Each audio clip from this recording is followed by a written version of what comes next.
being able to utilize the information because again, it's not just slated for market value, but we're talking about anything that has to deal with financial literacy, of course, business, relationships, whatever, right? Just being able to be, the best you. Right. Dig. That makes a lot of sense. Hello?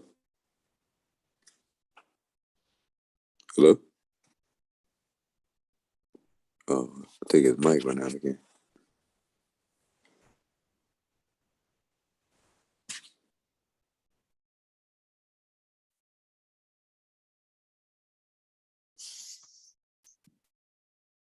I can't hear you, brother, if you're trying to talk.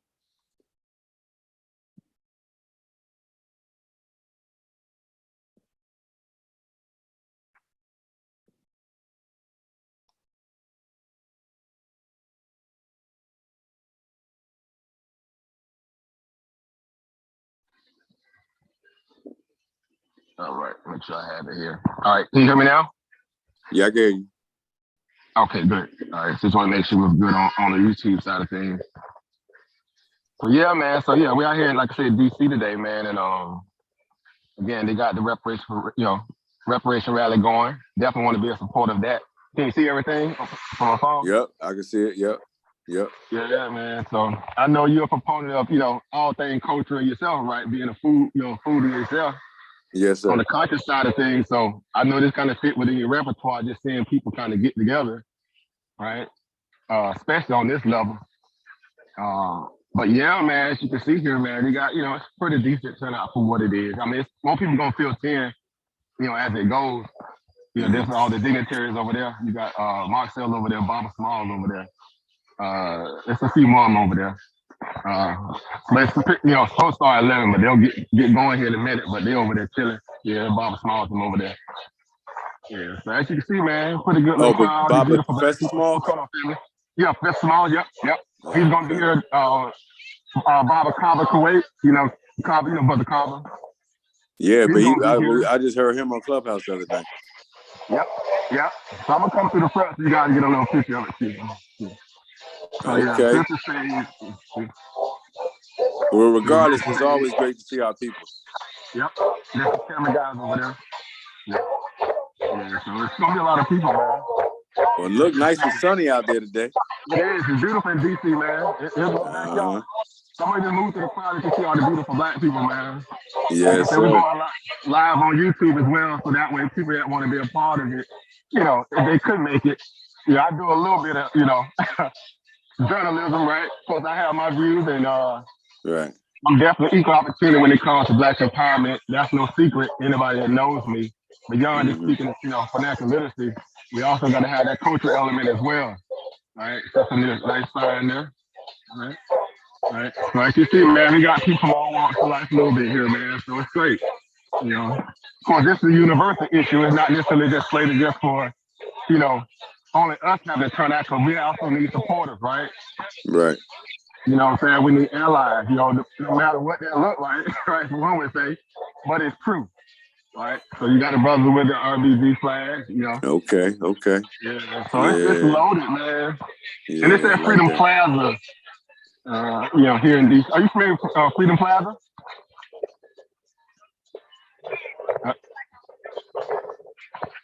Are you familiar with Freedom Plaza? Can you hear me? Oh, the Freedom Plaza? No, I've never been to Freedom Plaza. Well, no. As a matter of fact, I've been there when I was in grade school. Grade school? Yeah, it's basically right on the corner of the White House. It's right on Pennsylvania. I was running Reagan building. That's what you see right there.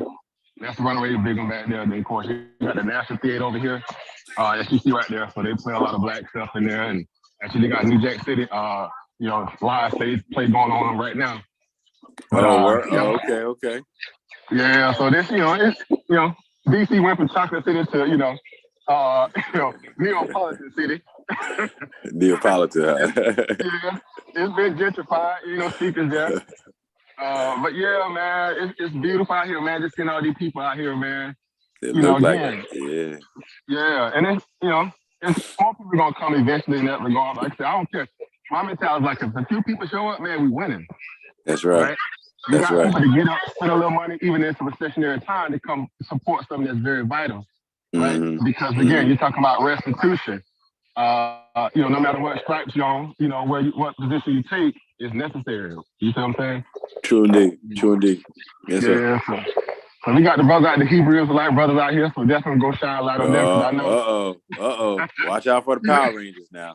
Our brother Sarnetta gonna love this one here, right? Him and Uncle Cat, them guys. Yeah, we got the Hebrew Israelite brothers out here today. I want Captain Cesariak standing out there. No, they ain't. I'm gonna ask them what camp they in though. What's going on, bro? What camp y'all from? What camp y'all in? Washington, Israel? Washington for Israel. Okay, awesome. Y'all familiar with Captain Cesariak? Yeah, I'm part of the circle and stuff. I just want to make sure you guys. So good to see y'all out here too, man. This is our day. No matter what you believe, it's our day. You know what I'm saying? So I know y'all come out to show love. So happy to see y'all brothers as well. Happy to see you brothers as well. Yeah, man. So the brothers out here today, they looking good. They looking sharp. Yes, sir. So that's what it look like from this angle here. Y'all can see a little bit, Yeah, man. They got vendors out there also? Or no? Yeah, we got some vendors out here too. I'm gonna go by a couple of tables if I can too. And the weather couldn't be perfect, man. We got breeze today. As you see, this is, as you see right there, you see the captain back there? Yeah, a couple people ain't even got no coats on. Yeah, it's like gonna be like 76 today. Yeah, that's beautiful weather. That's beautiful weather. Yes, sir. And it's breezy, so that way the sun ain't just beating you down. Right. You only 3 hours away from me right now. Yeah, where you at? Again, I'm right next to Philly. Oh yeah, I forgot. Yep. My old stomping ground. I used Philly used to be my back. Man, that's my stomping ground. I stayed up there, up there in Upper Maryland before we moved back down here. Military. Okay. Right. Man, Broad Street, all that. Man, listen, Broad Market. Yep. Camden over there, I used to be all through there, ripping and running there, So hold up, you was at the base too? You was stationed on the base? Aberdeen, my wife. Oh, Aberdeen, New Jersey. No, Aberdeen Proving Ground. Yep. We stayed in Upper Maryland, but I used to kind of be all up in Delaware and Philly, because it's all right there. Okay, right there. Okay. Yeah. So I do a lot of business up there because I was doing a lot of my, because I got black products, stuff like that, or just cultural products. I'm not calling black products. Right. I did a lot of cultural values, specialty products, stuff like that. Still do, of course, but my sea moss business, the fruit smoothies, the financial literacy courses, I used to do that stuff every weekend. Literally, that's how I met Garfield. I used to get up every weekend, load my car with fruit smoothie health products, and go find a block where I see black folks, instead of doing what they call on the block financial literacy powwow, literally. Just on the block. Wow. Oh, wow. Okay. Philly, I can do it in Jersey, Camden, across the bridge. Man, I was New York. I was just Baltimore, of course. So yeah, that was my little flex, in a good way for us to support there. Yeah, man. Yes, sir. I see the things got their stuff. Yeah, so you got a little fruit guy, Okay. Awesome, got you coming through. So yeah, you got the brother with the FBA flag. You got the flag. It's a beautiful day, man. You got the different flag. You got the God U.S. Freedman Code flag. My man, Freedman Act. There you go. Appreciate the family. Yeah, there's the flyer there. This is the official flyer. Wow. Yeah. I wish I could have. That'd have been a good day today too. When you still showing support, that's why I say, I'm gonna go live for this, because this is necessary, right? Right. So that's the flyer right there. Even though we ain't gonna beat it up, but you kind of see who all coming. Who's gonna be here? Tariq Nasheed gonna be there. Okay. Yeah, he's hosting it. Jay. Him and Jay there. They're hosting it. How you doing, sis? Boyce Watkins. Wow, RZA. Okay. Yeah, we got RZA. We got Boyce Watkins. Tessa Figaro. She's really good at organization. Dr. Boyce Watkins, of course, Dr. Mott. She's gonna be here. Like I say, those are all your beautiful speakers today. And then they may have a few extra. We were hoping to get Dr. Carl Anderson, but he's still kind of getting through a little sickness. But even if he do something on the fly, that'll be great. Thank you so much. Thank you. Yeah. So that's the promo for it, and what better way to kind of show support? What better way? So you simultaneously doing it through YouTube also? Yeah, I'm doing it right now on YouTube as well. So that way, at least if somebody can't, look it up too. Yeah, on my channel. Yeah, Let's see man. if I can get it right now. I'm gonna try to look for it right now. I was thinking, man, you and your brother should have came down and did some food in down here, man. Well, in all honesty, my brother's in Virginia. I'm in Philadelphia. I got you. Well, yeah, he close by there in VA. Then we're gonna try to find it and try to see. Yeah, so the brothers got some trailers out here. Right now, I'm trying to look for it right now. I was thinking, man, you and your brother should have came down and did some food in down here, man. Yeah, Oh, I get wow. it. It's fast, right? It's right through. Yeah, it's fast right through Zoom. That's kind of hot. I like that. Yeah, so you can go live. I can send it straight to YouTube. That way I like that. Yeah, I like that. That's hot. Okay. I'm gonna post a link over there as well, so that way if anybody come through YouTube want to jump on, they can. Right. That's dope. But right now, then I'm gonna make another little trip back through, so get to some of these beautiful white folks. Yes, sir. As you should. Oh yeah. So let me do this here. Keep my flyer good here. Like I said, that's backside over there where everybody kind of sitting at over there. Let me do this here real quick. Post that link over here. What's going on, Eva Monica? I see Eva Monica over there. She in the building. All right, let's see here. All right, we're live here. Peace, Power, Pride, Brother Master. See Brother Master in the building. I see you. Shout out to you as well. Eva Monica in the building. Shout out to you guys. Let me post the link, guys, if y'all want to, if you're able to come on, of course. Monumental day, in my opinion. Yeah, you know how it is. It's hard to get, people serious about mobilizing, Exactly. The cause itself is beyond being worthy, but, it's still one of those things where you got to, pull a little teeth to get people to get serious about being serious, right? Exactly.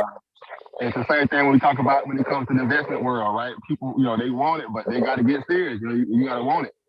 And that's right. You got to put that time in. You got to put that time in. Time over money. Our mentality. Fact. Master your craft. Master your skill. and we got nothing but time. That's what I love about it. Ain't no time limit on this. Ain't no time limit at all. You see what I'm saying? And what better returns you gonna get other than stock market? Well, I mean, there's some, but not too many. Right. No, you all right. I know exactly what you're saying. It's better than gambling, I'll tell you that. Facts. You know what I'm saying? Probabilities is so much better. Like, come on. I'll never play poker again. All right. You got something that gives you a better what? Advantage, right? A better advantage, that's right. You know what I mean? It's almost like a cheat code, damn near. It is. And truth be told, it is.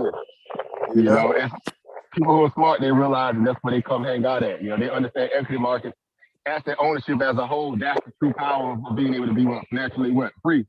And some aspect, you put in the time, then you'll receive the reward, right? Risk versus reward, right? Bad investments, obviously, you know what's going on. Risky investment, you know what's going on.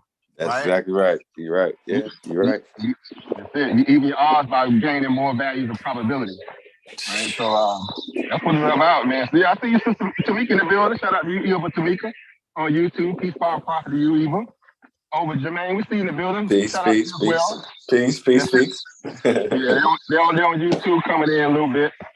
No, that's me, because I had jumped in on your YouTube also. Oh, yeah, I forgot. That's me. I forgot your Jermaine. I'm just looking down real quick. Forgive me. Yeah, but I appreciate you taking time out to do the live. That's what's up. No, this is great, man. I feel like, we all need to be a part of this, man. And there go Jermaine again. Jermaine. Marcel over there. Marcel in the building? Okay. Yeah, Marcel Dixon. He suited and booted, and then Bubba Smalls over in the corner. You see him right there. Can you zoom? Yeah, you can zoom a little bit on Zoom. Yesterday. But yeah, he's over there in his suit, so yeah, he cleaned up. Mm-hmm. Yeah, guys, if y'all want to jump on the panel, guys, the link is in the YouTube chat. Come check us out, again, visually. Right? We got the brothers over here. We got somebody, Tariq over there. Tariq in the building. And 3 people getting him in. You see, clean up. Start up. He started up today, huh? Yeah, man. So he's hopping in the building. Yeah. Okay. You should be able to see him a little bit. Good thing I'm a little tall, so I can see him with the red tie on. Yeah. Let me jump it on and get in front of nobody, take a picture, but there you go. Yeah, there's your headliner, guys. There's your, your organizer right there who put all this together. So we're excited that, someone out here doing the work. So the brother doing the work, you got to be excited for that. And you got to realize how important that is. Right. So let me do this real quick. I'm going to flip it. This is another way of kind of me taking my picture without having to kind of jump up there and jump all in. I just do it this way. Right. There you go. There you go. It's all on YouTube. So yeah, there you go. Work smarter, not harder. We got the shirt on. We got the shirt on. Oh, okay. Financial literacy. Oh, okay. You already know. We got to represent. Yes, sir. There you go, guys. There you go. Yeah, so they get ready to get started. Wow. Again, I'm just really looking forward to hearing the messaging, right? Because again, we need that dialogue. It's overdue. Yeah, it's a vendor right down here on the outside of the walkway. You'll see him on the corner down there. Yes. Yeah, I bought my own water. I'm smart. There you go. I'm surprised they only got that one little vendor out there. I thought I would have saw a bunch of them. I was thinking about vending myself. I used to do these events. That's how I started out. I used to do all the Black Power events. I thought about it. I was like, man, I want to put in that work today. That's what I'm saying. So, yeah. Some more people starting to show up, too. Starting to get a little... Yeah, you see? Mm-hmm. You got to get a little paper about people. Yeah. Yeah, that's a beautiful thing right there. Yeah, let's come across. Yeah. Live music and everything, huh? Yeah, man, got live DJ playing that go-go. You hear it? Mm-hmm. We're in DC, so you gotta have the go-go. Yeah, man. So this the other side, of course. You got some vendors over here too. We got some guys, got some shirts over here. Yeah, so we got. I'm surprised Jermaine not there. Yeah. Who's that? Jermaine, Dr. Umar Johnson. Oh yeah, you know what? Here's what's crazy, man, because I was thinking about that too. For whatever it is, we know they got a little, little riff going, right? Him and Tariq. Right. Of course, he's been in the movie. He headlined the first Living Colors. He is what he is, right? I mean, he is a scholar that you got to contend with because a lot of his information is right and exact. It's valid. It's right. It's valid, right? Right. And despite they have differences on the value of Pan-Africanism that of over, foundation of Africanism, if you want to call it that, but people who being serious about their lyrics to kind of get the reparations, right? You got to have that, you're going to have to really draw that line when it comes to this, because this is business, you know what I'm saying? It's a difference, right? Business and ideology or, a value of your social activism, you got to separate that in this perspective, right? So, my opinion, of course, they should be able to kind of squash that for this because his commentary is needed in a moment like this. It is. It's necessary. It's necessary. It's a necessary value. And, maybe the next one, they do another one, whatever. Hopefully that'll bridge, kind of present itself. Right? But, yeah, it would have been lovely to have him here, man. And, he may just show up, he ain't that far, still ain't up, but right up the street. Yeah, he ain't too far. Yep. Yeah. And I particularly don't, I'm not gonna say I don't care for the brother, but his antics is what I don't really, care too much for. But the like you said, the message is definitely there. The scholarship is definitely valid. So yeah, you can't take that away from him, regardless of his personal issues. Yeah, man. And that's how I look at it. Again, you got to be able to kind of eat the meat, spit the bone. This is one of those moments where that's necessary. Right. So yeah, so I hold a certain respect for him just by, he ain't going nowhere. He's still in the spotlight. You know what I mean? Yep. So that got to tell you something that somebody listening. You know what I mean? So, all type of radio talk shows and things like that. So, like I said, I don't really mess with him on his antics, but his scholarship is definitely valid. And my sister has a child by him also. So it's very close. It's very deep. You know what I'm saying? It's a little deeper than just, respect, Respect, right? I understand. That makes it even more of a personal Yeah, value. man. And I respect that, And we share the same name also, because his name is Jermaine. Exactly, Mine Jermaine. Exactly. Well, yeah, man, that's a good thing. It's good to see all our people together today, man. That's a beautiful thing. It is, man. And like I said, the weather is perfect, man. It's perfect. Short sleeve weather, potent message. Of course, you got the backdrop back there. You see the building back there. DC architecturally, of course, it is a wonder and a marvel in itself, right? We know the great ancestor Benjamin Banneker, right, who laid the foundation for the city of DC, if you want to call it the city, right, or the district, right? It's set up in the all-knowing Compton Square, right? We get it, right? All that comes straight out of Kemet. We know this is basically what Kemet on the east side of the planet, right? I mean, and it's beautiful. We look at, DC overhead and see exactly how he laid it out. I mean, it's perfect, And so, they just try to emulate and copy and try to, put their footprint on what Kemet looked like to them because they've been stealing from it anyway. Let's keep it 100. Well, right? I hope you don't run into one of them Ados brothers when over there. Well, they're probably here too, and they need to be here because in this case, I look at this case. For this to say, you gonna have different people, different horses in the race, but it's all the same message. You see what I'm saying? Well, yes and so. Well, yes, no, because they would say that Kemet stole that whole grid from America. That's what I heard before. That's interesting. Yeah, that's interesting. And you know what? And even if they use that mentality, guess what's interesting about that? Even with that. Because you still got some of our brothers who on the indigenous side of things, like, Dane Calloway. Right. Good example. Great example. Right? Great example. No slips come over here, none of that stuff.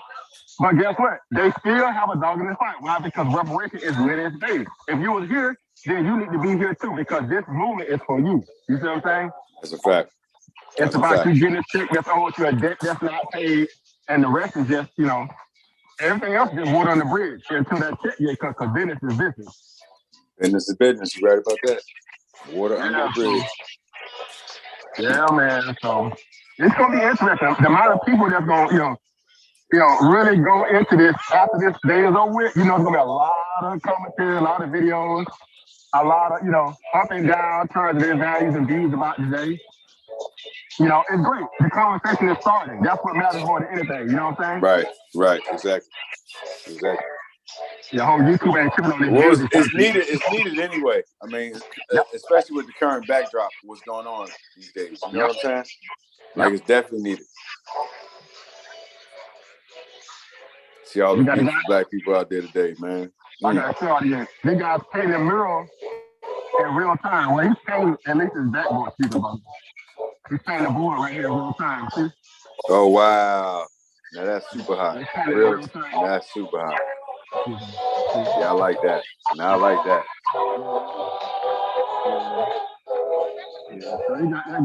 What time does the event actually start? 12?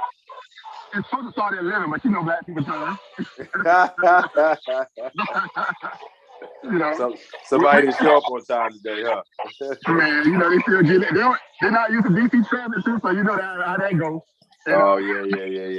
So, just a trickling in, so this is my backyard, so I'm used to it, but, so I was already, had my parking booked in advance and all that, so I was like, man, we good.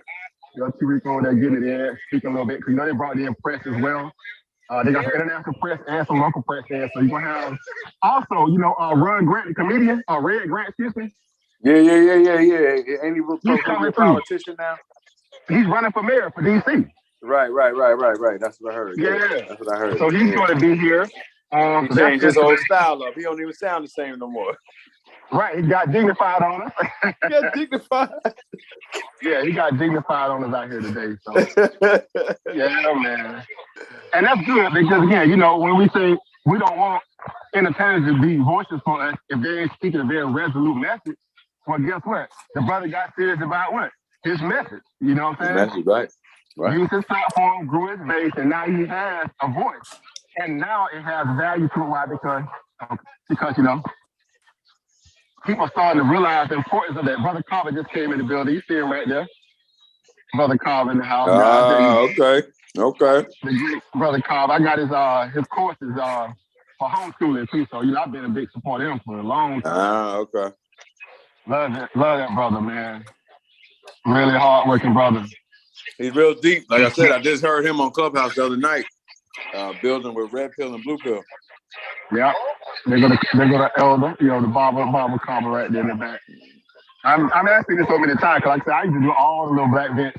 I used to bend for them, and I was giving them guys all kind of stuff. Brother Small, I gave him so much free stuff. Like I did so many events for him, with him and for him, you know, in that perspective.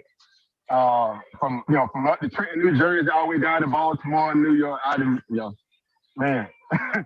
Oh, you done frequented Trenton too, huh? Okay. Yeah, Trenton, man. We did an event up there at Yahoo Village. You know, they threw a culture event. Baba Small came in. Man, it was one of that time when we had a really bad winter. I think it was like 2015, 16, 17, somewhere around there. And man, we had like near 20 inches of snow. Dang. You talking about was it in March? It was no, it was during the winter time. I forgot what year it was, but I had a picture. But it was really bad blizzard, man. People still showed up. I showed up. Man, we got it. Trenton, right up there in Trenton. Yeah, man. So now Trenton is about 20 minutes north of me. Right, exactly. Yep. You know where of course you in there, so you know. Yeah, man. There you go, Brother Kava. Okay. He looking good too. He looking good. Yeah, he is. I'm gonna get my hand. Yeah, man. He looking good. Okay. Yeah, you see him decked out all black. Like all black. Got his little security detail. Okay. Yeah, all the security sponsored today by Tariq, so they brought it for everybody, you know, that's, you know, speaking. I don't know if you can hear him, but I'm trying to. I can hear him a little bit. Yeah. Okay. I'm gonna jump over here. I'm gonna mute my mic.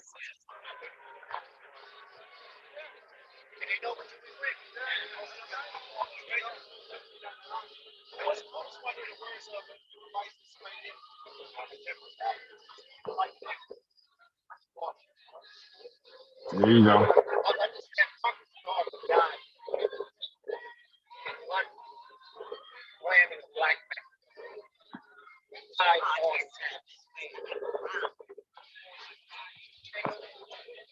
We're not doing this for our ancestors. Fact. I like that. I like how you said that just now. All right, we are the progeny.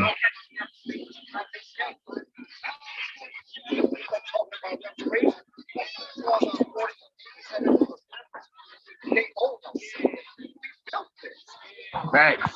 Baba, you got me wanting to drive down DC right now. I ain't gonna hold you, man. Jump on in the car. Some folks that say, well, I'm not into reparations. All I have. You have a job. Thanks. When you walk in the company, that's all right.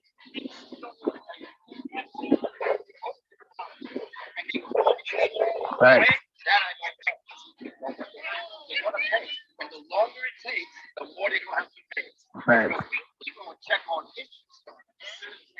Right. It's happening.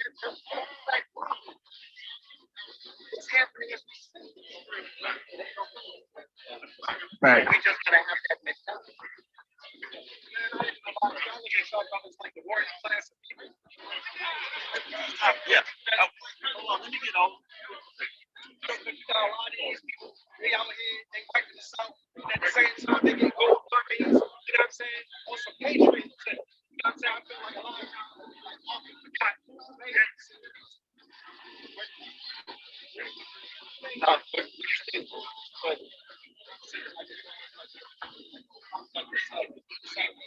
Baba, was that a scheduled interview you doing, or just somebody just walked up on?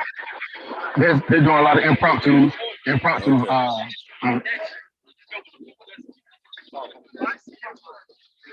We got a sister over there too. She's doing some stuff with the microphone. Still right there. That's who I said before first. Dr. Ted. He's a clear. He was an educator that a lot of us did. Well, he's long-winded too. You better believe that. Oh yeah. He built for it.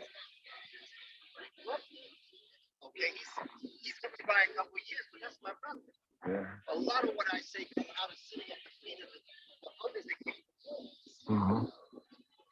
We're not going to give this up. I'm looking for 3 out of 100. I know there's a lot of folks that are ready for this. But this kind of, but it doesn't get like this myself. I was born. That society that tells you so very young that there's things that we have to do. And having spent so much time with our children, how wonderful they are. Our children are ready. My question is, are we as adults ready to do for them what they want? And that's what I want. We gotta get out the children's way. That's it. Exactly. Yeah. Yeah. And I know what it's like to be in a classroom where you sit on the floor in a loaded position reading up with the children. Yeah. I've done it. My children. And it's not about the children, it's not about us. It's about children. All right. It's not about the children. It's not about the future. We have to be about our children. Mm-hmm. And everything that I do here, I do for my grandson, and for my son, and for my granddaughter. Everything that we have to do for our children. So that's what our ancestors did. I'll show you. Right. And anytime that I think I'm having a hard day, even if I dream it, I wake up with a blood. This is what our ancestors went through. Yeah. Thank you. Prophet. Peace, fire, prophet.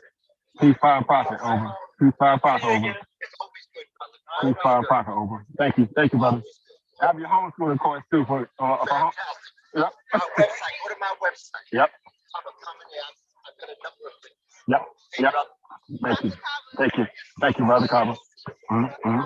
All right, so there it is, guys. I mean, again, you see the heavyweights in the building, and the message again is resolute, you know. And so it's just one of those things, right? The same way we show up for a lot of other events, we show up for 4th of July, we show up for Memorial Day, right? We show up for a lot of, you know, events that are American-made. Well, guess what? This is an American-made event too.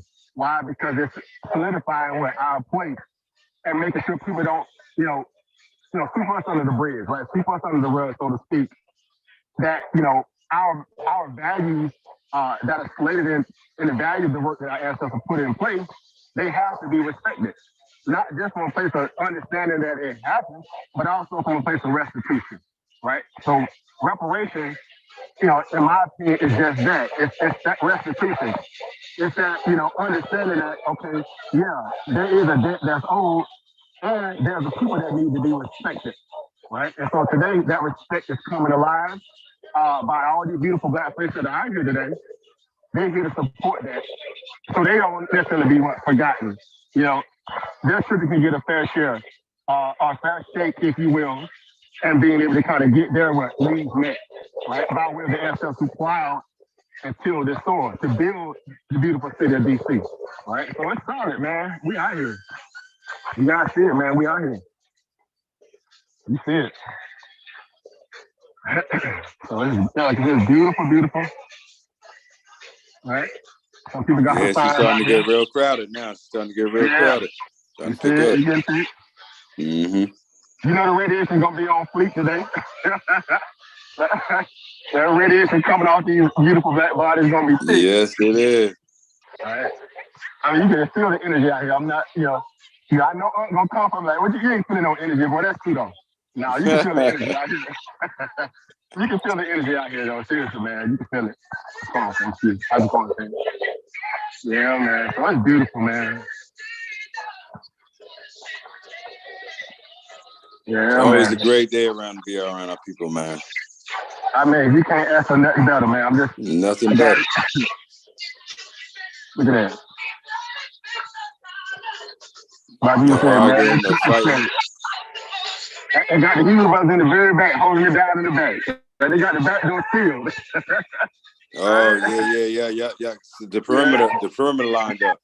Yeah, they got the back door way back there, so you know they hold it down. Yeah, man. Yeah, very beautiful. Playing one of the greatest artists of all time. You hear it. Now, again, we don't know who might pop up today, but if they do, anybody special, y'all guys will see it. You know, so that's solid, you know, again, that people realize that, you know, that this message is starting to really take root. You know, we're talking about grassroots activism, right? But guess what? It is. All right. And it's just the beginning, because y'all know how this stuff goes. You know, we got to get people serious about organizing, because that's where we're losing. We don't have organizational skills that, you know, transcend going to the grocery store, paying a bill, right? Going to church or whatever. You know, our organizational skills have to be much more broader than that, right? Political activism means you got to get your hands dirty, your feet wet, right? Your pockets got to get a little thin, because you got to what? You know, pay into that value, right? Oh, this can get started, guys. Here we go. Yeah.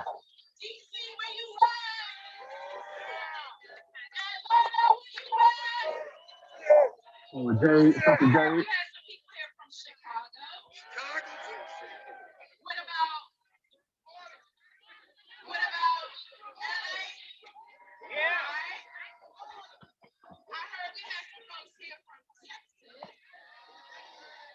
I like that. Don't back down, double down.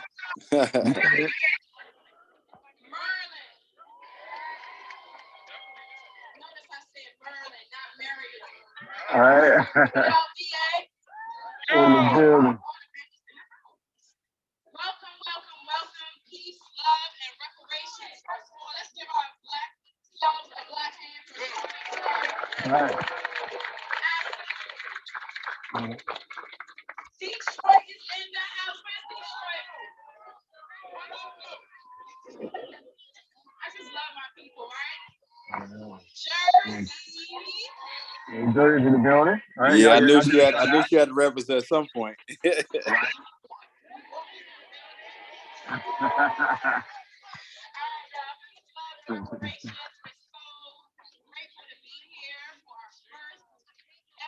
rally for reparations. So just trying to set the tone in the mood. We want to give thanks and praise to the Most High for bringing us out today, as well as the ancestors returning down on us with this beautiful weather. Yeah, this weather's phenomenal. This time of year, right? He is 100% right. Everything that we set out to do is blessed and highly favored. So we're really grateful for this experience. So we're coming to Washington, D.C. We are here in Washington, D.C. to finish the work that the Reverend Dr. Martin Luther King Jr. Bobby, do you know who's speaking right now, by chance? That's Sister Jay Arendelle. Line is fine. She's touching on the line is fine. Fly Nubian Queen. She's, been with Fly Nubian Queen with Dr. Boy. She got a lot of stuff, but she's done a lot of activism here in DC. She's well known in on our level. Gotcha. Good thing. Solid sister too. Very solid sister. Can you hear it good too? We're also continuing the legacy. Yeah, I can hear it perfect. Okay, awesome. Dr. Claude Anderson, there we go. Black Labor, White Wealth, let's go. Definitely one of my mentors. Let's go. Isis Papers, let's go. Thanks. Thanks. As well as help us identify the system of racism and white supremacy. And so what we're here to do today is to discuss lineage-based reparations, right, for our ethnic group, right? So when we say Foundation of Black American, it is not an organization, it's not a political club, it's not a political party. It refers to a lineage and an ethnicity. Our ancestors are owed a debt from chattel slavery in this country. I'll say. And we understand that there are other folks in the space who may be our brothers and sisters who are prophet actors. So we're grateful to have y'all here as well. Thank you. Because we understand that white supremacy is a global prison system and it affects all of us. And what we're here talking about today is our lineage-based reparations in America because they owe us a debt. So I'm gonna bring up several people, and I'll be coming back on. We're gonna do some interviews, but before we get there, I want us to also get grounded in what we mean exactly as we're talking about reparations. Well, what is it, right? So our sister Camilla Moore brought to our attention that there's an international definition of reparations, and it consists of 5 pillars. So before you leave here today, I want to make sure we all know the 5 pillars of reparations and what is owed to us, how and why. So the first pillar is compensation. That's cash. Cash payments. Let's go. Cut the check. Is restitution, right? Right. Things like stolen land, stolen labor, our intellectual property, all of our inventions that were stolen that we have credit for, even some things that we may have created that we haven't gotten credit for. And also, Black Americans' cultural contributions to American society and really to the world. You see how they're trying to hijack hip hop, hijack the blues, jazz, and everything else. Those are our cultural nations. So that goes under number 2, which is restitution. Number 3, rehabilitation. That means free medical care, education, legal and trauma services, right? So that's rehabilitation, making us whole after we have been, done this atrocity to help us heal. That's number 3.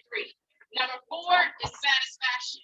So it's like symbolic forms of reparations such as a formal apology, the removal of Confederate statues, placing our own statues up. I want to see a statue of Dr. Francis Cresswell. I want to see a statue of Dr. Clark and so many other people, right? So that will fall under satisfaction. Those are symbolic gestures that, America can do to right their wrongs for our Ma'afa, our Black American Holocaust.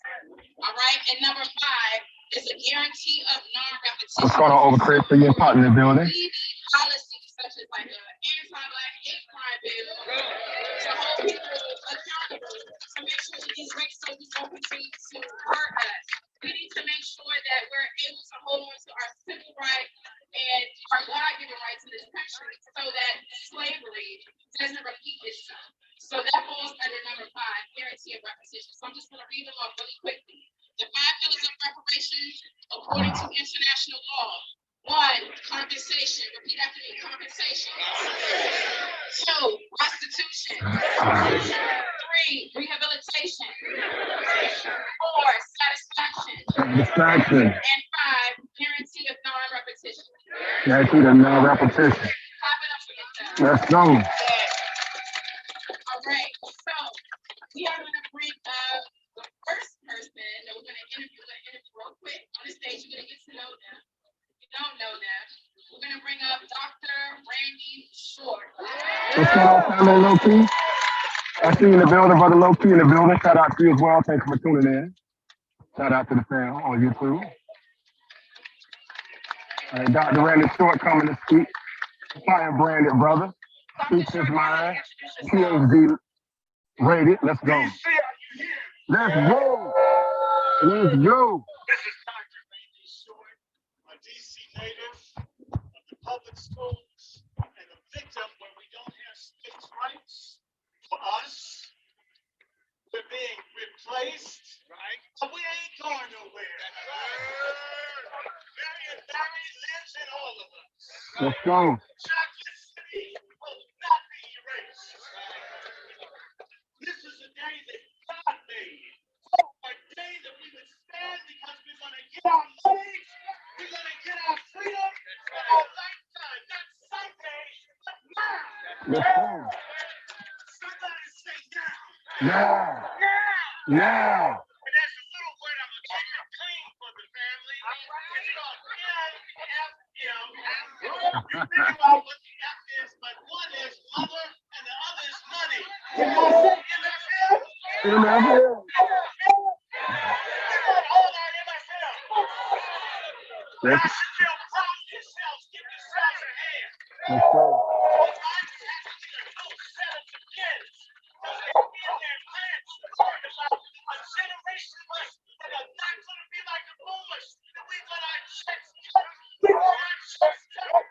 Let's go.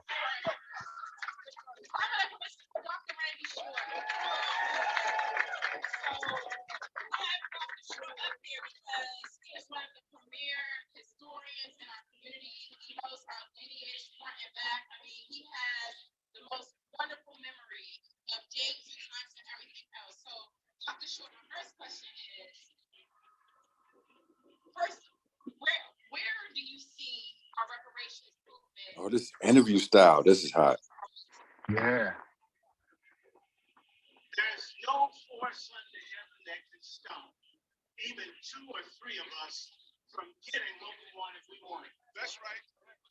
We are able to skate backwards. We've been able to survive hundreds of years of society slavery, getting a check is a cherry on the pie. If we really want it. If we really want it, we'll get it. Right. Absolutely.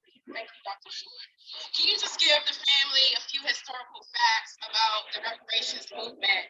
A lot of folks don't know, to my surprise, about Queen Mother Ancestor Callie House. Can you school the family just a few facts about her life and how she really mobilized ex-slaves?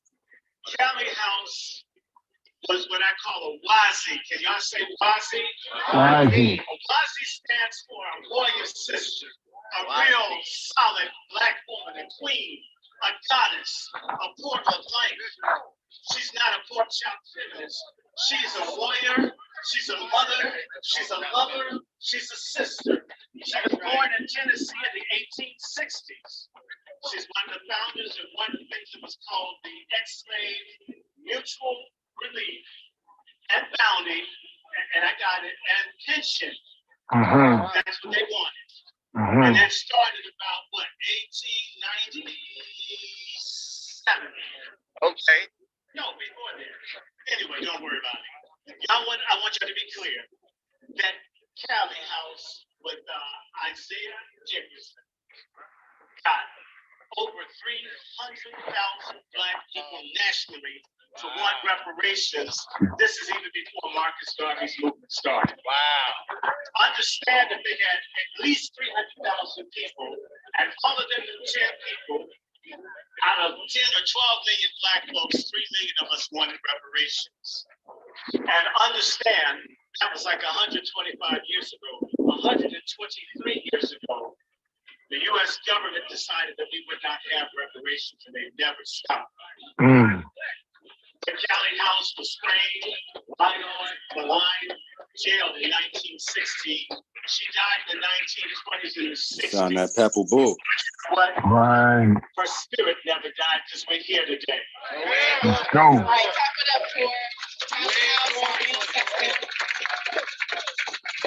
And second to last question, Dr. Short. Why do you think it is that we learn more often about Marcus Garvey than Callie House in schools and just in Black history in general? Even if we hear about Garvey, let's be honest, one of the things we've got to come together on is that everybody that makes a contribution, whether male or female, young or old, needs to be given equal weight to cord. That's right. Sometimes women don't get their fair shake. We need to stop that where it does exist and where women get too much cut back, and where the men need to get attention and praise given. I think that Garvey's movement was bigger, about 10 times larger than Callie House, but she's a woman, and the government destroyed Callie House before they even got around to Garvey. They went after Garvey in the 1920s. They took him down by 1921. He was done. Callie House, they got even faster. The FBI, when it became the FBI, went after Callie House long before Marcus Garvey even came to the United States. So there had been an effort against her and the Grassroots Foundation of Black Americans getting anything. In fact, some people like the idea of us going back to Africa. I love Africa. Africa's beautiful, but America's my home. That's right. That's right. Go. I have African lineage, African heritage. But I live here. That's right. We built here. That's right. And you want to get paid off for here. That's right. That's right. Thank you. And final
And the key is about self and responsibility. So our number one responsibility is to educate them. And in terms of reparations, we have to let them know, right, that this is a protracted movement. This ain't something that's going to happen overnight, but in the long run, it's going to happen. Some people believe that slavery will never be abolished. That slavery is always going to exist. Today, we know it don't exist. We ain't slaves, right? All right. Hold on, wait. Repeat again. I didn't hear that call and response back. We ain't slaves, right? Let's go. All right. All right. So another question. Only We want to keep this going. There are many of our brothers and sisters that are experiencing incarceration. Do you feel like there's something that can be done education-wise for our brothers and sisters who are experiencing incarceration around our reparations claim in this movement? Oh, absolutely. When it comes to incarceration, we have to go back to the beginning of it. You know what I mean? And it starts in the school system, the school to prison pipeline, which my documentary is about. And we know that they look at the third and fourth grade reading level, right? And if you're not reading on grade level, by the time you're in the third or fourth grade, there's a 75% chance you're going to end up in prison. And these prisons are sold on the stock market. Yep, private prisons. Let's go. Let's go. The ticket, see the stock market on it. And they also have a model. If we do, then they will come. So they look at this and they know how to. You guys know that's the only stock I don't invest in private prison. I've made that clear several times. For over 80 years, we have to educate them so they don't fall up in the prison pipeline. Absolutely. Brother, let us know where to find your film and your work, your podcast, and all the wonderful things you're doing. You can check me out on Necessary Blackness Podcast. As far as social media, everything is at Raheem Shabazz. And as far as the film, elementarygenocide.com. Absolutely. Thank you. Give it up for brother. That's right. That's right. So I'm going to introduce the next speaker who came here all the way from Tulsa. Clap it up for Tulsa, y'all. Our next speaker is none other than the beautiful Christy Williams. Christy Williams is a 1921 race massacre descendant and Creek Freeman descent. Christy has served the Greenwood and North Tulsa community for over 11 years in concrete grassroots organizing. I'm going to read your whole bio because you deserve it, Queen. Yeah, For sure. Step her behind the podium so we can see you. Because this is a bio worth reading, honestly. Christy is the founder of the Black History Saturdays in Tulsa, artist, a Greenwood historian, author of the book Healing for Me, program manager for Fitting Black Tulsa, and consultant. She does a lot of wonderful work. She's also participated in the Emmy-nominated documentary by LeBron James called Dreamland, The Burning of Black Wall Street, Who We Are, A Chronicle of Racism in America, Soul of a Nation, and PBS, The Fire, and The Forgotten. Christy believes in leaving your community better than you found it. Clap it up for Christy.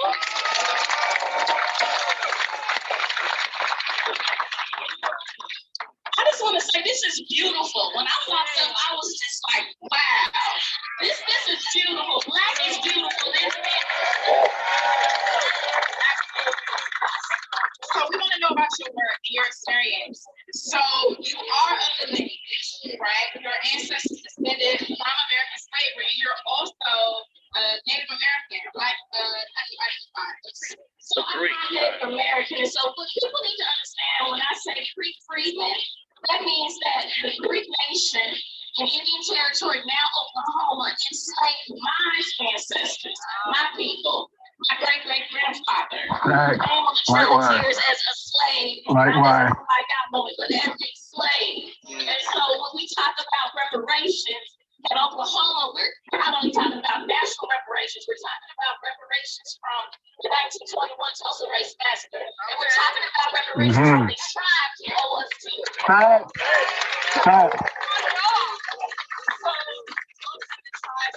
Their ancestors. And I know many of us fall into that category as well. And I know that the centennial commemorating the burning down of Black Wall Street, the Greenwood neighborhood down in Tulsa that happened last summer. A lot of folks showed up, a lot of came, there was a lot of news coverage, but there are folks like you who've been on the ground advocating for the survivors and for the deceased. Can you tell us a little bit about your work advocating for reparations for those who have been victimized by the race massacre? Yes. So one of the things that we did in Tulsa, and I say we because I didn't do it by myself, but we changed the narrative from riot to massacre. So don't let anyone tell you it was a race riot. It was a massacre.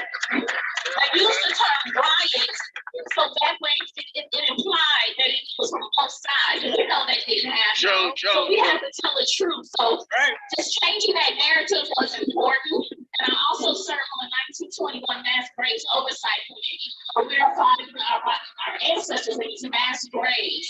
And just before I left, we found 18 more bodies, and 7 of those were children.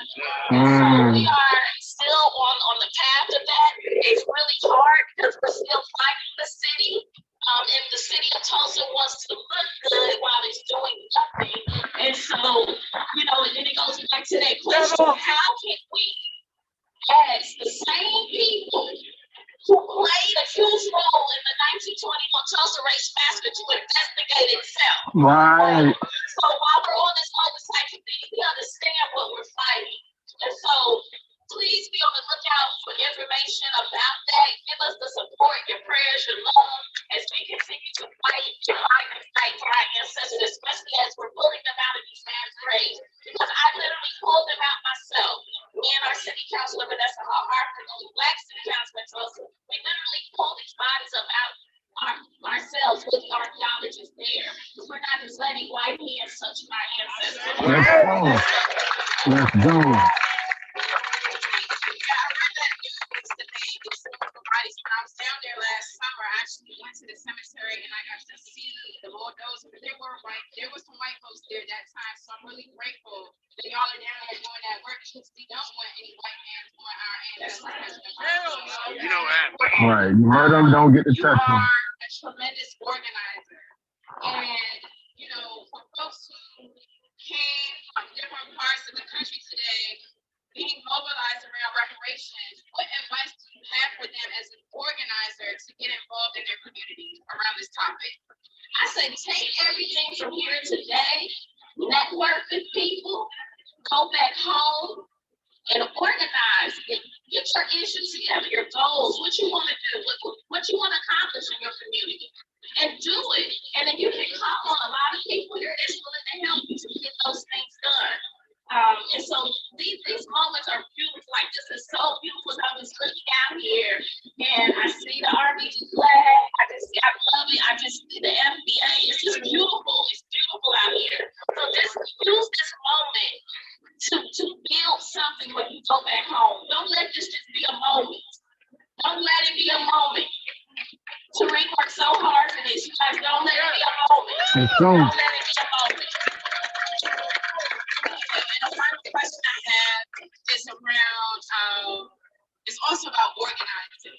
And again, I'm very child-centered, so I just have questions about how can we get young people involved around this topic of reparation? Because long after we're gone, you know, we're still going to be holding the line. We're going to teach our children to pick up the baton. I always say young people do what they see us do. It's always not what we tell them to do, but what they see us do. I grew up watching my parents organize, and I hated that. Our house was always the meeting house. I used to hate when I come home to see that. And I used to hate when my parents would drag me to city council meetings and to go out holding up signs, picketing things, and businesses. I used to hate that because I wanted to go be with my friends, and it was embarrassing to be out there with my parents doing that kind of stuff. So I never thought that I would be doing this one day. I never thought that I would be doing this one day. So it's really what they see you do. We have to be the example and bring your children with you. Bring your children with you to things that you do in your community. Like, kids should be here today, and I see them out here. This is great. But again, kids do what they see us do. Right. And so it's up to us. And it starts with us, and it's going to end with our children. So Right. final question. Can you talk to us about policy, any policy work you've done around restitution and reparations in Tulsa or even nationally? Well, I do work with Justice for Greenwood with the lawsuit. I'm still trying to get reparations. Also, on a policy level, the Justice for Greenwood. The Justice for Greenwood is a nuisance lawsuit, which takes a lot more detail to explain. But it's a lawsuit where we're actually suing the city for the wrongs that was done. But also on the policy side, working with the city councilor, we're also creating policies that's going to also protect and get reparations. And also, we're going to also just keep creating policies for things that like the city of Tulsa has equality indicators where they measure the inequities of Black people. So we came out on the bottom of the barrel of everything from housing to education to healthcare. So we're creating policies in all of those areas and we're trying to get these pushed through the city council. So I always say reparations is cash and land and everything else is good damn policy. And so that's what we have to have. Let's go. Before you leave, please let us know where to follow you and how to support your work. You can follow me on Twitter, Christy is Love, and on Instagram, Arisha B.E. I know that's hard to spell out. Arisha B.E. Williams on Instagram. You can please follow me. Either one of those and just follow the work that we're doing. I tell you, after the Centennial, we all lost our jobs because we raised so much hell. So you have to, as Tasman always teaches us, there's consequences and consequences. And so I just want to leave you all with that. It's hard work. But be ready for the backlash because it's going to come. That's right. I always tell people you may lose your job. You may lose out of social networks, but that's okay because you still have to keep pushing. And if I can do it, if you all can do it. That's why financial literacy is important. Exactly why you need to make your own money. Make your own money so you don't have to be tied with people who try to overlook your reality.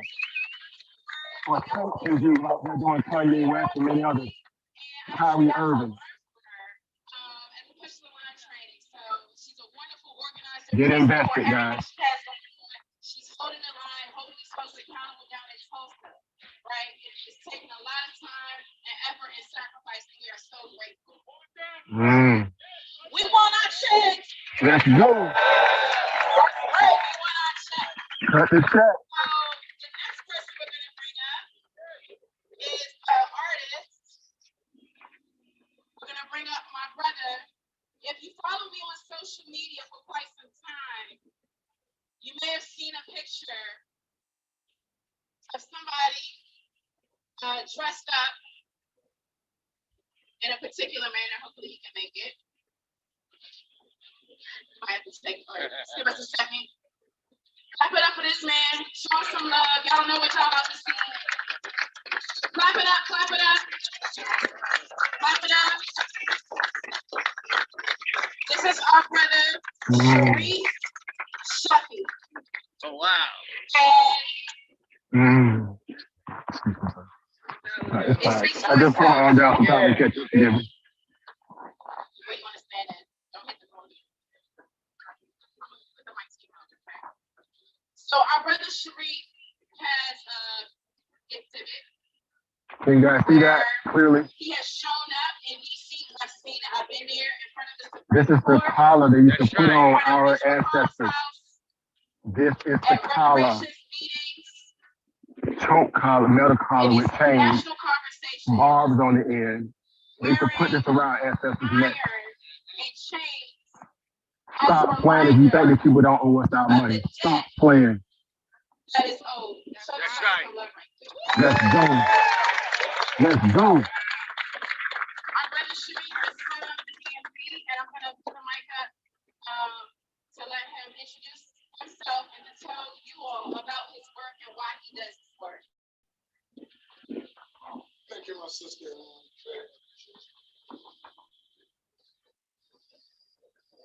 First of all, I want to say assalamu alaikum. To all my brothers and sisters around the world, brothers right here, sisters right here, I love you. Let's go. I want to do this because I want to make sure that my young people understand what they are responsible for for the next move. Yes, sir. And it's on us to make sure that we give them the next move. Yes, sir. And what I'm trying to get everybody to understand, like, the lost man shield in America with 3 keys to let you know that this is all about white supremacy. That's right. Our people have suffered for many, many years. And one thing I want y'all to know is you can go, just the Joe Biden administration alone, they had given out trillions and trillions of dollars to Ukraine. Billions, hundreds, billions, billions. One nickel towards reparation. Our ancestors have been slaughtered. Our women have been slaughtered, mutilated. Our men have been disrespected. That's right. Mutilated. And we've been killed every single day. It's not a state that I'm about to ready to retire. It's not a state that I can constantly think that I can go and live in without being harmed. As you can see right here, I'm not able to protect myself as much as I would like to when I was 19 years old, 20 years old. So what's going to happen to when us, the freedom fighters of us today, start looking real old? We're going to protect us. That's right. We're going to protect us. That's So right. it's our obligation to make sure those young understand their freedom. Understand that freedom is not free. Let's go. We have to earn it. The warrior class, let's go. Those of you who don't know me, my name is Shirley Shepard. I'm the freedom fighters of the DMV. This is the lost man shame of America. Let's go. Let's go.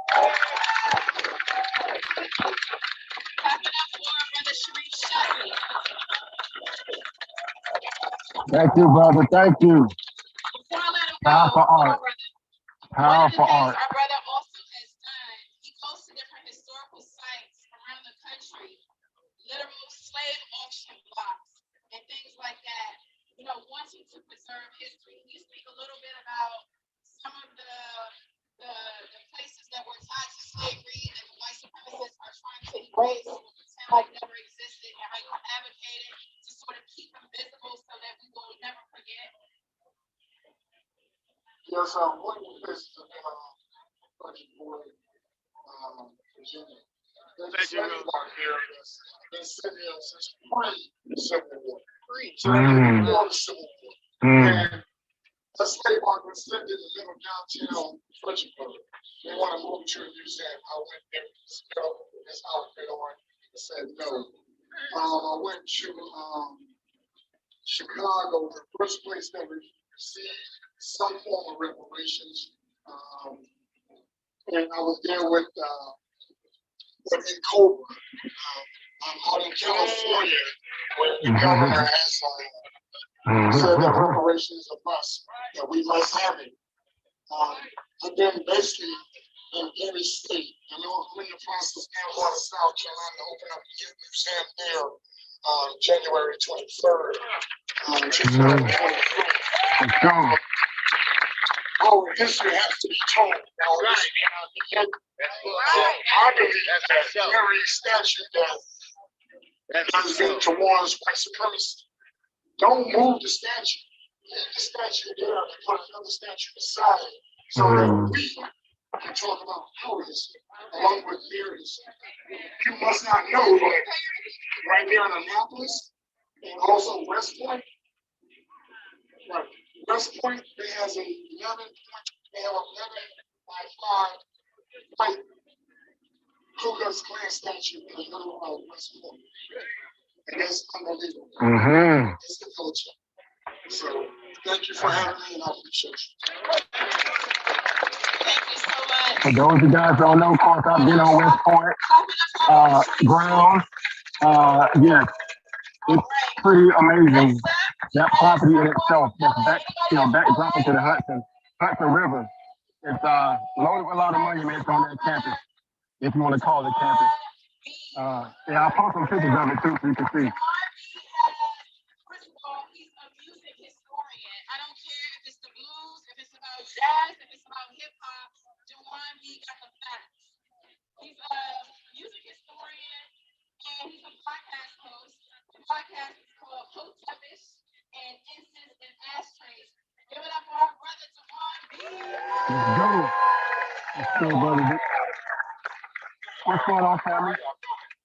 Can you guys hear me? You said the audio's out. Let's see.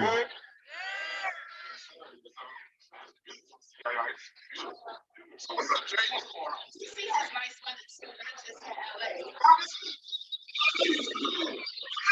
Can you guys hear me?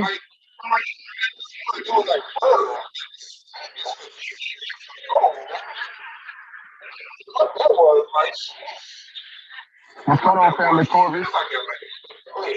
What's going on, Nick Walker? I see you in the building. What's going on, Mother Judah? I see you in the building.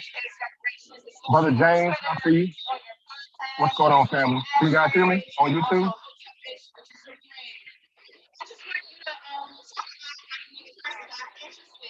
Make sure you guys can hear me. Yeah, we can hear you.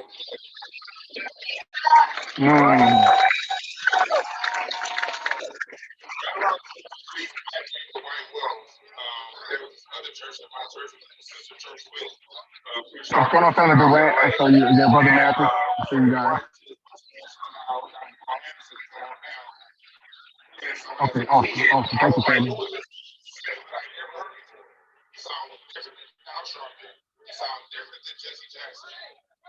Who is this dude? And then I never saw him again for a long time until they covered. So hey, that's pretty comprehensive. So what was it about Dr. Anderson and this message or his work that really inspired you? He was unapologetically right. You know, like y'all know how it is when y'all watch TV and you feel it everything.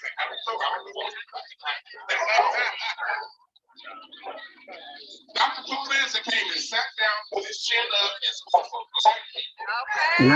Yeah. You know, there's something about that that made me be like, okay, I like this dude. Absolutely. So tell me about the way that they, well, you know, I went over the 5 pillars for reparations, right?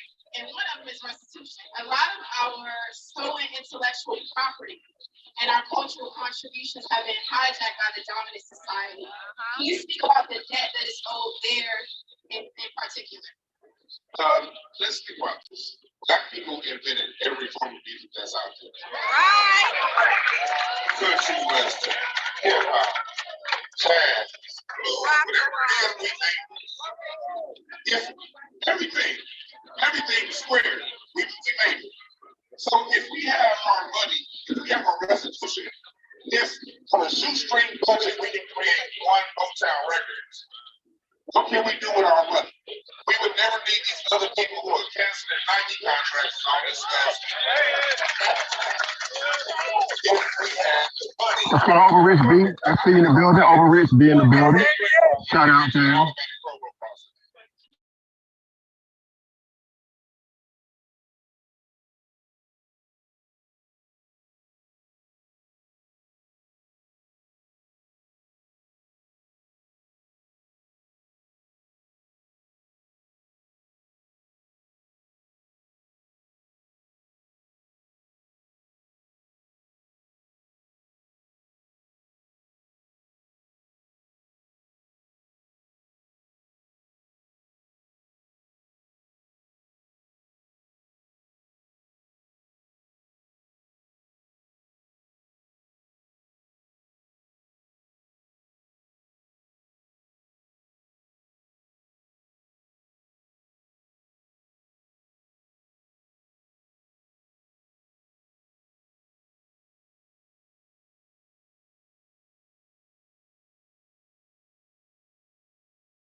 There we go. Can you guys hear me? Yeah, I can hear you now. Over.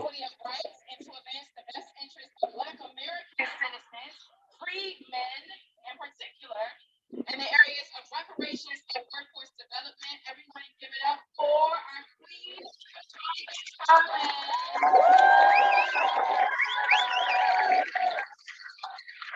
Okay, thank you, thank you. Thank you. How about that, guys? I'm switching a lot of things over and over, so I'm using my earpiece as well, so that makes sure you guys can hear me. Hey, guys, make sure y'all like, share, subscribe this. This is live. This is necessary. So share this, guys. Share this. I'm putting in the arm work today. I'm holding this camera up for you guys. So share it, guys. Get it out there. You guys are with me here personally, so let's go.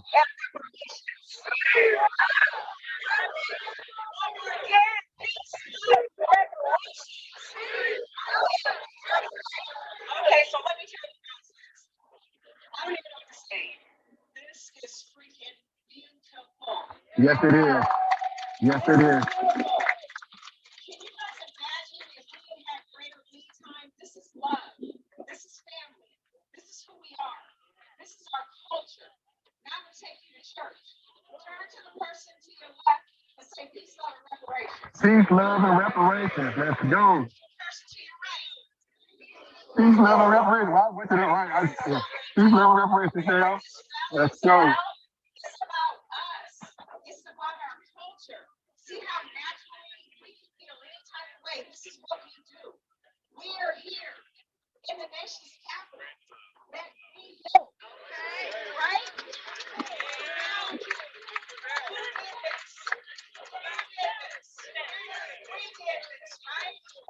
I'm definitely gonna save it, Mastermind. Trust me, I'm gonna save it. I also have a copy of it on my Zoom. So I'm going live on Zoom. They already have a copy of it as well there. So good looking out, Mastermind. You're right. What's going on over Marcus? I see you in the building. Marcus Brown. What's going on, Family Clint? I see you. Family Dreddy, I see you. What's going on, P5 Prophet Family? Brother T-Bone, I see you in the building. Shut up, Brother T-Bone. I see you guys in the house. Let's go.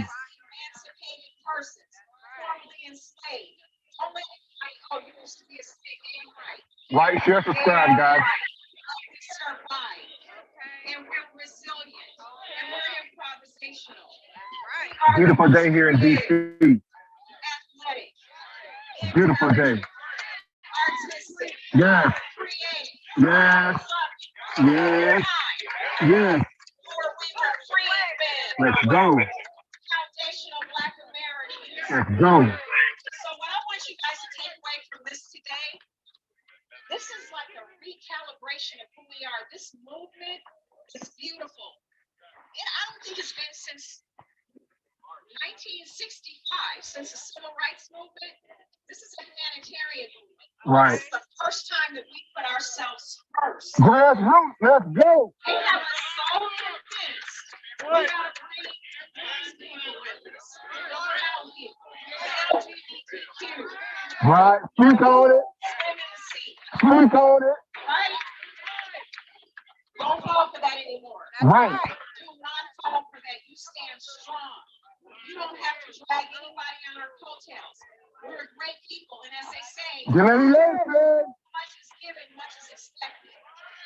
We've been very humble people. Very humble. Yeah. If we were half, 1/10, 1/32 as violent as they say we were, nobody would be here. Because we're great. Because we're family. And then they'll tell you, oh, you don't have a culture. Boy, stop. Boy, stop. We are the culture. Let's talk about family. We are the cash cow. We are the culture. We are the culture. We are the culture. We are the culture. We are the culture. We are the culture. We are the culture. Let's go. Talk about it. They say we have no culture. So we watch the media. What do they do on the media? They don't show you a full black man. No. They're going to show you a black man with another. A black woman with another. Right? Right. They're going to show a single mother. movement is about, you're out here, you're being active. That means you're being an activist in this moment. You are being an activist just by being here. Now, what I need you to do is any call to action. When you leave here, you make sure you people leave and do something. Some of you start with the media. Get busy. Start contacting the media and say, I don't like the visuals. We don't have to keep saying this is how it is. This is not how it is. You know, let's look at the Kyrie situation. Our place for national illiterate. Let's go. Let's go. We're in the building. Y'all see it?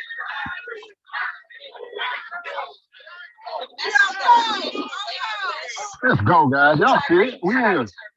We in here. Let's go. Right? Kyrie caught us straight. Kyrie caught us straight. But the message they're sending us is none of us get to speak. Not against the people that are coming after him, but anybody. If you pay attention, any other ethnic group, if you say something about Latinos, you gotta apologize. You gotta write a check. You say something about Asians, you gotta write a check, right? You say something about Eastern Europeans, you gotta write a check. Right. They jumped out the boat yesterday getting paid. However, Cut the check. black people and black Cut the crap. Cut the check. You have no repercussions. So it's time to wake up. Now back to family and culture. One of the things that I hear a lot of us saying is, oh, I'm just regular black. What's that?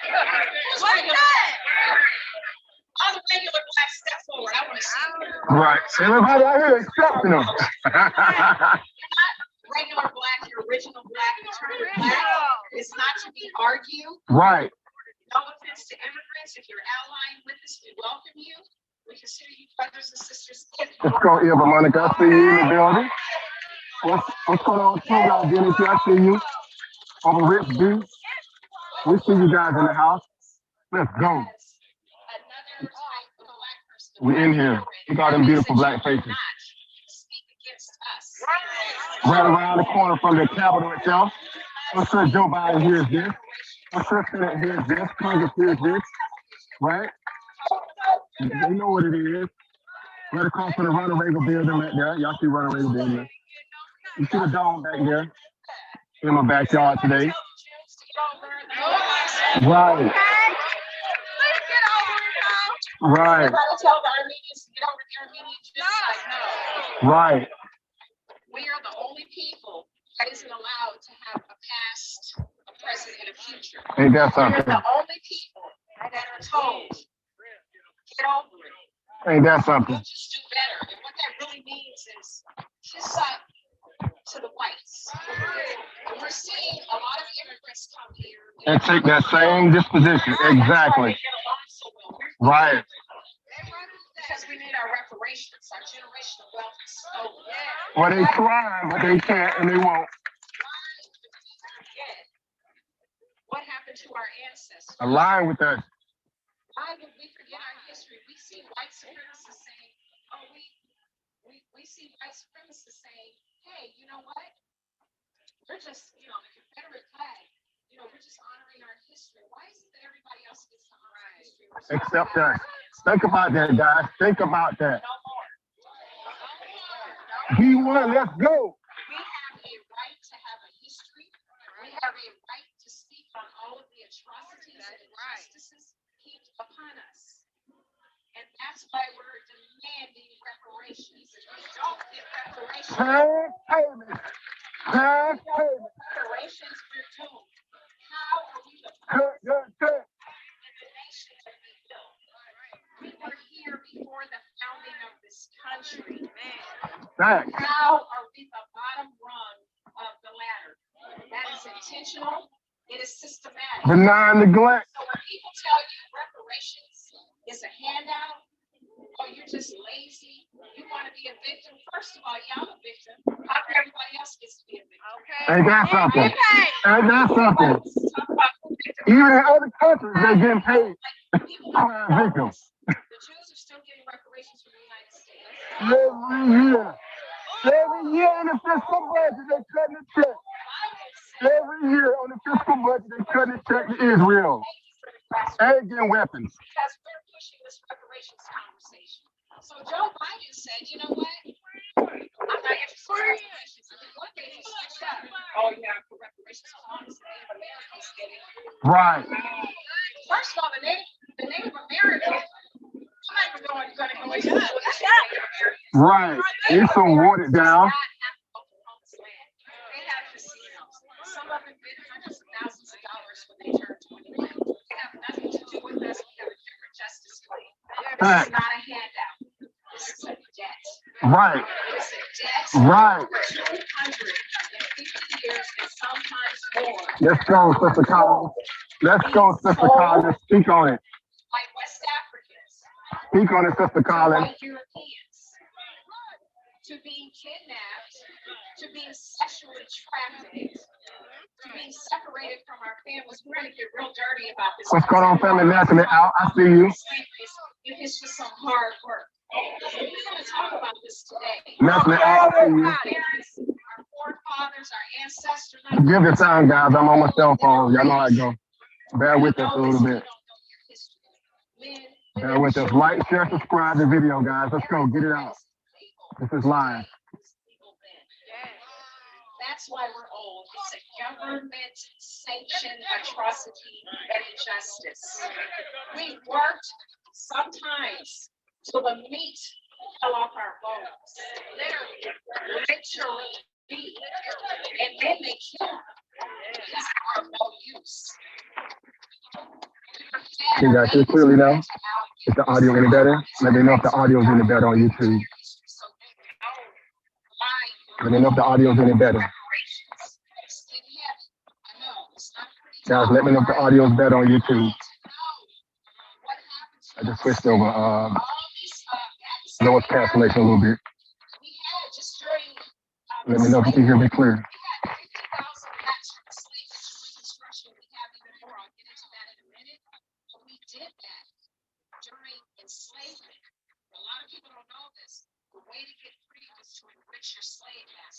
Something saved his life. I forgot what else. We have been inventing geniuses since we set foot here. The best culinary dishes come from us. Southern food is us. So we're old. You know some vegans in the house. After peonage, black codes. You just stood. So this was another way for them to re-enslave us, right? So what they would do was arrest our men for loitering. You can loiter for 30 seconds. And they would arrest you, slave for prison. It's kind of easy. And they pushed you back to the slave master. They just changed the name, still slavery. Right? That's what we've been dealing with. We've never had a fair chance in this country. Then we had Jim Crow. Right. Separate but equal. Intelligent people. But we still had to be porters and maids, even if you went and got a degree. We built our own cities and towns. 200 to 300 of our towns were burnt down or flooded. Longer to Black Wall Street, we had to use Black Wall Street. It's not just one place. We had towns with airports, train stations, libraries, grocery stores. Know your history. Dig deep. We've never stood a chance. There's nothing wrong with us now. We are good at uniting. We're dealing with the devil that's good at destruction. Yes, yes. So we had peonage, Tom Big Lisa, Jim Crow, Redline. Oh, I see. Okay, you know when they talk about a handout? How many times have white people get handouts? Every day. Thank you, Beauty. Beauty Supply, thank you. Thank you for that. Want to make sure you guys hear clear and can see clear. Thank you so much for that reply. Family B1 Beauty Supply. Thank you. Thank you.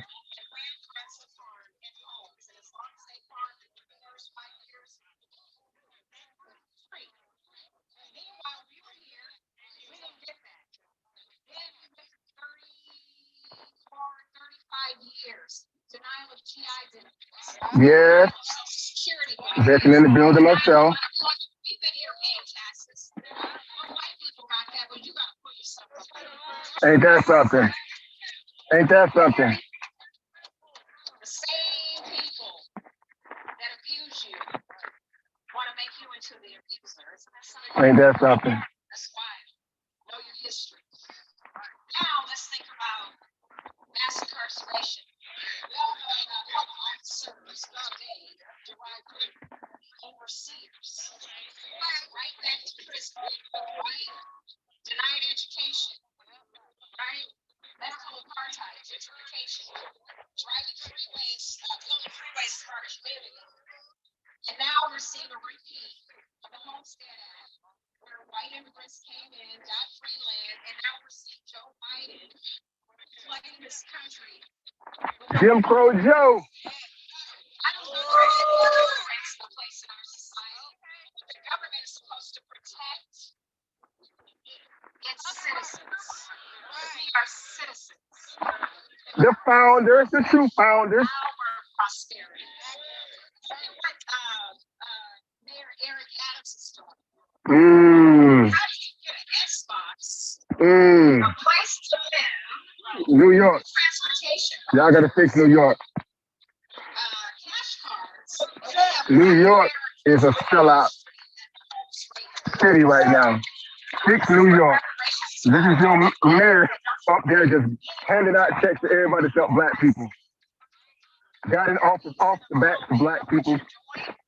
Sweat, blood, and tears, and I cut checks for immigrants, illegal immigrants. Cut checks for illegal immigrants. New York, where y'all at? Fix the city. Foundational Black Americans. What I'm going to start closing with is I hit all the points why we're owed reparations. This is not a handout. When the government It's a debt that's owed. we just told you they paid the Jews. We told you The Japanese. Let's go. They paid the Romanians. They paid the white slaveholders for freeing us. They pay Ukraine, they ain't even here. They got reparations. But all of a sudden, everybody becomes a financial guru. Right, Becomes us get reparations. Well, right. Let's do a study. We not to do no studies. They know it's owed. Cut the check. In Cobra, cut the crap. We don't need no studies. HR 40, no bueno. HR 40, no bueno. We ain't got time to be doing those studies. 1865 Freedmen Act. 1865 Freedmen Act. Paperwork is already there. Cut the check. where's the money coming from to send everybody a COVID check? Right. There's money for us, and we must get active family. We're a family. And I want to say this, when you leave here, give your people a new, better type of grace. We've always had people, they say that we are not unified. We can go anywhere in this country and get along. So I'm going to say this in closing, guys. This is beautiful. That's just Attorney Collins, naturally. Naturally out. That's Sister Collins. She's an attorney. She's an attorney. We need attorneys to be able to speak.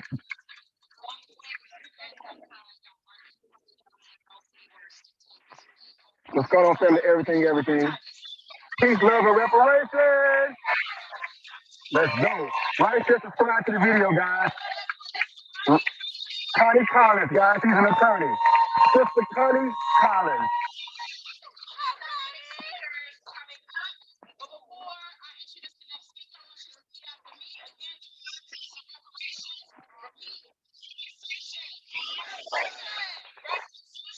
Restitution. Rehabilitation. Satisfaction. Guarantee of non-repetition.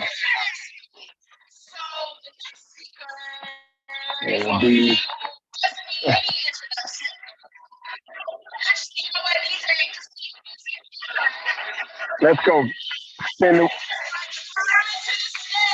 Let's go.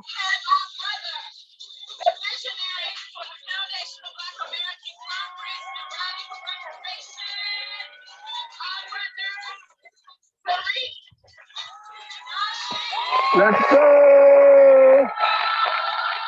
Let's go. Let's go. Let's go. I said, what's up, DC? Let's go. Who's from DC here? Me in the building. I live here now, but you know, DMV. DC, the home of Big Frederick, Let's go. the home of Larry Perry, Let's go. the home of Dave Chappelle, Let's go. the home of Mambo Sauce. Yes. Right? What's up with that Mambo Sauce? Right? DC, we're here. The rally for reparations. Look at this beautiful crowd. Give yourself Let's go. There's our organizer guys for the event today. Brother Tariq Nasheed. Tariq Elite for some of you guys. should know. We want tangibles as foundational Black Americans. And we're not going to let them redefine what reparations mean, right? Is reparations student loan debt? No. Is reparations HBCU funding? No. Is reparations minority business loans? Is reparations catfish nuggets? No. What's reparations? Tax payment. What's reparations? Money. What's reparations? Money. Give yourselves a round of applause. Let's go. Now, when we talk about reparations, we get the same 7 rebuttals from the dominant society, and we need to know how to address their rebuttals when we talk about what we need to get as far as reparations. The first thing that they say is, well, wouldn't reparations be divisive? Wouldn't that make people in the dominant societies not like you? Are you here to be liked by the dominant society? Tina Turner told us, what's love got to do with it? We're trying to get our money. We're already divided. They control our resources. So we want them to divide our money and give it back to us because we're owed a debt as foundational Black Americans. Fact. The second thing that they try to tell us is, well, other people suffered. It just wasn't Black people. Irish people were enslaved. Italian people were lynched. Native Americans were mistreated, and they're not complaining. So our intellects complaining. But the thing is, these people are not complaining because they were compensated. The Irish who were in indentured service, they got something called freedom dues after their contract ran out.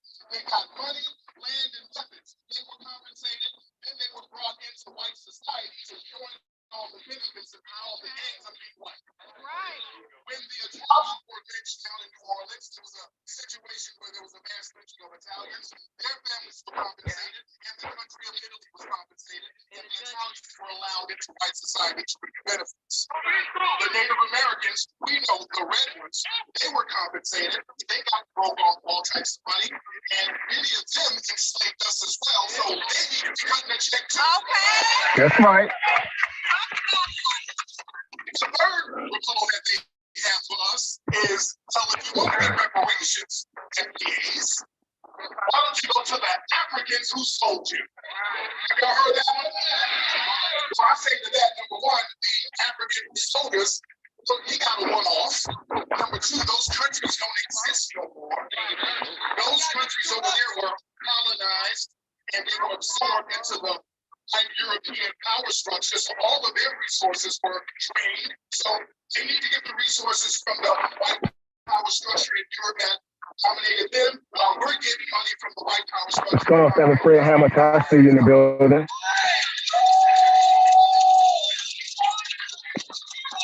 Another rebuttal they say, well, all white people didn't even own slaves during slavery.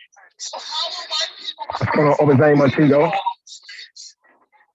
But it was a slave economy, when everybody benefited from the slave economy. So if you were a white person in the 1800s working for the train station economy was built on the resources that were taken back and forth from the south to the north. Germany in the 1800s. Yeah, you didn't own a slave, but you were insuring slaves, and you were making money on slavery. If you were a white person in the 1800s working for a bank or a factory, you were getting all the raw materials and refining it in those northern factories, benefiting from slavery. So the whole economy was based on the labor of our foundational Black American ancestors. Let's go.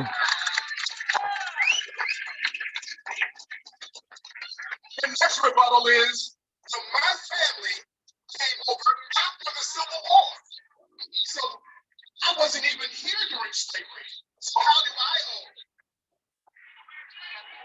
When your family was over there in the slums of Europe, Speak on it. heard about a country that was built up off the wealth from the free labor of our ancestors. Let's go. And they knew that wealth was mass distributed from our hands into white society and locked in racially. And they sat over there in Europe and said, sign me up, I want to go over there and be a part of it. Right. The cotton, the sugar, the crops, the gold mine, and everything else. Cut the check. The sixth one they say is, well, there's already been reparations paid to Black people.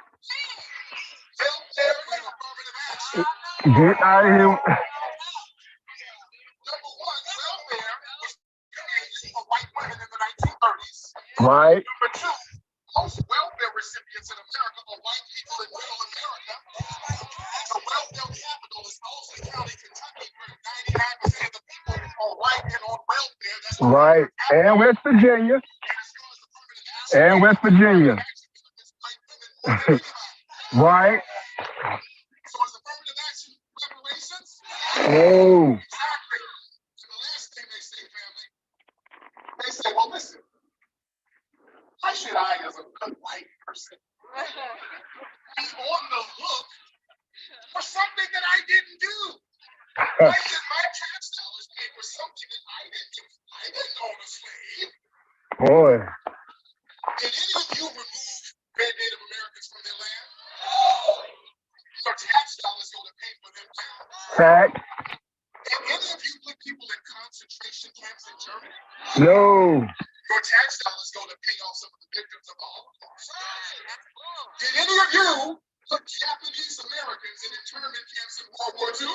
No. But your tax dollars go to pay the Japanese families. Right. Did anybody here fly a plane in the World Trade Center? No. You know some of your tax dollars go to those tickets too. Right. Did you create a war in Afghanistan? No. Billions of your tax dollars go to Afghanistan. Did you cause a war in the Ukraine? Billions of your tax dollars go to the Ukrainian citizens. Right. Present tense. We're giving all of our tax dollars to these people who are not even citizens for the most part.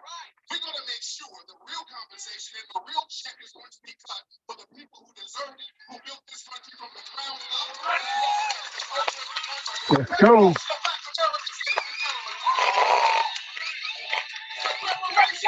Reparations.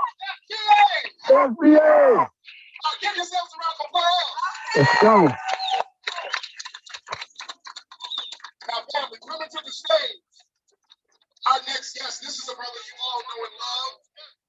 He's a mainstay in our Hidden Color series films. Let's go. And she's who I love and respect so much. From New York City, ladies and gentlemen, give it up for brother Plaza.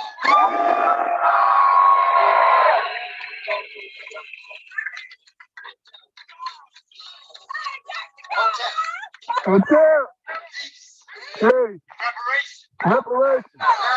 Now. Now. First, may I say thank you for your time. As you mature, one of the things you come to realize, the most valuable thing you have is time. Mm-hmm. And everything that we're doing right now in our time is for a future time. It's for our children. And the thing I'd like to talk about is, when we want to see our children in the year November 5th, 2122. What do we want them to have in 100 years?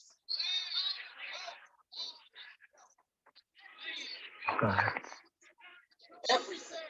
Right. Everything. it's important that we understand this now. What I've come to do, with folks, Right. to help us understand how we got, Yes, Dr. Kaba. to help us understand what we have done to make this possible. There are reparations all around the world. In Africa, they have a 10-point plan in Africa for the colonialism of what they've experienced. In the Caribbean, in CARICOM, they have a 10-point plan as to what happened to them in the Caribbean. For those of us who understand what happened when Africa was carved up in 1885 at the Berlin Conference, we understand what happened. England, France, Germany, and other countries in Europe carved up Africa and stole all of their resources. In the Caribbean, they built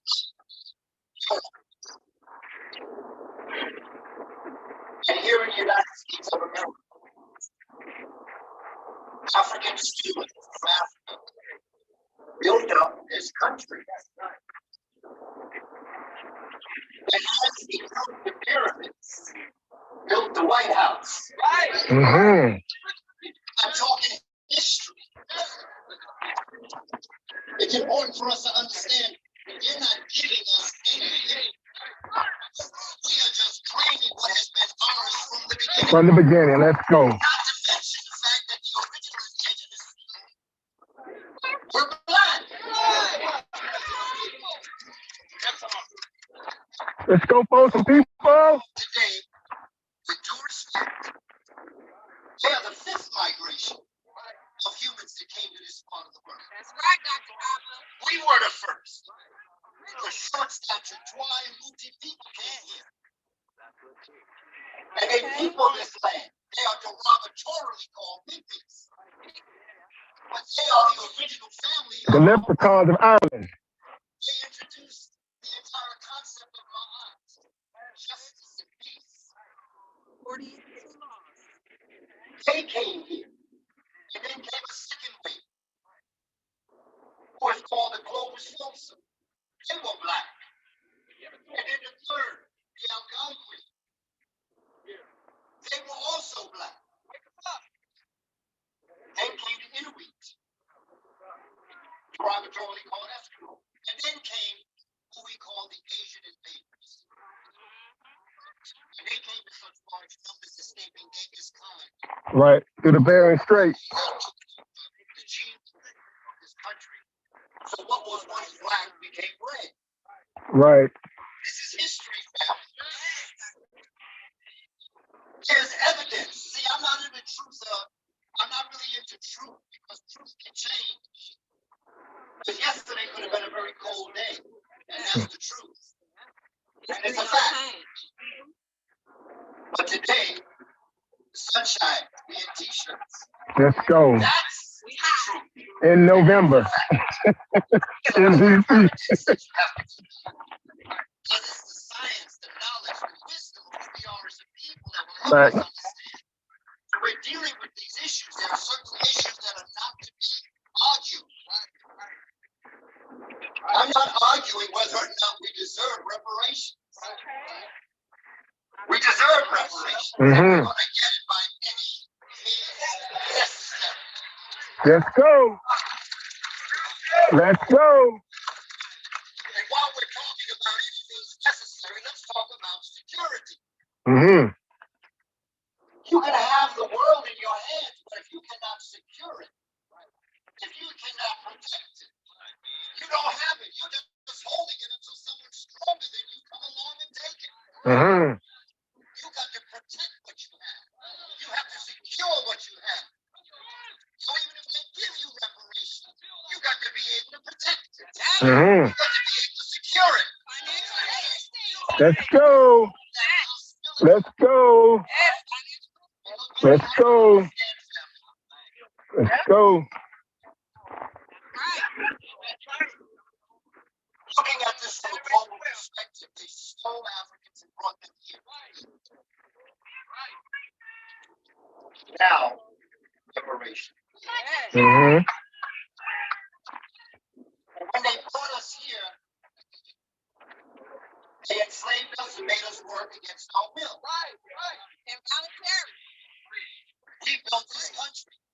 We built the machines. We built DC. We could not, because we were enslaved, we could not claim it. We have a patent on it, but we created it. And they got credit for it. Right. Because who better to create the machines that's going to help what you do than the people that are working? Mm-hmm. That's the evidence. You in the big house and I'm down in the field. Who's going to build the machines? It's the people in the field. Mm-hmm. And that's what we did. And down south, what was going on at the time is that the South was getting big money on the raw material. Cotton. And the North was having problems because they were the industry. That's where the actual factories, most of the factories were made, where the South had the raw materials. And pretty soon the South said, well, I don't want to do this anymore. I don't like this relationship in 13 colonies.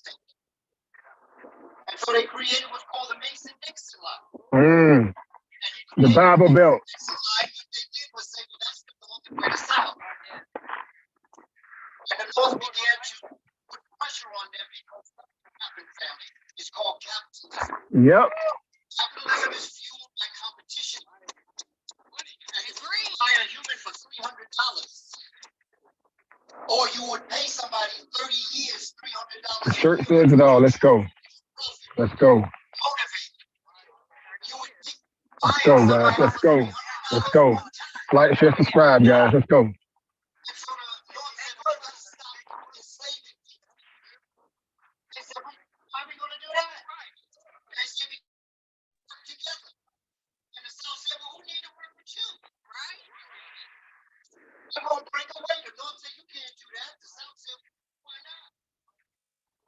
Because then that would bring up the Union.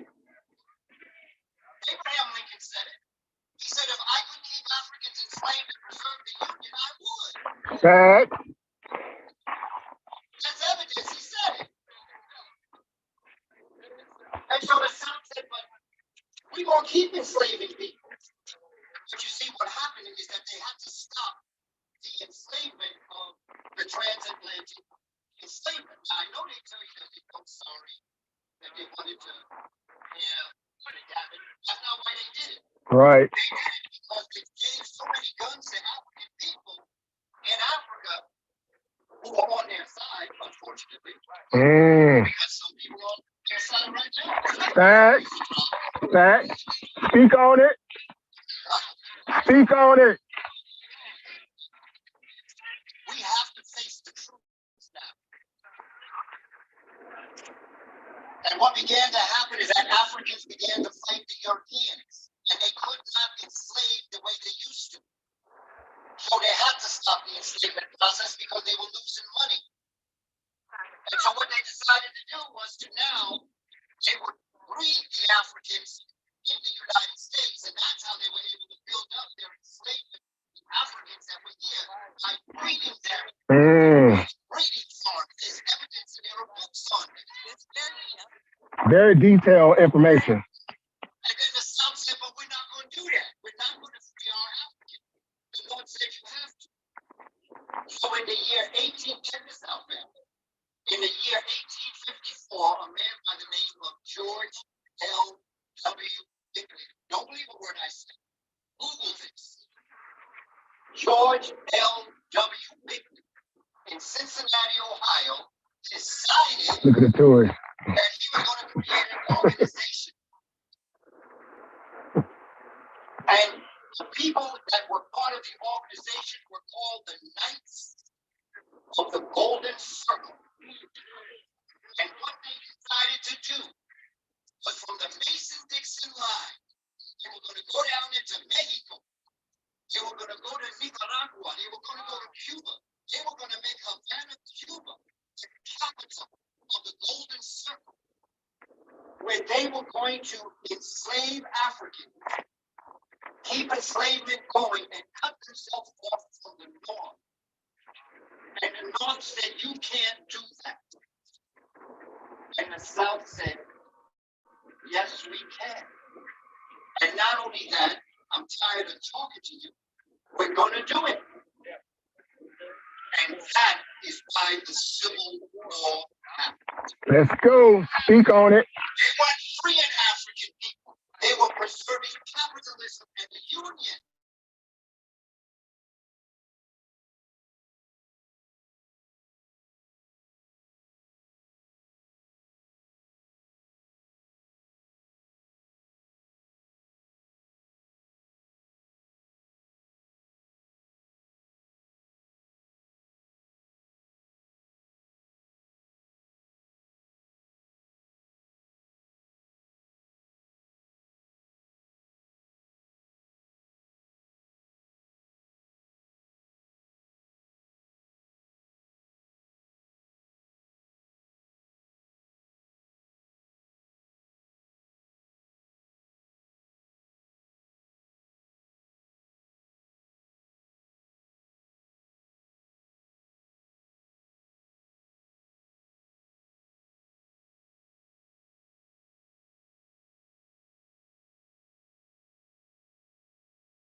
What's going on, sister? I see you in the building. I think the Felicia. I see you in the building.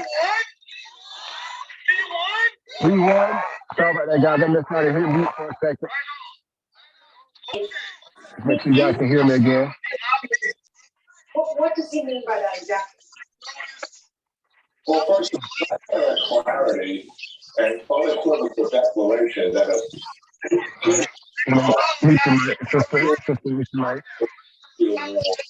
then that's going to be the kind of response that the United States, South Korea, or allies. One second, guys.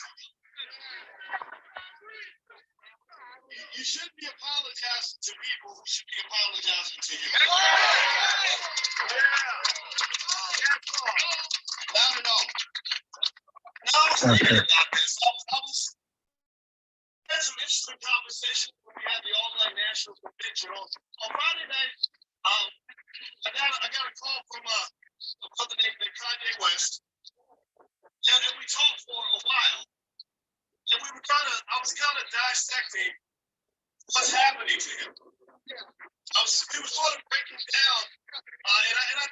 listening, I was explaining, but this is what you're dealing with. This is not a matter of right or wrong. When you talk about something like reparations,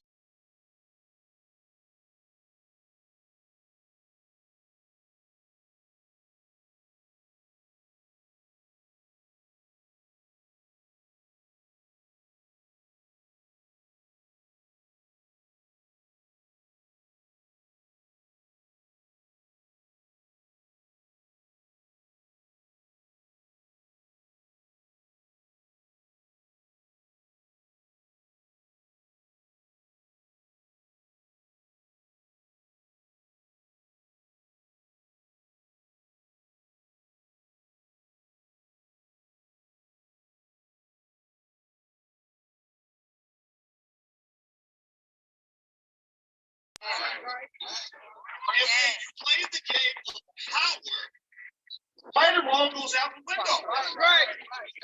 True or false goes out the window. The whole pandemic, we had people telling us what was true, but we had other people who said that's false. And they were muted. Because you're playing a game of power. So at the end of the day, just to finish the part about celebrities are not important, but I want to make this point. I said basically what they're doing is they have put an economic embargo on you. Yep. They have declared economic warfare. A form of sanction. They're doing to you pretty much what they tried to do to every black man and child for the last 400 years. Right.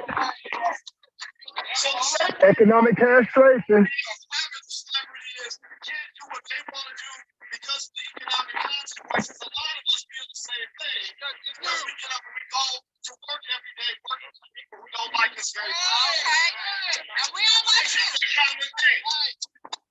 So let's get back to that word power. Power is defined in the book Powernomics.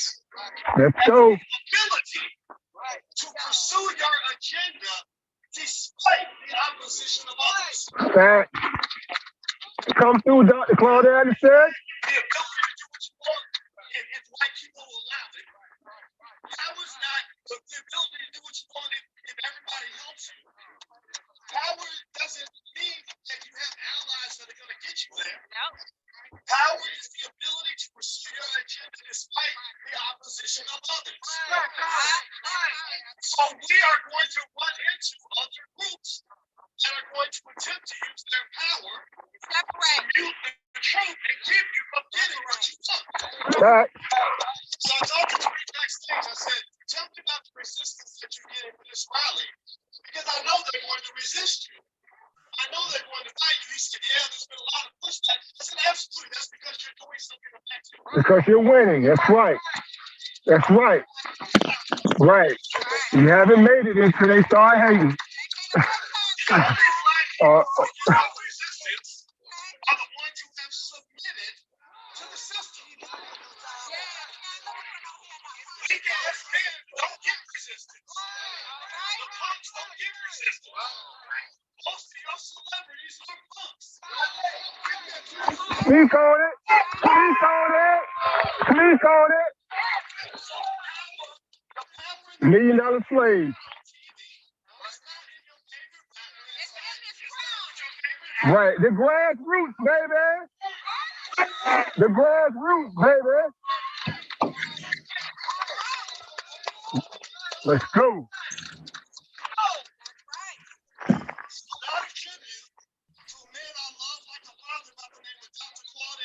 Let's go. Let's go. Right. He's lived down the street from Howard University for decades. They never had him come speak. They had a long list of anti-black people speak. A whole lot of weak Negroes from Hollywood speak. But for some reason, the greatest economic thinker of our generation, he just slips off the radar. Let's go. That tells you what you're up against. That's telling you what you have to fight. So let me give you something that will help you in this battle. I'm going to give you 3 core values that I believe in This is not a solution that's going to come from the politicians. It's not a solution that's going to come from the celebrities. It's a solution that comes from us and our families. Why? Because of three things. We must educate our own children. Because the public school is killing them at an early age. This education. Prisons on training wheels. And they're training our kids to become little white supremacists. Speak on it. The second thing we must do after we educate our own children, we must create our own jobs. A lot of our people cannot be free because you cannot expect to fight power and get the resources at the same time. Let's go. The man feeds my family. I can't look at him and say, I'm the man of this house. He's the man of the house. So we have to create our own jobs so we don't send our kids across town begging for a job for people to hate them. The third thing we must do is we must support black businesses by any means necessary. The church says it all. Let's go. Let's go, guys. Independent. Let's go. Independent. Let's go. Let's go. Let's go, guys. Let's go. Let's go. Let's go.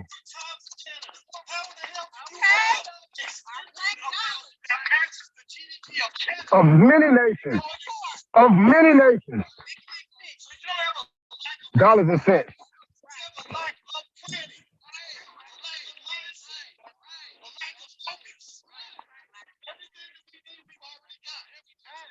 So as we move forward with this reparations fight, and we should move forward with intentionality. I am not here to tell you what to do, but whenever a politician calls me, I tell them if you can't support reparations, then I cannot support you. Fact. Fact. No tangibles, no vote. No tangibles, no vote. No reparations, no vote. No reparations, no vote. No reparations, no vote. No reparations, no vote. Let's go. Let's go. Let's go.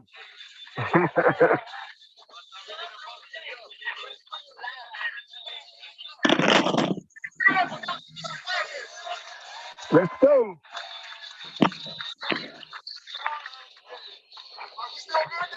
Yeah. Yeah.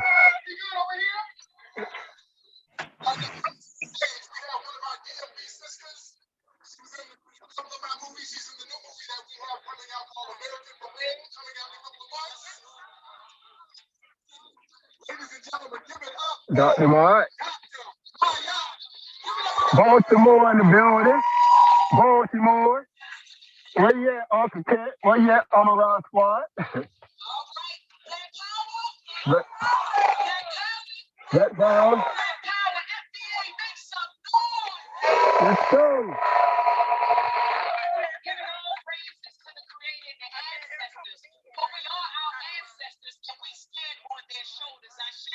Okay.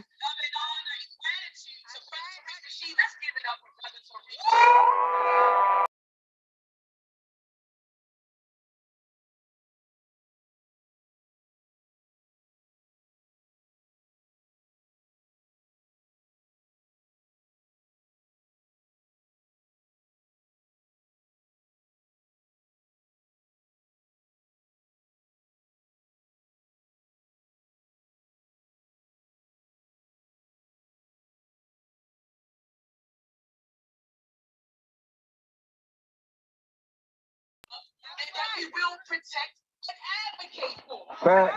So to my brothers and sisters, Blood, sweat, tears. throughout the diaspora, FBA is no different from you recognizing your Yoruba lineage, Fact. your Ashanti lineage, Fact. or your Akan lineage, Fact. or your Bamaliki lineage. Let's go.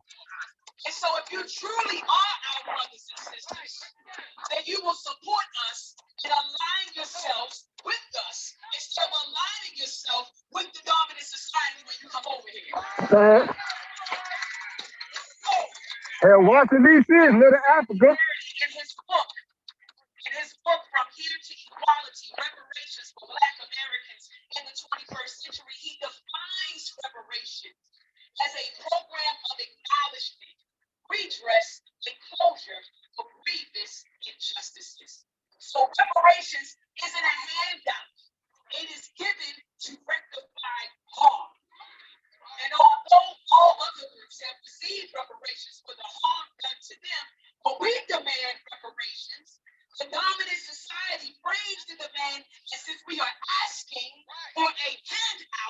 Right. federal government.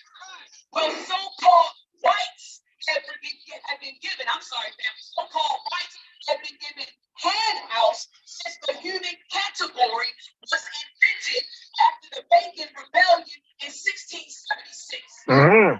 See, whiteness is an invention. There's no such thing as a white person. Speak on that. And after the Bacon Rebellion, this government passed a package of laws that gave psychological and material value to those who were classified as white. And these laws gave patriarchal authority to white men. It gave power to white men. And it disempowered people who were classified as non-whites. Mm. In Dr. Amos Wilson's book, Blueprint for Black Power. Let's go. Let's go. Let's go. Blueprint for Black Power by Dr. Amos Wilson. That book should be in every black home. Right. And that particular book on page, I believe, Right. 34 or 36, he lists all of the handouts that whites have been given from 1675 to 1975. Let's go. People have been given handouts for 300 years plus. All right, and so from 1683 to 1889, the federal government passed acts and ordinances that gave lands to whites. Right. Specifically, the Homestead Act, which was passed in 1862, it granted settlers 160-acre tracts of federal lands without charges. Over 250 acres of public lands were transferred almost exclusively to whites in the most important land program in American history.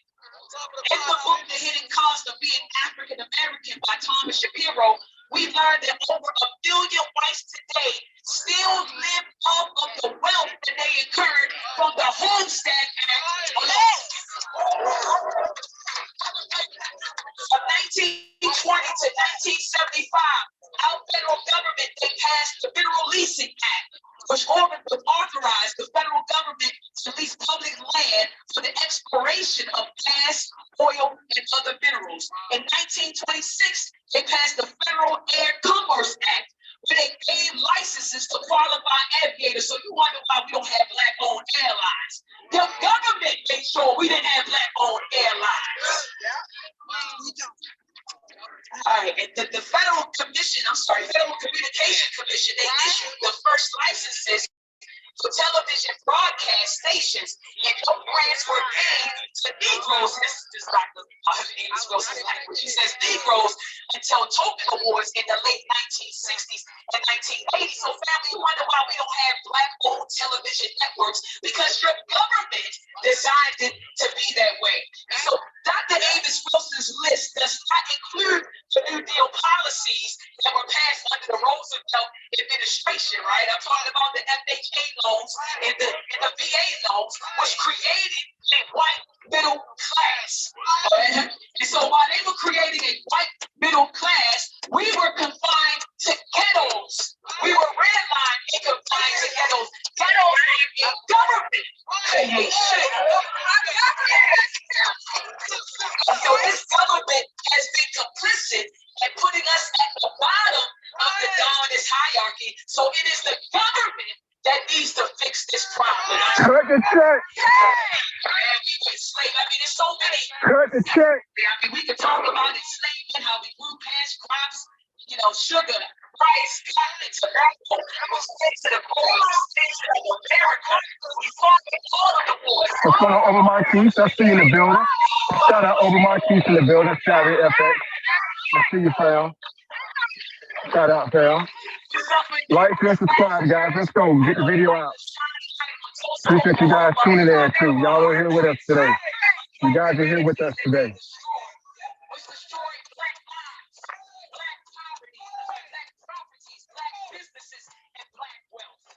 Let's go.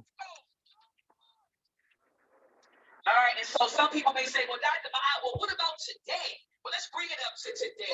They murdered and falsely imprisoned our freedom fighters, free movement. Let me hear y'all say free movement and all political prisoners. Free movement and all political prisoners. Let's go. Movement and all political prisoners. Free movement and all political prisoners. Mass incarceration, police violence and killings, discrimination in housing and employment and credit markets, fully resource schools.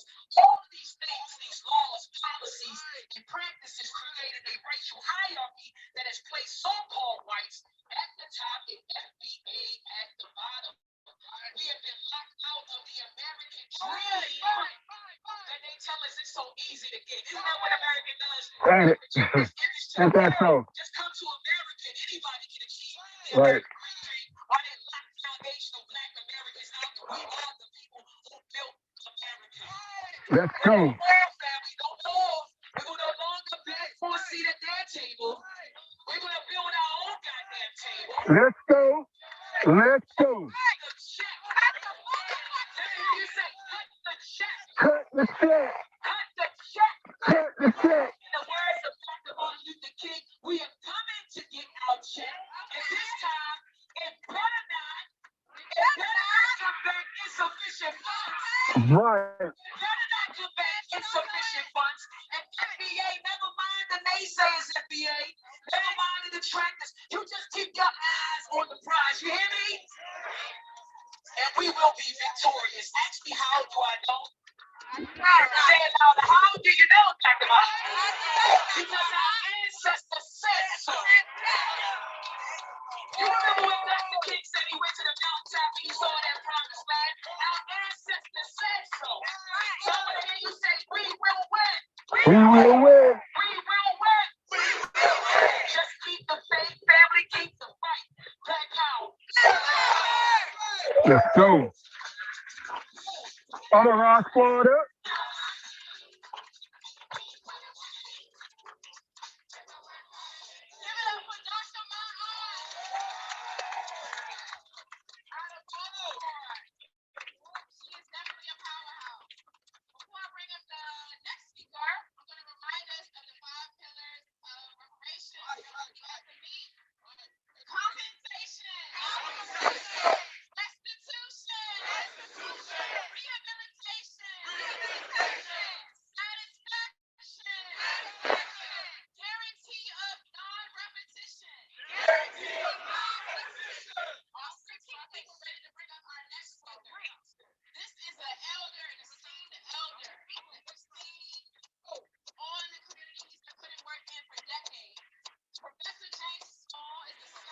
Let's go.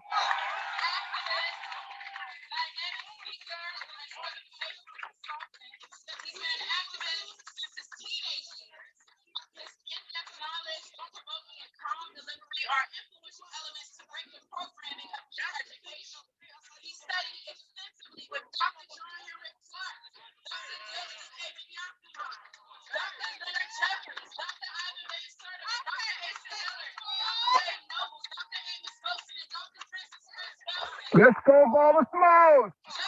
Let's go, Barbara Smalls. Y'all see the mural over there being painted in real time of the ancestors. Dr. Francis Chris Wilson.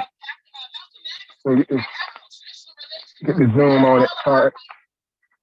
Come on.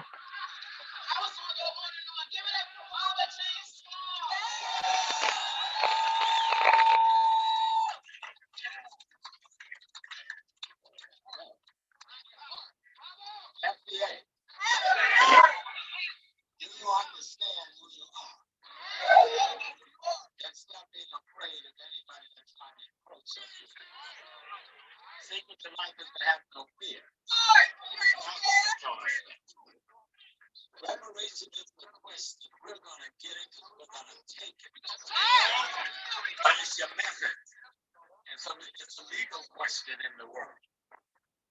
But how many people in here ever had a job or got a business? Raise your hand. You do it to get paid, right? Right. So somebody works your ass for 400 years and don't pay you, don't they owe you? Right. Think of it now. Somebody works It's not rocket science. 400 years Cut the check. and owe you. And don't that come with back pay? Right. That come with interest. Compound interest. Let's go. Ain't one in the world. Compound interest.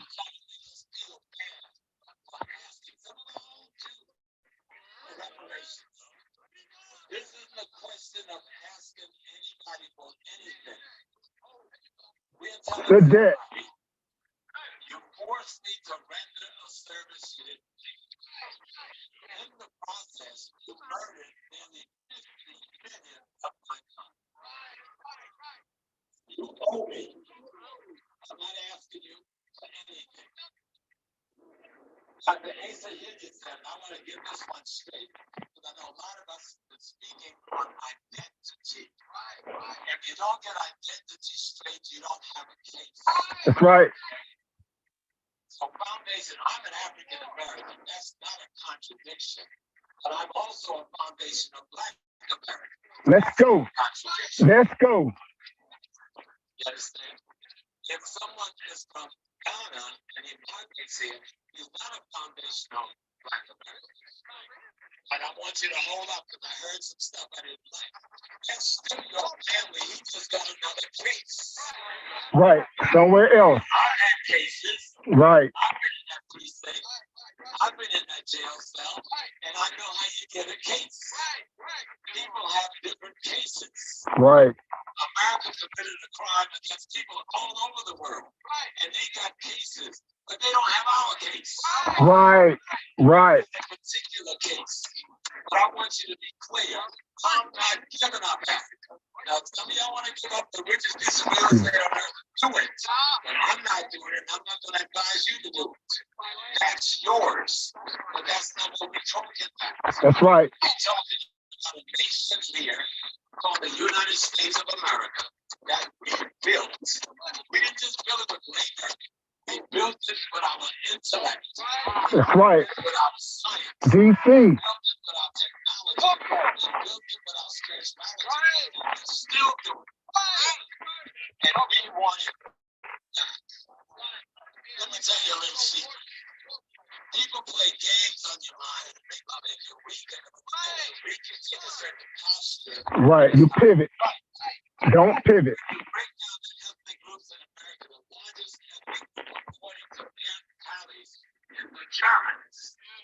The second largest ethnic group is the, let me get it right, the foundational Black America. Mm-hmm. I want you to understand this, but I'm going to show you something.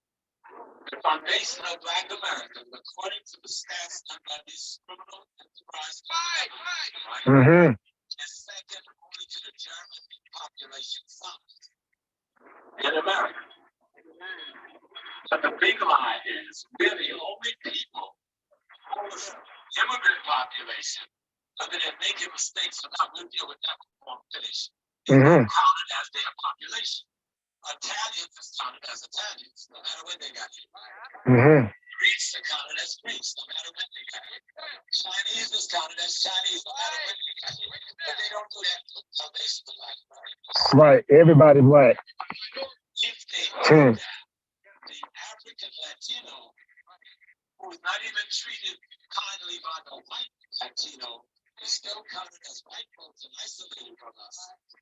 If we just took the African Latino into the family, we'd be the largest ethnic group in America. I'm trying to tell you something now, how you get paid out of pocket, and then you're fighting out of the wrong pocket. The foundation of Black American is the largest population in America. Cornerstone. We're talking about ethnic population wealth. You're the first or second wealthiest ethnic population in America. Fact. If you don't get clear on your identity, you don't know how to take your riches and turn your riches into Too well. Let's go. Financial literacy. Let's go. the black ones, the white ones, and the brown ones that have not voted. Let's go, guys. We should use the Let's go. mechanism of how you get in office to get the criminals out of office. But we don't know how to use all the tools Go, guys. in our hands. Let's go. So I'm not deceiving about voting. Voting is a tool. It's not an addiction. It's not a disease. It is a tool when you live in a capitalist society that use electoral processes to pick your leaders. If you're going to sit back and let somebody else use that tool, you're going to lose the game. If you want to win the game, you better take control of every tool mechanism you got. But the first one is your identity. Power is the ability to define your reality, and that includes your identity. And everyone else needs respect. your decision on how you define it. Speak on it, Baba. Let's go. So me, I'm not going to say I'm not an African American. African, my race, America's a geopolitical place. Mm-hmm. The foundation of Black American is an ethnic state. It talks about a population for the last 400 years that has been under duress in the United States of America. And we come from all over Africa. And we formed our own ethnic nation. Right. You know how to identify your ethnic nation if you're going to be able to fight for it. Yes, my brother from Nigeria, he got a case against Britain, and he's got a case against America, but not the same case we got. Mm-hmm. Mm-hmm. Now, I'm not going to argue with him. That's my brother. I fight for my case and ask for his assistance. And then when he fights for his case, I'm going to give him my assistance. Let's go. Let's go. Let's go. War is a race war, and it has been a race war for the last 3,000 years. Let's go. For the last 3,000 years, you have been in a race war. This population, the foundation of Black America, for 400 years, we have taken on the mightiest white empire ever built on earth. Mm-hmm. And we have defeated them multiple times. Let's go, Haiti. Let's go, Nat Turner. So when we tell them we're coming to the table to get our reparations, we're coming to the table not to ask them for reparations. We're going to define methodologies for taking our reparations. Let's go. It isn't just a conversation. It isn't just us being here talking to A study. every one of Let's study here. engage the foundation of Black America and organizing the mechanism necessary to take our reparations. And I understand reparations is the pretty name of the money they owe us, okay? Mm-hmm. Throw that word out. We're going to take the money they owe us. Back in the 60s, we called it reclamation. You robbed the bank here, store here. Right. That's right. Reclaiming. That's it.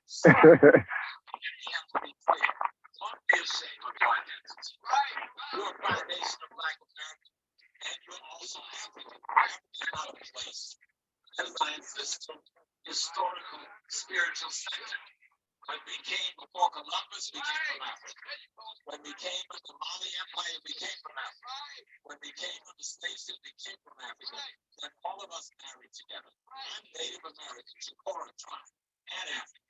I came on the ships with the Malians before Columbus, and I'm still African. And I'm here talking to you. I'm from South Carolina, the Galaxy Coast. I'm straight up foundation of Black America. All the elements. But I'm not going to give nobody Africa. And that's what America is what's mine as an African. I thought this. Good point, Sister Monica Lamb. If they got any literature on that, I'll get it. She asked the question, have they passed out any critical points to approach the government? They got anything in a bullet point or even on a face, I guess the website to that regard, I'll make sure I get that information. Thank you guys for tuning in as well. I appreciate you guys being here today with us. Thank you guys for being here on YouTube. Like, share, subscribe. Let's go.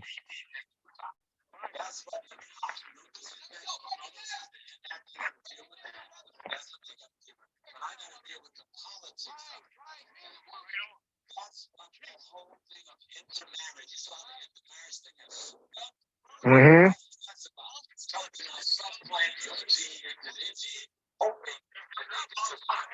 But they're not going to survive. So most of us here will not live to see their death. So we know their death is going to come. That's right. We can't do is make sure we make the case for reparations now. Like that dude was talking about segregation. Mm-hmm. We want reparations now. We want reparations tomorrow. We want reparations forever. We're going to take the whole damn country. Let's go. Let's go.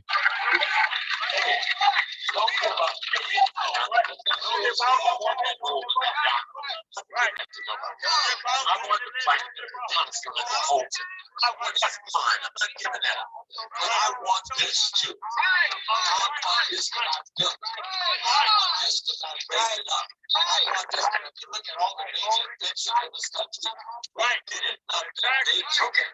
But we invented the cell phone. We built DC. Take out technology out there. The cell phone, let's go. Just don't know your technology. They even stole the internet. Open up the internet, let's go. And when somebody's telling the country, they're trying to shut it down. So I spoke up. Open heart surgery, let's go. I'm not going to let them shut it down. And you should let them shut it down. Foundation of Black America, be proud of your identity. All of your identity. If I went to Africa, I would be a Yoruba man. Say it loud. A Yoruba man. And proud of that. He would be a Nigerian. And proud of that. He would be from Benin State. And proud of that. An African. And proud of that. So don't let somebody limit your identity. You're an African. You're an African American. You're a foundation of Black American. All stuff. Own your identity. Sharpen yourself to your identity. And then make your case for reparations. Let's go, Baba.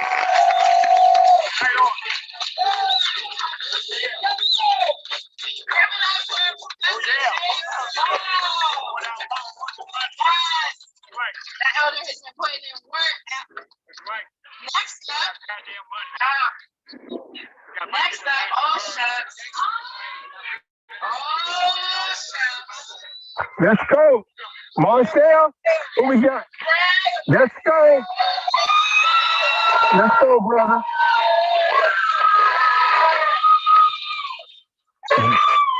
Speak on it, bro. Gullah Geese in the house. The Gullah Geese in the house.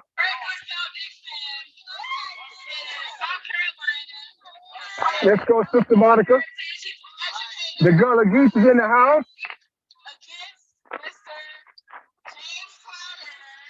Jimbo Jangles.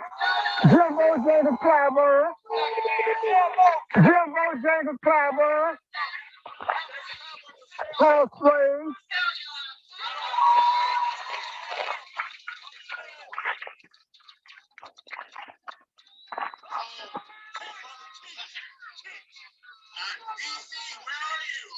Let's go.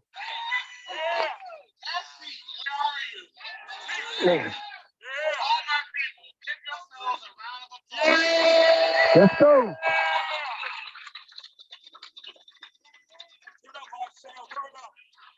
Yes is amazing. Yeah. So we have. That's right. Look at us. Yeah. That's right. Strong, intelligent, beautiful, kind, powerful.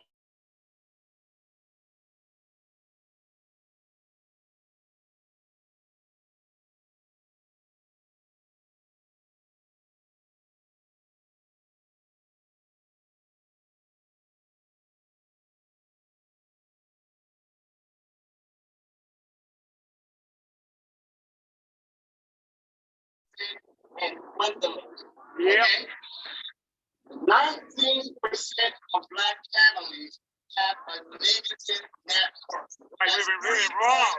5 million Black families that are so impoverished that even if you were to give them money, it will not bring them out of poverty. That's right. It would just be to try to get them out the hole. Right.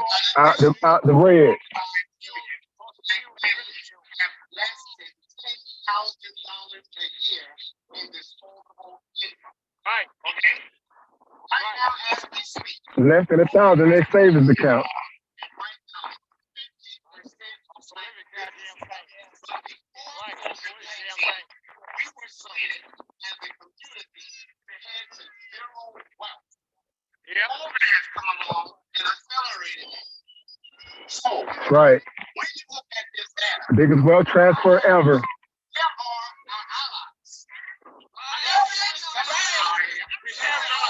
And then I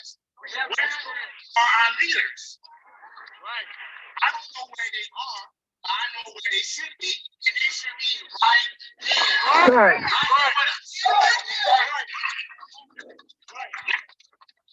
And then you look at these politicians with their six-figure salaries. Corporate interests and corporate donors. Okay, exactly. I don't know who's responsible for them keeping their job. But I know who's responsible for the Democrats. And I told them Democrats. Let's go. Fact. Fact. Fact. That's who's responsible for them keeping their jobs. We are. Unfortunately. Unfortunately.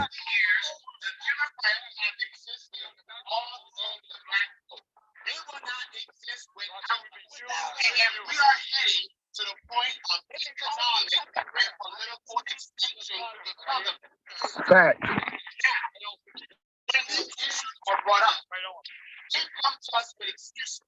When we say reparation is owed to descendants of American slaves, the people whose ancestors were promised but never received their 40 acres in a field. We start what Tariqa She says is plan.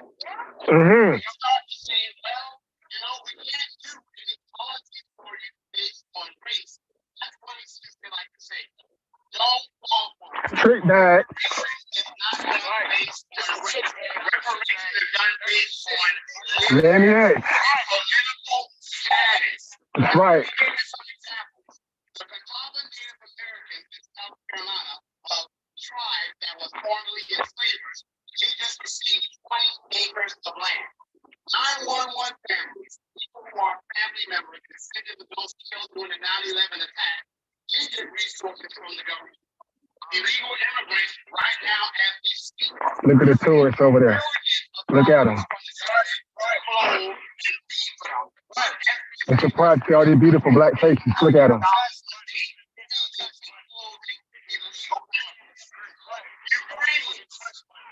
Are receiving $60 billion, and as of yesterday, they've given them another $400 million. So when they tell us we can't do any specific cause, do not fall for this. They do things specifically for everyone else, and right now, as we speak, they're making more promises to other groups. Right? If you have a child, and your child decide that he or she wants to be a she or a he, the Democrats are saying, hey, we can do that. Oh, yeah. Right now, our country has taken in over 5 million illegal immigrants since the start of this administration. Ain't that something? Resources on the state level, the municipal level, and the federal level. Yeah. The Democrats will say, hey, that's good. You can take them too. The Democrats will say that abortion is a black issue. That there should be nothing more important to us than aborting our beautiful black children. Right. Exactly. 1 second, guys. Woman's rights. So who the hell is protecting FBA's rights? Right. Exactly. They say they can't do anything specific for us, but this nation has a specific policy against us for centuries. Okay? Shadow slavery was done specifically to us on the municipal level, the state level, but even the federal level. The Fugitive Slave Act, the Dred Scott decision. Yeah. Okay? After slavery, we had Jim Crow, we had redlining. When slavery ended, we were not just free, as Martin Luther King Jr. said, we were free to hunger and famine and terrorism. Our black Wall Street that we managed to build from nothing. Let's go. Let's go. I was in a conversation with someone who is from Haiti, and I love Haiti, a beautiful country. I visited there. I had nothing against it. And he was talking about how his grandparents came here, and from nothing, they were able to achieve a middle class life. And I said to him, should I be impressed? My people from nothing with not just one, not just two, not just 3, 4, 5, over 50 black Wall Street. Let's go. Let's go. Let's go. Give it up, my people. Right. So, This country, again, has done policies specifically against us, but when it's time for them to repair the specific wrongs they've done to us, now they want to tell us they don't see color. Now they want to tell us that we're all human beings. I don't give a damn what you see or don't see, but I know what I see. I see my people suffering every single day. All right. We get it, bro. Come on, man. Dang it. Here we go. We do have an issue in our community with people believing that the answer lies in us building an economic base. And who can argue against that? We do need to build an economic base. I support Black businesses. I support group economics. But don't let anyone tell you that the government is not the answer. Okay? When white America was filled with poverty and homelessness, do you know what this government did? In 1861, Abraham Lincoln signed the Homestead Act. Say you in the queue, Sister Monica? Let me see. 1 second, Sister Monica. My mistake. Let me see. Dang, I just noticed. Yep. Sorry about that, Sister Monica. I'm out here multitasking. Thank you for joining the panel as well, Sister Monica.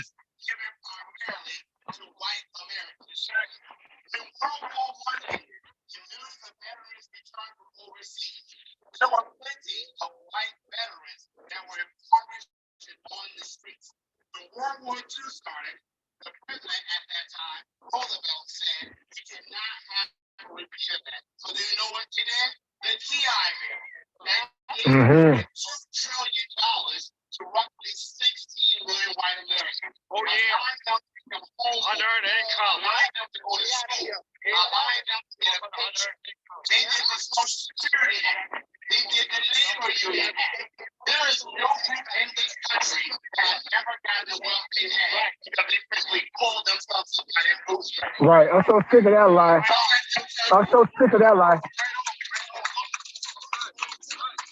Japanese Americans are one of the richest demographics in our nation. They got reparations. Chinese Americans, when they first started coming in en masse, became the finish the rules that our people started. Right. Fact. Not only they were paid for the labor, but not only were they paid for the labor, they were giving land, which today are the Chinatown. Right. So, San Francisco. we were getting land taken from us. The number one cause of lynch laws was not false accusations against the black man. It was black land. Right. Let's go. So when someone comes to us and they say the government is not the answer, tell them to shut their damn mouth. That's right.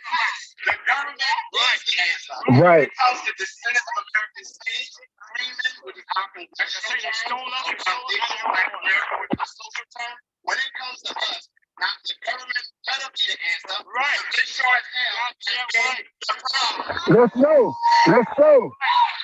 go.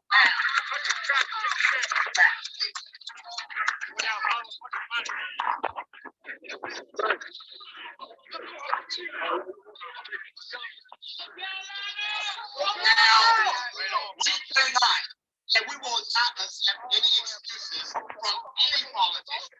But Democrats will have to believe that if you vote for the Republican Party, because I'm not a fan of either one, that our vote for reparations is never going to happen. But I say for the past 60 years, we've been voting for the Democrats. Y'all see reparations happening? Not one time. The answer is not the bill is played to any party.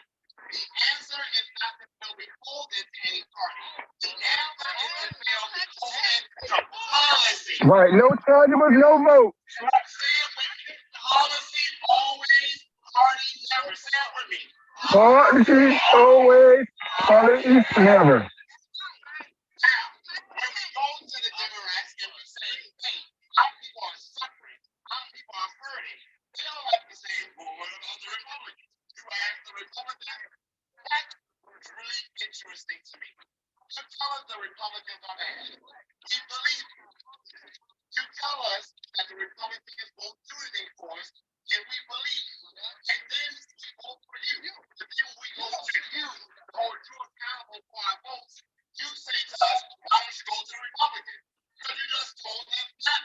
Right. Trick bag. Trick bag. What the hell I look like going across the street to Burger King? Right. Let's go. I buy a TV set from Walmart, and the TV is defective. Does that make one bit of damn sense to go across the street to Target? You see, the party that gets the vote is the party that gets the smoke. Remember that. That's right. That's right. That's right. You're not going to have it both ways. You're not going to have it both ways so you get the vote, but you don't want to get the accountability. Right. Also, let's deal with another lie. I heard Tariq and I heard people up here shut down from this and rebuttals against reparations. So just one that people like to say, well, you can't afford that. Let me explain something. Boy, that's a big lie. You borrow $50 from me, and you say you want to pay me next week. And I come to you to get my $50. Is it my responsibility to figure out how you are going to pay? No. That's right. That's your fault. Okay? But the good news is, the United States of America is what we call a monetary sovereign. Yes. Print as much as they want. Let's go, Federal Reserve. $8.6 trillion on their balance sheet. About $7 trillion printed in the last 2.5 years. Check this out. People like to say we print too much money into the economy or false hyperinflation. That is historically inaccurate. I'm going to give you all 3 examples of when this government has spent the most money. Number 1, the New Deal. Roosevelt spent trillions of dollars to provide jobs to struggling Americans, to avert homelessness. And guess what it is? It saved the American economy and brought us out of the Great Depression. Number 2, when President Obama got in office and was going through the Great Recession, this government spent $29 trillion to bring our economy down to the brink of another depression. Number 3, this was more recent. When the COVID-19 came, Donald Trump spent over $3 trillion. You know what I didn't hear anyone say? No one asked, what about the debt? No one asked, what about the debt? When this country was sending stimulus checks, not to the Central American slaves, but to every single person. No one asked about the debt when this country sent trillions of dollars to businesses to continue paying their employees. That's right. Asked about the debt when this country had doubled unemployment from 300 a week to 600 a week. That's right. Asked about the debt when this country was spending trillions of dollars to not just develop the vaccine, but study and to distribute them. No one asked about the debt when this country bailed out the banking industry. No one Let's go, 2008. Let's go. asking about the debt when this country canceled hundreds of billions of dollars after World War I and World War II. This country has canceled debt before, but we ain't canceling ours. Let's go.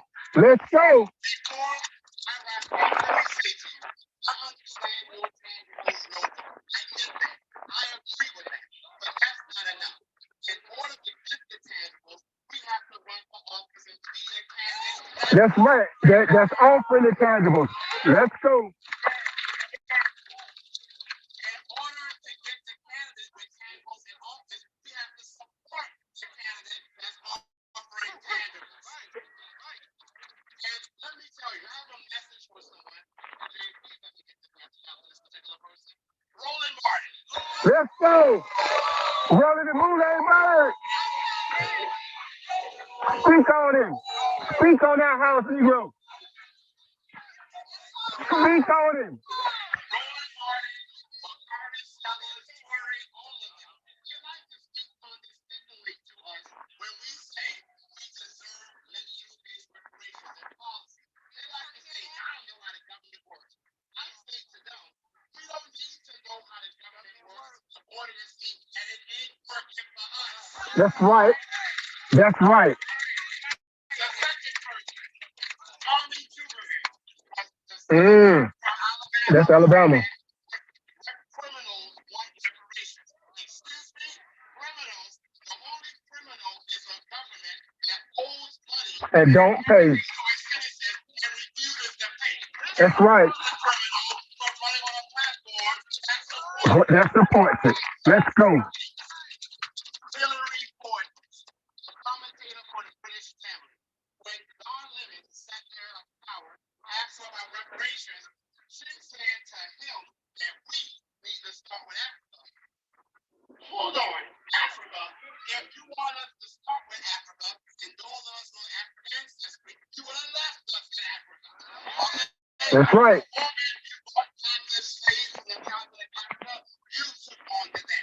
That's right.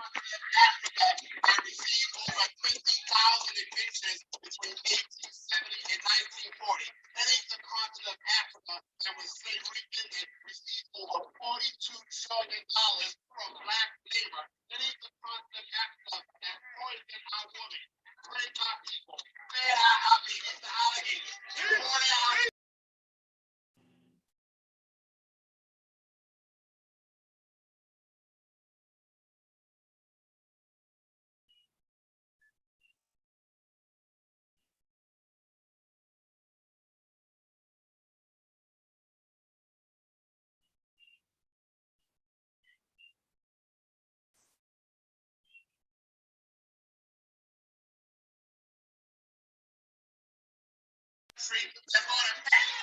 Let's go.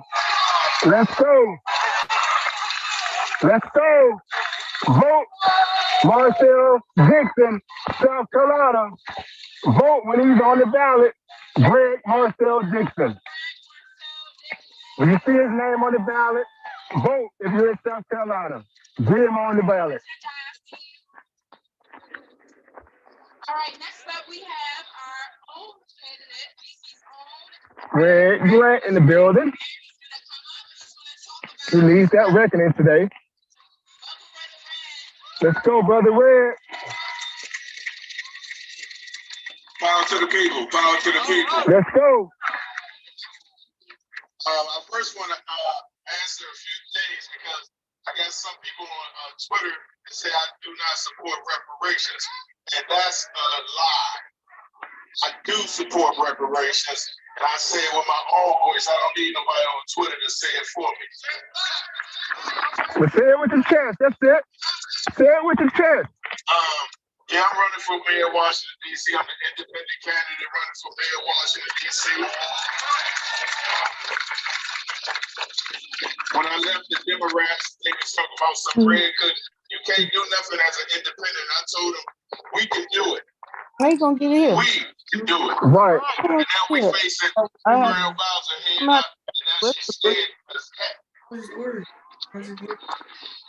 How much it cost? You So are. I'm not going to stay up there long because there's so many beautiful speakers. But I do want to say this to everybody.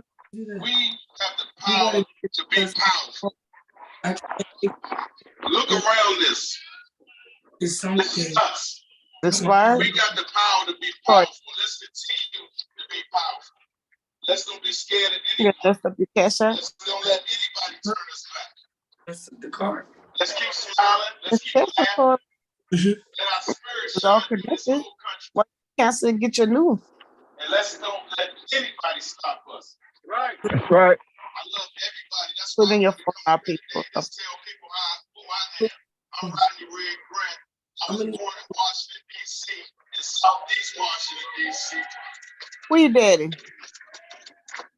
With a redskin blanket on my back.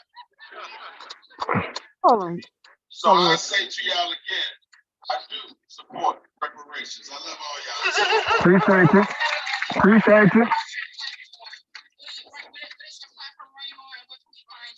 Okay, so my platform, I want to make sure our young people are empowered to succeed, first and foremost.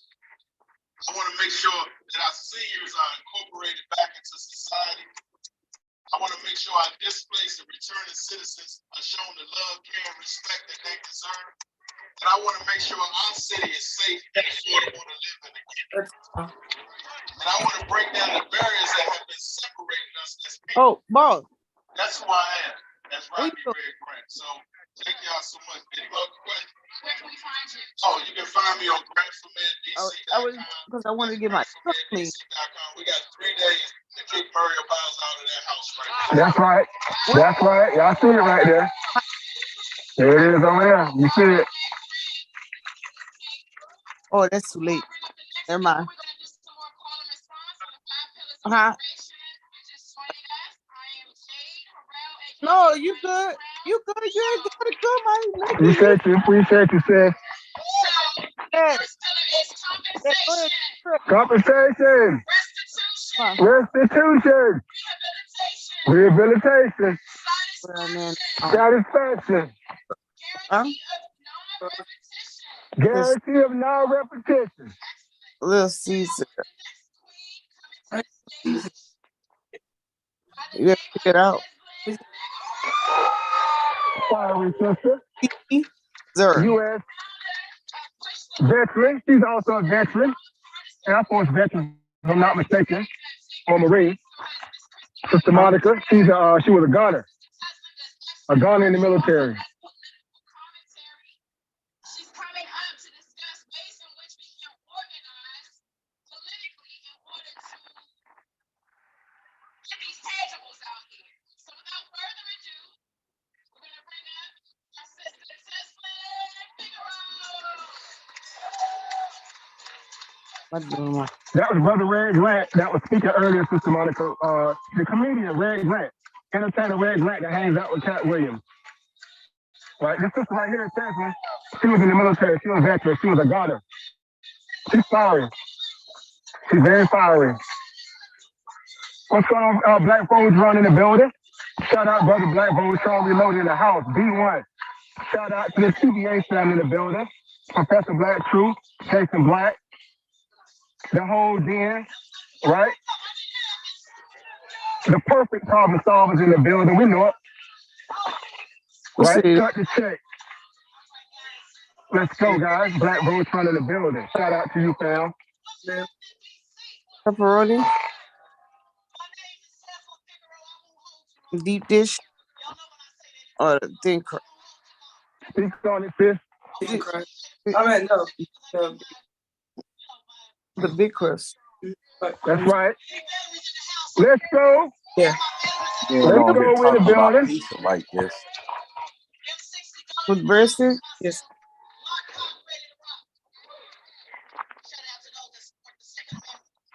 Let's go. Let's go. Let's go. Let's go. That's right. I wanted to come up here just for a second to talk about what I always talk about on every stage that I'm on. And I would be remiss not to take a moment to address the elephant in the room. Mm-hmm. It's written. When I go there, I like calling response. The best of y'all respond like the big guy said. Take your time. That's what I need. So it's been some Twitter spaces. Can I go there? Go ahead. You don't mind if I go there? It's been some Twitter spaces with some talent on who was speaking and why they speaking and who should be speaking. Can I take a moment to tell you why I'm speaking? Now I ain't bragging, I'm just telling you what it is. All day long you've heard our sister Jade break down to you the 5 important pieces to reparations. That's all that matters.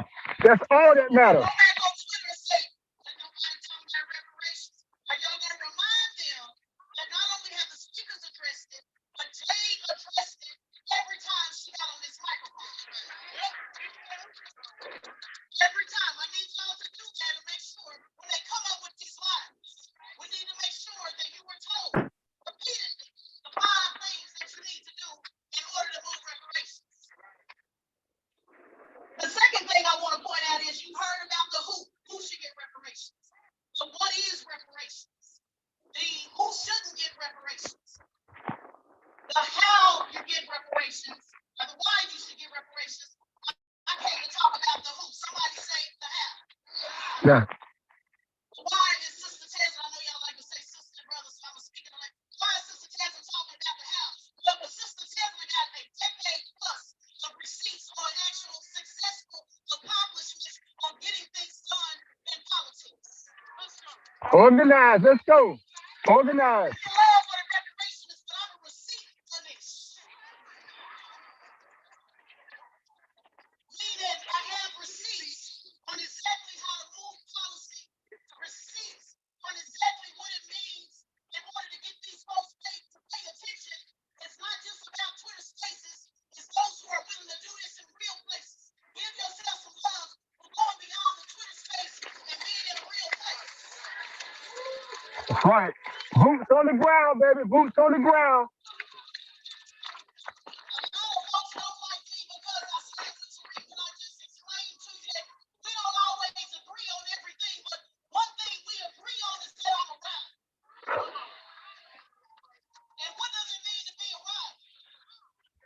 It means that I get it. I know on social media y'all go buy 2 hot wings and a pepper at $85.99. Sister got back $25.29. But my real government name is Tesla Figaro. You cross the T and you got the I in Figaro. That means that I'm willing to box my damn self to be crystal clear about where I stand. And this ain't no disrespect to nobody here. I'm speaking to those in the camera that been talking about. Let me get a side angle so they get a good angle. I'm talking to the ones in the camp, on Twitter space that's been running their mouth. While you running your mouth under hidden names, while you running your mouth without a clear decade plus of standing for our people, like I have on Fox News, MSNBC, for all black news, the Hill. I ain't bragging, I'm just telling you what it is. Because they can say what they want to say about me, but you cannot dispute the receipts. You don't have to like everybody I'm on the stage with, whether it's Tariq or anybody else. But at the end of the day, we share a common goal, which is willing to be able to dox yourself and let these people know where you stand. Reparations. It requires being able to have a few death threats. It requires having drones over your head. I put it on Twitter when y'all saw me giving a speech, and the drone was over my head, and I never flinched. Right. You know how some of y'all say I don't want to give my name because they don't know who I am. But see, I give my name. So that means me and you different. That means we do it different. We ain't the same. I love you, but we ain't the same. Those of you on Twitter that's been running your mouth out. See, it takes a lot more to stop me from being here behind somebody talking on Twitter.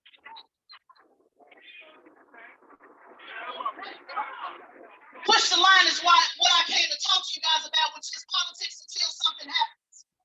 It requires politics like you heard our brother Marcel talk about. It requires, if you don't want to vote for the person on Tuesday, then the question is, who is going to run on Wednesday? Who's going to run a campaign on Wednesday? Who's going to be the digital content manager? Who's going to be the publicist? Who's going to be the campaign manager? You must, in order to push reparations or anything else that you're interested in, you must actually be the power that you're trying to change. To a lot of the folks in the elite that said they don't get it, they don't understand, that ain't nothing changing between now and Tuesday for these candidates. That might be true, but I got news for you. What's changing between now and Tuesday is now they know we ain't fucking around. Let's go. I had to say that there is something that's changing between now and Tuesday, and they see through these sea of people. But ain't nobody playing with you.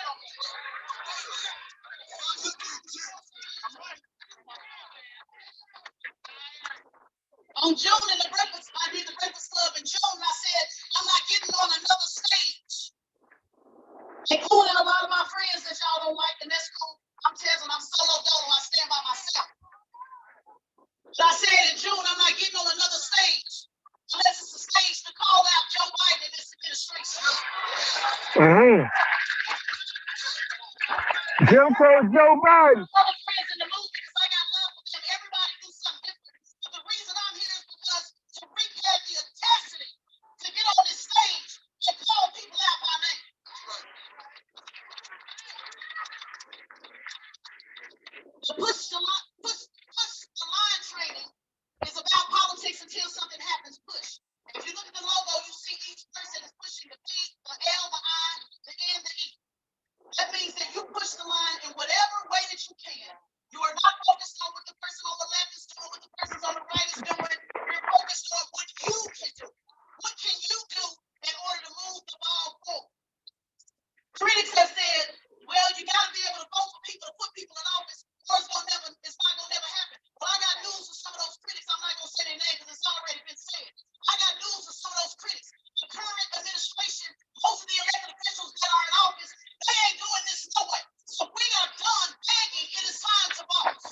What's going on, Over Andre in the building? We see you in the building. Shout out Over.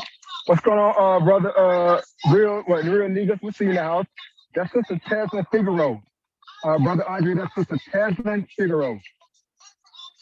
I'll send the flyer as well and point it out for you as well, Over. Thanks for tuning in today as well, Over Andre Boyce in the building. Shout out fam, Passport Global, right? Entrepreneur in the building. Shout out everybody. Peace to the family in the building. That's a state issue. While the federal government is still trying to decide if they're going to do a study or not, California's already doing. Who is running in the state of California in 2024 to actually vote on that? It can't just be Marcel, it's just one. That's right. After today, 10 or 15 of you should be in my next training to figure out how do I run for office to actually get the job done. That's right. When that study's released in June and they educate the public on the findings, I want to know how many going to be announced in their candidacy in June. Win, lose, or draw. Let's go. This is how you push the line. And then I want to know who's going to help them run their campaign. No matter where you live, you can run somebody's campaign. That's right. No matter where you live, you can contribute your gifts and your talent to put people in office. Even if they lose, you still win. It's called a disruptor candidate. That's right. Even if they lose, you are still winning. And you should be preparing for that now. While you're talking about me on Twitter space, you should be recruiting somebody to run in the state of California for 2024.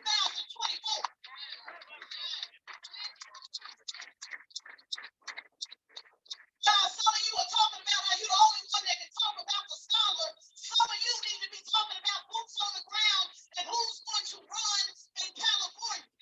Who's going to run with Marcel?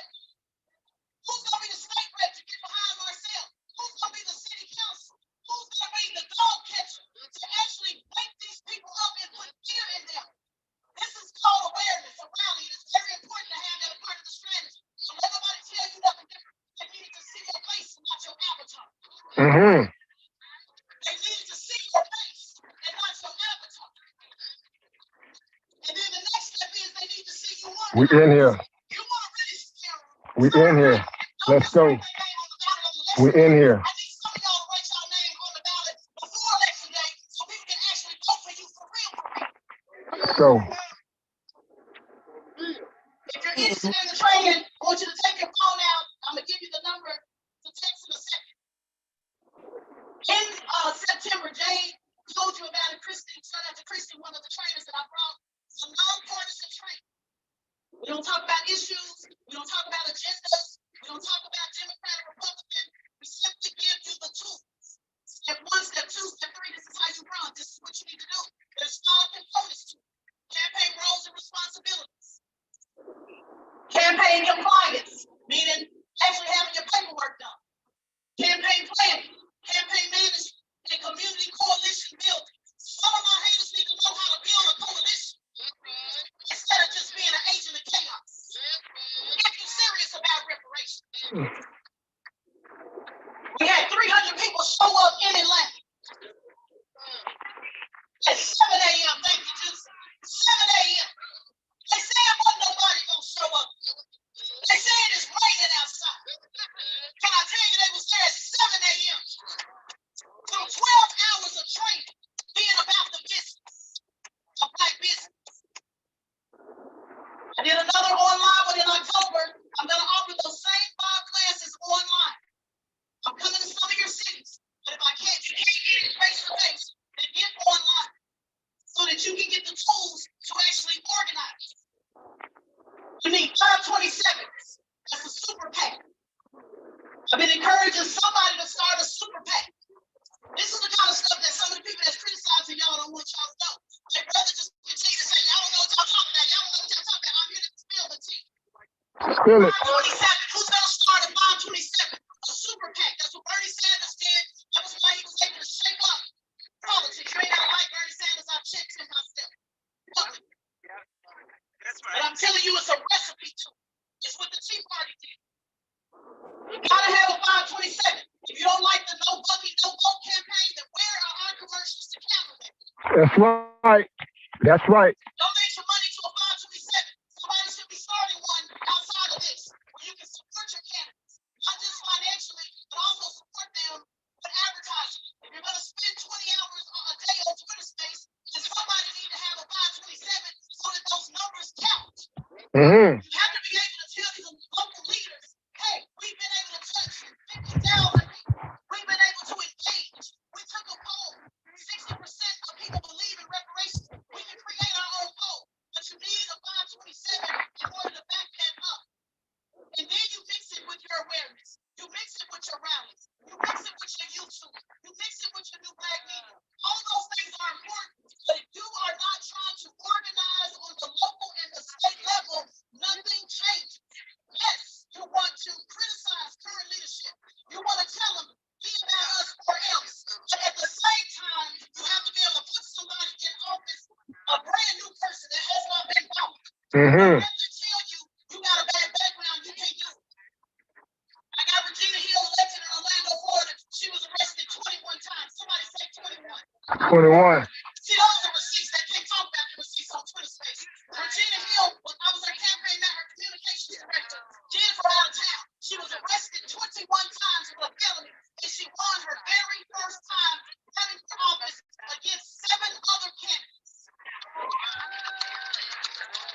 So don't let them tell you you can't run because of your background.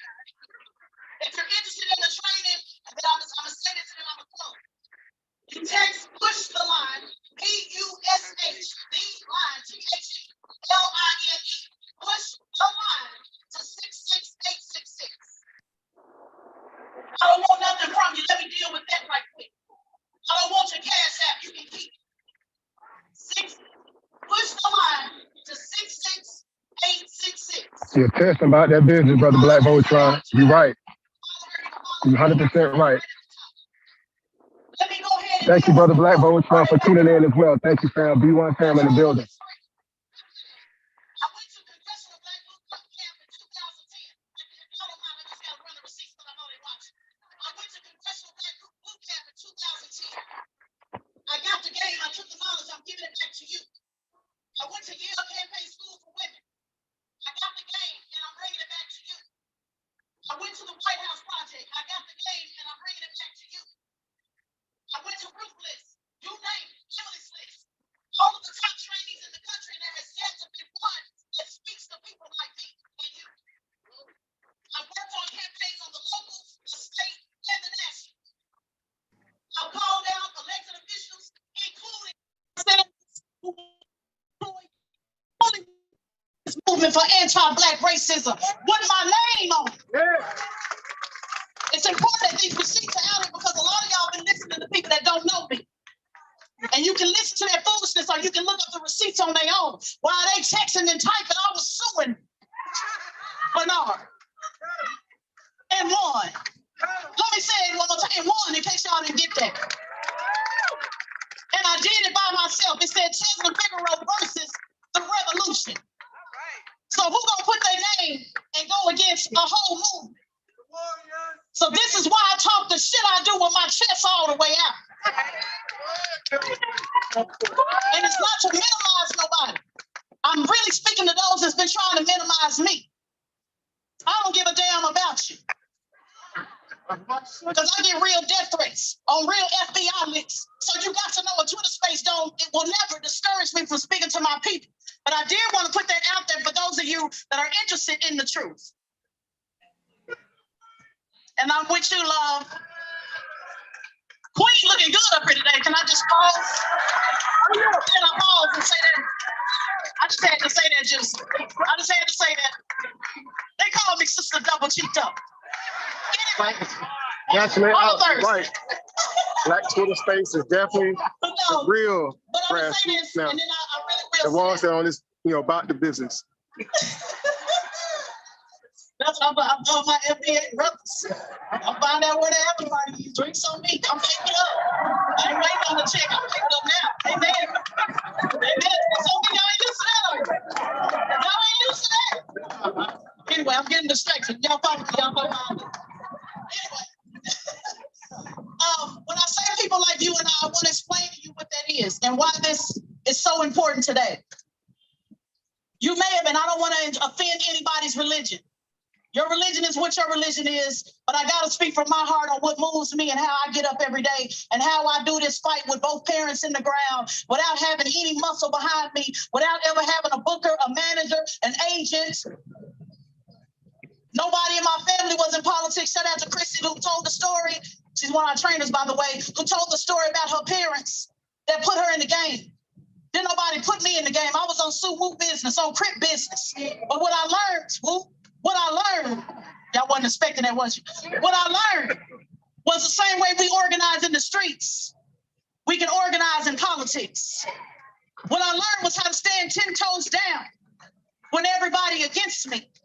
What I learned is that I've been called to speak, whether you like my language or not, whether you like my background or not. What I've learned is that I've been called for a time such as this. And if you are here now, you too have been called. I'm not talking about a career. Because if I was going to sell out, Fox News offered me the bag for the last 7 years. And I ain't never took a dime from Fox News. Now y'all go tweet that. Not one dime. I got to put that on the record. When I say you and I, now if I'm wrong about this, if your religion or your spirit tells, your spirituality says, Tesla, you're wrong about that, I don't believe in the Most High.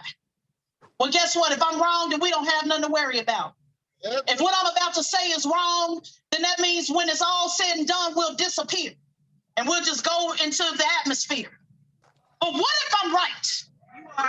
What if I'm right about what I'm about to tell you? You may have heard people talk about the wheat and the tares.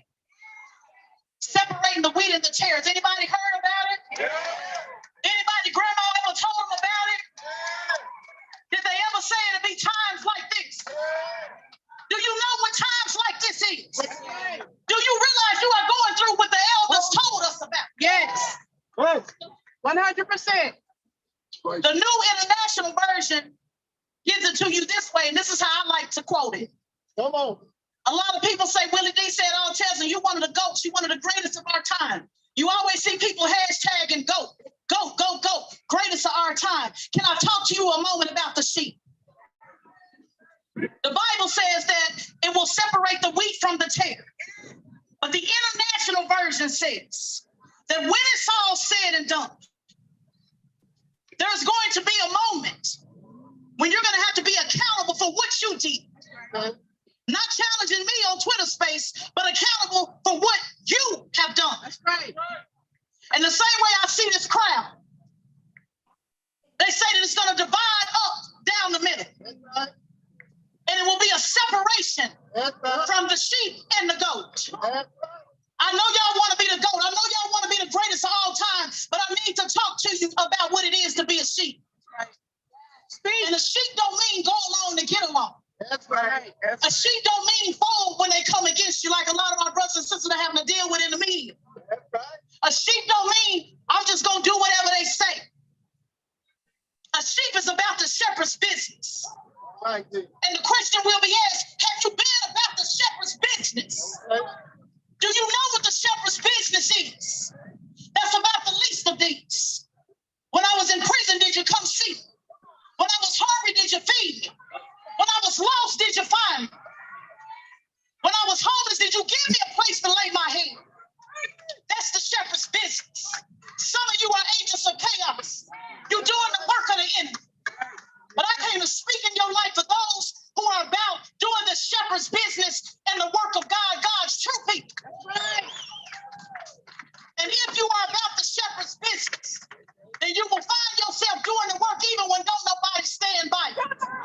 You'll find yourself doing the work when they talk about you on Twitter.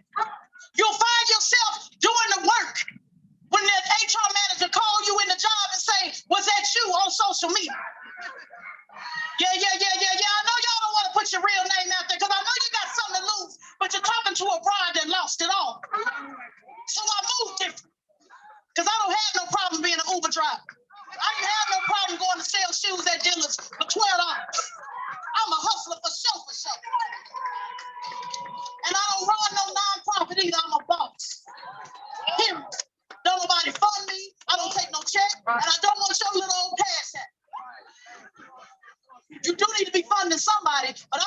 for y'all money because I always need to be in a position to tell you to go to hell. I know y'all don't like that. We like it. But see, y'all not gonna go on Twitter and say, I donated to you. You should be doing. No. No, you didn't. We need people doing different things, but you do need to donate to organizations that are out there to put some line because you need money. I'm just telling you my role. And when you are called and that question is asked, what do you do? What are you gonna tell them? You're not gonna be able to say, well, I inboxed Tariq and he never got to me. I told Tasman, but she never followed up. You don't have to raise your hand, but where are my fellas in the building? I need you in the building. I need some street brothers in the building. I need some brothers that if they do another insurrection, I need to know some of y'all locked and loaded, and it's gonna be on and popping. All right. We need financial things too. I need to know where my riders is at. If you ain't got a felony, at least one felony, you're not my type. I'm just telling you what it is. I have something about that. Wow. You feel this a little. Risk, baby. Yeah, ladies, they different. Risk taking. I'm not gonna go there, but y'all make sure y'all follow my podcast. I go there, ladies. I tell you just how different they are. But we need real soldiers, guys, that are really about being about the work. You hear people talk about allies. You hear people talk about accomplices. I talk about soldiers. That's why I got my soldier pants on. Allies are cool. You need them, but allies switch it up. Mm. If you're from the hood, then you know anybody can be an ally. Right. And then when them fans go knocking, Right. and it's time to start talking, they switch it up. Right. That's why I don't do allies. Right. We need allies, though. I don't like accomplices either. Because an accomplice can be riding on the side of me, and I could be the one putting in work, and the accomplice is going to tell a different story when we go in that back room and people start talking to you. Raise your hand if you know anybody about an accomplice that flicked on you. Maybe I'm the only one. I thought I was talking to FBA. Maybe I'm the only one. Are y'all bullshit now? Y'all part of the boost bar, whatever y'all be saying. I thought I was talking to FBA. But it's something about a soldier that also put their fingerprints on the trigger. Mm-hmm. Quick story. For those of you that watch Boys in the Hood, if you haven't, leave now. Right. That's a classic. But do y'all remember how Trey? Remember when Trey said he was about that business? Remember? He was swinging at the air. Had blood on his shirt. All up in Nia Lone's area, crying and saying he needed to get a little piece just to help him get over. Y'all remember? When it was time to put in work, he defied his daddy. He jumped out the window and said, I'm about that business. Y'all remember? But when it was time to be about the business, shout out to our brother Ice Cube. Oh no, it wasn't just a coincidence. Mm. When it was time to be about the business, Right. what did Trey say? Joe boy, let me out. See, it sounded good and looked good until it was time to use your first name. Right. It sounded good. It looked good. He had the costume on. The homies, we love when people come to the costume after the funeral. They show up with their full costume gear on. We'll never see him putting in no work. Right. It sounded good until it was time to put in work. And you notice how Ice Cube turned to our brother and looked at him with that look like we knew you wasn't about this business anyway. Mm-hmm. And he went on ahead and let him out the car. Get out the car. I need you to let people in your life out the car. Let's go. I need you to be comfortable going by yourself. Let's go. I need you to be the Ice Cube in the movie and be willing to put in work by yourself. Let's go. And when you go put in work, just like in the movie, I need you to get up out the car because he could have just put in work. But he got out the car and he did it face to face so you can know exactly who did what. That's the type of soldiers I'm looking for. Because it was never meant for Trey to be a soldier. Right. He needed to go on to Morehouse. We need our scholars. Mm-hmm. Y'all go on with y'all book reading set. We need our scholars. But we need some cubes too. We need some riders too. By the way, street men read more books than all of y'all, but I'll leave that for another conversation. But we need some cubes that's willing to put in the work. And the work ain't about chattering, tweeting on your belly on Twitter. With your legs all crossed up. This is how they be doing. I wish I get on this floor and show you how they be doing. Bring back men that know how to stand up. Stop tweeting on your belly. Let's go. Where the real man at? Let's go. Crying and tweeting all day long. I ain't never seen nothing like it. Bring the real G's back from the 90s. I need you to be okay being by yourself. Because look around you, family, you're not alone. That's right. You may be alone in your city. You may be the only one in your family. You may be the only one that you feel by yourself. This work is an isolating business. Do you know that it's designed to make you feel alone? It's designed to make you feel like you're by yourself. That's right. It's designed to make you give up. If you can't handle a Twitter bashing, what the hell can I do with you when it comes to doing real power?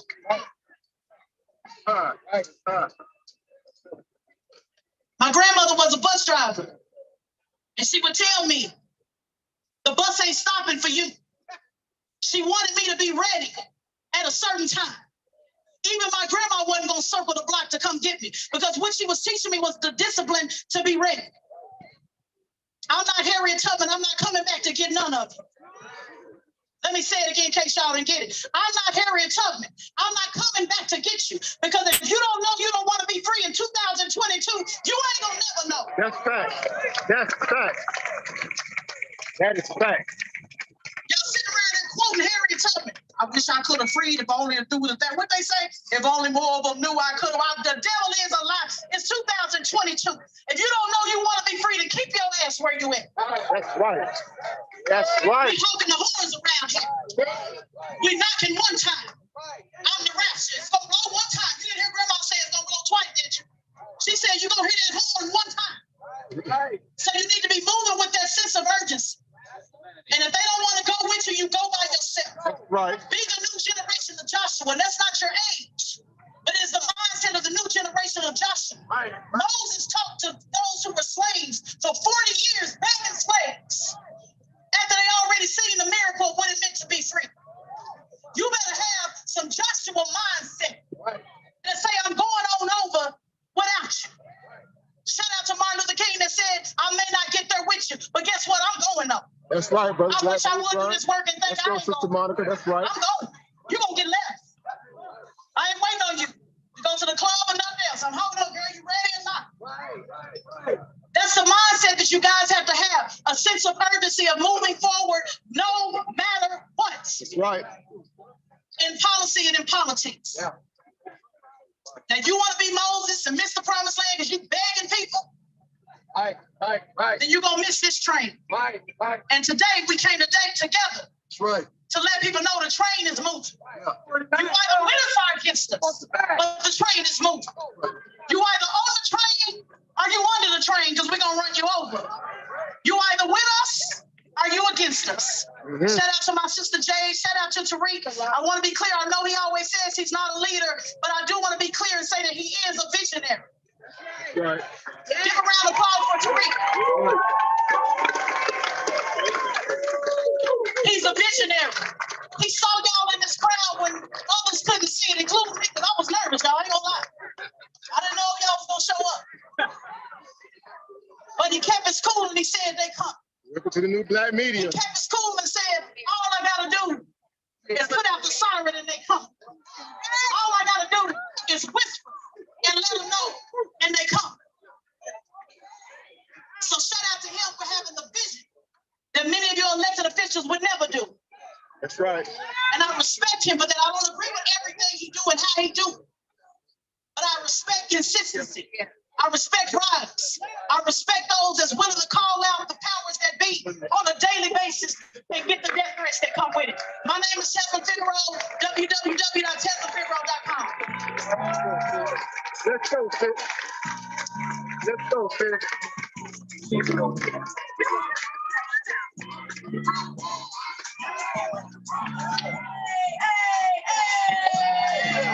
it up for Tevin Figueroa!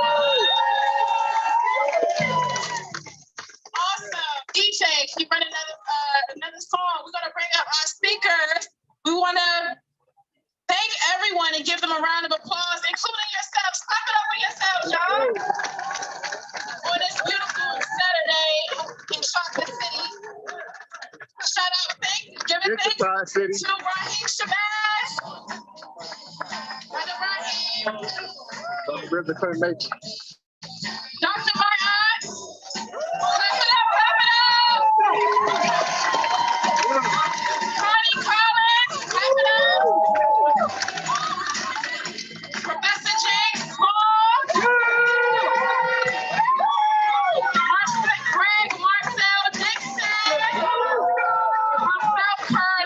81. FCA. Our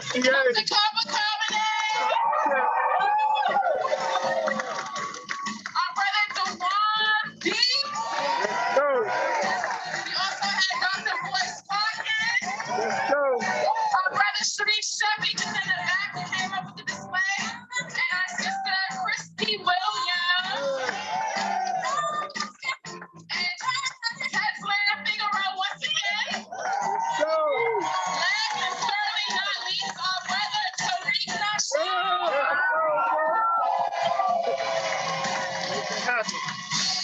Thank you, everybody, for coming out on this historic day. We made history today, ladies and gentlemen. This was phenomenal. Yes. You guys were wonderful. Give yourselves a round of applause. That's right. That's right. Give all of our speakers a round of applause. Let's go. So, baby, when you go home, please keep the same energy, organize the same way locally, and always demand tangibles for the foundation of Black American family. Everybody have a good day. Y'all be good. Peace and reparations. Let's go. Wow, let's go. All right, guys, there you go. There you go, guys. So, I mean, there's nothing else to talk about at this point. You know, the message is going forward. You guys get it. You guys got it. The rest is up to you in terms of your action. So, again, you know, if you're serious about that life, you know, you got a platform. You have a grassroots following. I mean, people came from all around the country. You know, you couldn't make this stuff up, guys. I mean, people came from all around the country. They came for a particular purpose, right? Again, it's about your interest stuff, right? As I like to say, no such thing as permanent this or permanent that. There's only permanent interest, right? What your interests are, right? What you deal with, right? So that's what it's about, right? It's about cutting the check. It's about righting the wrong. It's about being made whole and realizing that you're a very important person, right? Your lineage, right? Your ancestry, right? There's no swipe or swipe against all your African brothers in diaspora. I mean, it's pretty much self-explanatory, right? You have to be able to provide, you know, evidence that someone wronged you. And in this case, it's the U.S. government, right? They owe it, right? They got to cut the check, right? We wear the brands, right, that we represent. We're naturally literate, right? You got to realize the value of that. So that's what it's about, guys. I appreciate you guys tuning in on YouTube. I appreciate you guys sharing the video, liking it, right? Getting the message out. Interviews, please come to the back of right. So some of the guys gonna be doing a little extra stuff on media stuff. So again, you know, thank you. I'll get a little extra here. Let me see. You guys get a little extra videos of the guys that came in and put in that work today. Right. Of course, I had to come out here. This in my backyard. Right. There's the brother over there. Brother Marcel, the whole crew. Father Smalls, Brother Carver, Sister Tesla, Connie Collins, Jay Arendelle, right? Brother Voice Watkins, of course. RZA is supposed to be here today. He couldn't make it, but you know we appreciate that, brother, right? So yeah, very important moment today. Very excited. Very excited for all this sea of blackness. It's beautiful. You know, support. Couldn't have had it no better. Couldn't have had it no better. Of course, it's the DC, so you got the food trucks and ice cream trucks and all the usual weekend festivities, right? So again, welcome to the city, right? The city that Benjamin Banneker built, right? A black man built, laid the foundation for this city called DC. The slaves built the mega structures here. They built the White House here, right? This is Chocolate City, even though it's been gentrified. It will forever still be Chocolate City, right? Shout out Mambo Sauce, right? Shout out to Horace and Dickie, right? Ben's Chili Bowl, right? Of course, we do that. In my opinion, shout out to New Vegan, right? That's where I'm going right now to get me some lunch. Vegetarian spot near Howard University, right? Cornerstone business that's been moving and shaking as well, right? So shout out to them. All right, so that's about it, guys. Again, I thank y'all for tuning in on the YouTube side of things, guys. Again, you got one for the books, right? It's the one that's worth archiving. Keep on, again, use it to case study, right? Now, I know a lot of things that wasn't necessarily laid out in a way that you can say, well, you know, I wanted more from it. But again, this is just the first of probably many that's going to come, right? You got to start somewhere, right? Grassroots reality, you're not going to get everything in one day, right? So that's why they say it's not a moment, right? It's a movement, right? It is not a moment, it's a movement, right? So the work begins after today, right? So that's what it's all about. So again, thank y'all for tuning in. Again, like, share, subscribe, hang out with us when we talking what our talk, right? We speaking our speech when it comes to financial literacy. Definitely, you know, be around for that because we're definitely about the bag. We're about being self-paid, right? Self-distributed, right? Financial literacy in that regard. That's our, our value here. Check my videos, you'll see about the work, that we've been putting in, right? Everything we just spoke about thus far financially has came to pass. So we're doing the work, right? And so again, connect with us, connect with like-minded individuals. Tariq Nasheed, of course, y'all know what that's about. Y'all already should be connected with him. Brother Jason Black, shout out to B1 Fam, TBA.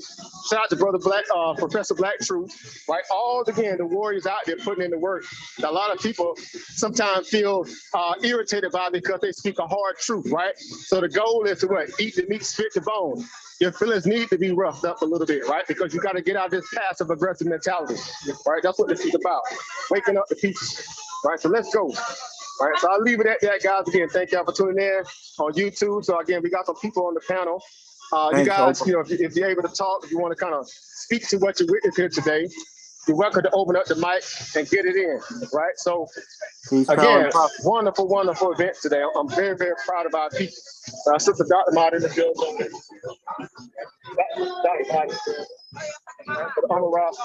I got you. I ain't going nowhere. Send this over to Brother Arthur Kent.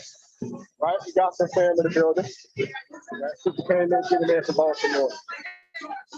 Yeah, beautiful day, guys. Beautiful event. Got some the guys over there, so now how we roll. Guys, anybody on the panel got anything to say, guys? Yeah, can you hear me? Words of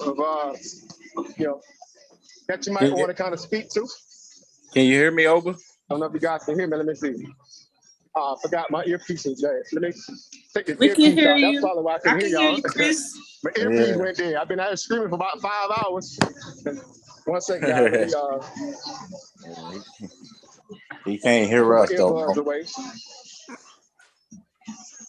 All right, guys. So let's see. What's up, Oba? Can you guys hear me still? Yeah. Yeah, we hear you. We can hear you. We can hear you.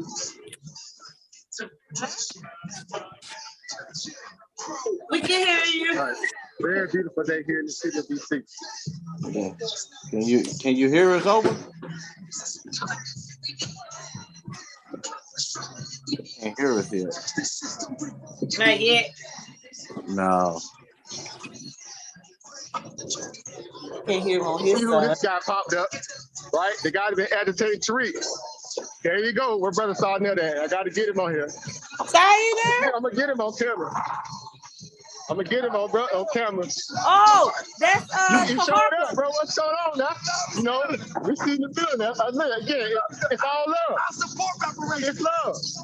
I support reparations. Let's go. The process to get to it is the conversation. That's what it's about, right? Yeah, so it ain't about personal.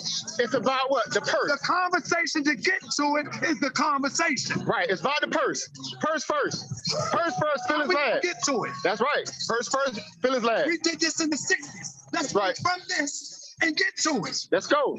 On which? That's what I'm talking about. B1, align. Don't let nobody confuse my message. My message is not about we're not FBA. My message is not about we don't want tangibles or reparations. My message is about we need to stop marching, get to the table, a practical plan from A to Z, and get our bread. Let's go. Let's go. Let's go. Let's go. The Harker. Let's go. Let's go. The more brothers in the building. I thought he had something else. Again, we got the Hebrew Israelites getting in. Yeah, that's why he showed up. I got right. He didn't want to come close. You're right. You're right. You see it? right? They got the vans going, they got the mega horns going, guys. Shout out to the people coming in the building, right? We got some flyers going as well. Thank you very much. Right, we got the platforms. You see the sign, right? Cut the check. Cut the check. Cut the check. I'm Right, gonna bring let's go that check video out our back brothers, out. the Hebrew Israelite brothers, real quick before we get out of here. Right, look at him. You see this right here? See right here? This is the Democrats' agenda. Reparations, what? For LGBT genocide. We still See can't this? hear This is the Democrats, right? All this pronoun stuff. You can't even call a man, or a woman, or a child, a boy or a girl, right? They got to be called pronouns now. They got the power to change their gender now.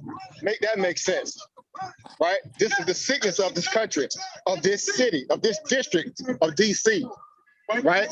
I mean, what else to talk about, right? You know what you're dealing with, right? So our brother Hebrew Israelites over here getting it in. If you actually read the Bible, let's get Acts 7:48. The Lord not dwelling in these temples made with hands. You go in the First Baptist on 14th Street. You go in the First AME on 18th Street. God not hearing you. You're not learning about the Lord. You're just paying the pastor's house note, man. And you're getting that motivational speech to feel good. Acts chapter 7, verse 48. I don't fear the Most High was not in temple. Read it one more time. I don't fear the Most High was not in temple. The Most High don't dwell in temples. The Most High is right here now. Right? The Most High is right here now. He's cleansing our people from thinking that we're black. He's cleansing our people from thinking that we're African American. We've been in this land over 400 years. How many times has our nationality changed? First we was Negroes. First we was slaves, Negroes, colored, African American, ADOS, black, nigga. Man, we can keep going on, man. We'll be out here till next year, naming how many times our nationality will change, right? But now, if you don't want to return to the Lord, what the Lord said? Therefore, that's what I do unto thee, O Israel. And because I will do this unto thee, what's the Lord going to say? Prepare to meet thy God. Say it again. Prepare to meet thy God. If you don't turn to the Lord said, prepare to meet your God. You know what that means? I'm going to put it on you. You're going to be put to death in the land of what you know not, man. We don't know this land. We built it up, but we don't know it. It's not our home. It's not our home. Let's go to Deuteronomy chapter 28 and 15 to show our people who we truly are, man. Go back over there. All right, guys, there it is, guys. You got to jump on the panel. Open up your mic, guys. It's open mic. Even though my earphone went dead, we can't hear you. I should still be able to hear you a little bit. We can hear you. Can you hear? Guys, open We up can your hear mic if you, you want but to you get can't in. hear Make us. sure I got everybody in the building that want to be in the building. Sister Avery, I think Brother Avery in the building. Sister Monica Lamb, over Brandon, over Chris in the building. Shout out to everybody on YouTube again that may still be sticking around. We appreciate you. Again, we made history today. I repeat, we made history today, right? Don't water it down, right? Y'all know what it is, right? Now we got another speaker going on over here. I done met this brother many times in the black circuit. Y'all know I've been doing this for quite a minute myself. Behind the scenes, before you guys knew me as African Emporium, I was out doing my grassroots stuff, doing a lot of the cultural events, doing a lot of vending for the cultural events, hanging out with Barbara Smalls, Barbara Carver. I mean, man, I can go on and on for days and name them other people. I got pictures with Dr. Again, ancestor, Barbara Dick Gregory, right? Hanging out with Dr. Claude Anderson. I got the receipts. Of course, ain't nothing new with me. You just never knew about it because I don't put a lot of emphasis on that, right? What I'm trying to do is build myself so I can also be effective in building my people or being at least a liaison for that. So I'm excited for that, right? And I'm excited for you all because you guys are here to see exactly the strength of what this looks like when Black people show up and show out, right? So y'all know who this guy's speaking right now, right? You know who he is. DC's very own. DC's very own. AO. And you come in the room, you know what he is. Because you try and get an extra piece of cheese or something. You try and get, we poor, you got those little cereal, you try and get in the box, right? Your mama come out, right? So you go try to get the cereal box, right? And you flick the light, and that thing freeze like this and look at you. And you like, man, we got roaches. I thought they was coming. You knew they wasn't gone. They was hiding when the lights was out. The Jews that are destroying the world are hiding because the lights are out. Nobody has the courage to say it directly. Well, I know this is America, and we should have learned our lesson. But just like the American Revolution, every time something gets going wrong, we can't stop when it's a good fight. Who the first one out front? American Revolution, we still slaves, Christmas addicts, to the front. Well, ain't no different today. Nobody will talk about who's controlling the media, even though everybody knows who controls the media. Nobody will say who controls the banks, even though everybody knows who controls the banks. Nobody will say who controls. Ain't no different today. Nobody will talk about who's controlling the media, even though everybody knows. In this government, it's not an executive branch of American citizens. Who's controlling it all? There's one group. The truth. That nobody will talk about. You got your pizza? You got your pizza? These brothers are getting in trouble because, like always, the black man comes right up front when there's a war. And so they're telling people, shining the light. And they say, you can't shine the light on us right now. We're doing too much damage. We're the ones turning your children into transgenders. Finance. These are the ones in California that now have a new law. That if somebody takes your child to California to make them transgender, you cannot go and get your child back because California will protect the child from getting back to the parent.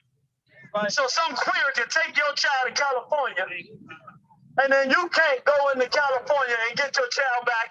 They can turn your daughter to your son and your son to your daughter. Who's doing that? Who's doing that? The Jew. Right here in Washington, D.C. They created a law. What's on, family? Make all the children take an injection. That's Brother Ayo. Who's running the whole thing? It was introduced by. I tag everybody's name in the description box later, guys. Check back. I put everybody's name in here. Making all the children. I put all the people that spoke as well. Even Tahaka, I'll put Tahaka in there too. Who's at the top of it? Yeah, I've been doing this stuff for a long time myself too. I know a lot of you brothers personally. Now all the children are fighting that if you don't take your child to that school and let them stick your child with death. You know how many children in this city and the country have a disease called myocarditis and pericarditis? That's right, because of the jab. Heart attacks and blood clots coming to children. Nobody's talking about it, but everybody who knows what's going on knows. And where are our leaders to come forward and tell the truth about it? These are the wars that we're really fighting. Right. We're not talking about no fake spook stuff.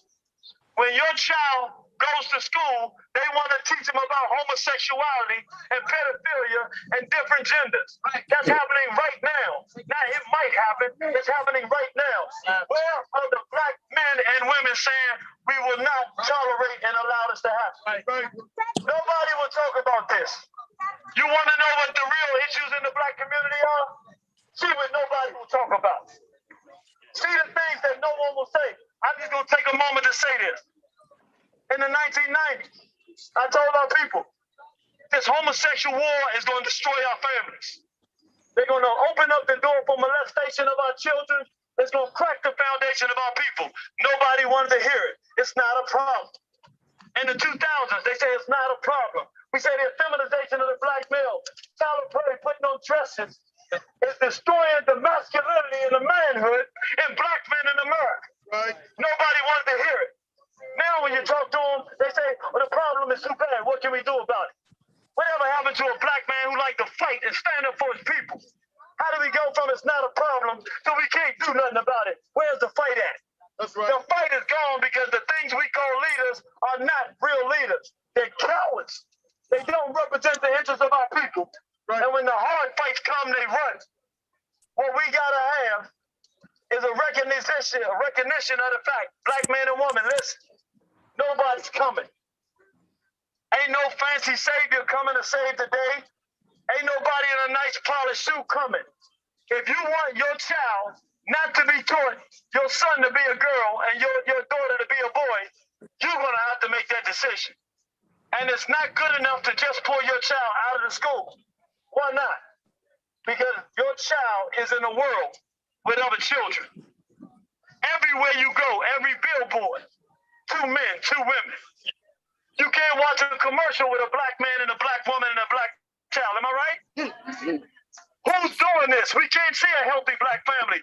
Who controls that media and television that we watching? Who is it? I'm gonna ask y'all a question, because y'all looking like y'all looking at me to say it. I already said it. There we go. I gotta, I hear one little voice in the wind. Ashkenazi. I'm gonna ask it again. Hold up, man. Sephardic. That's right, I'm gonna ask it again. I'm saying, who controls this vicious media that disrespects black people, calls us out of our name, and funds the destruction of the black community? Who is it? Ashkenazi. Oh, that's what I'm talking about. Sephardics. That's right. Who is it that financed the slave trade, and it was an enterprise for them to become rich and man? Now, say look, I'm gonna go like this. Now y'all know I'm not Christian, but I'm gonna call it now. I'm calling the college. If it was good enough for Jesus to say Jew, and we're in a Christian country, I'm gonna say Jew. Let's make it easy, so don't nobody start getting scared. No, it ain't Jew, it's the cabal, or it's the globalists. What? Nah, man, look, this BC, we don't do it like that. We got a problem with you, where you at? We don't ask nothing but the way to get y'all. That's how we do it. No conflation, no pretending. I'm gonna ask you again. Who controls the media? That's right.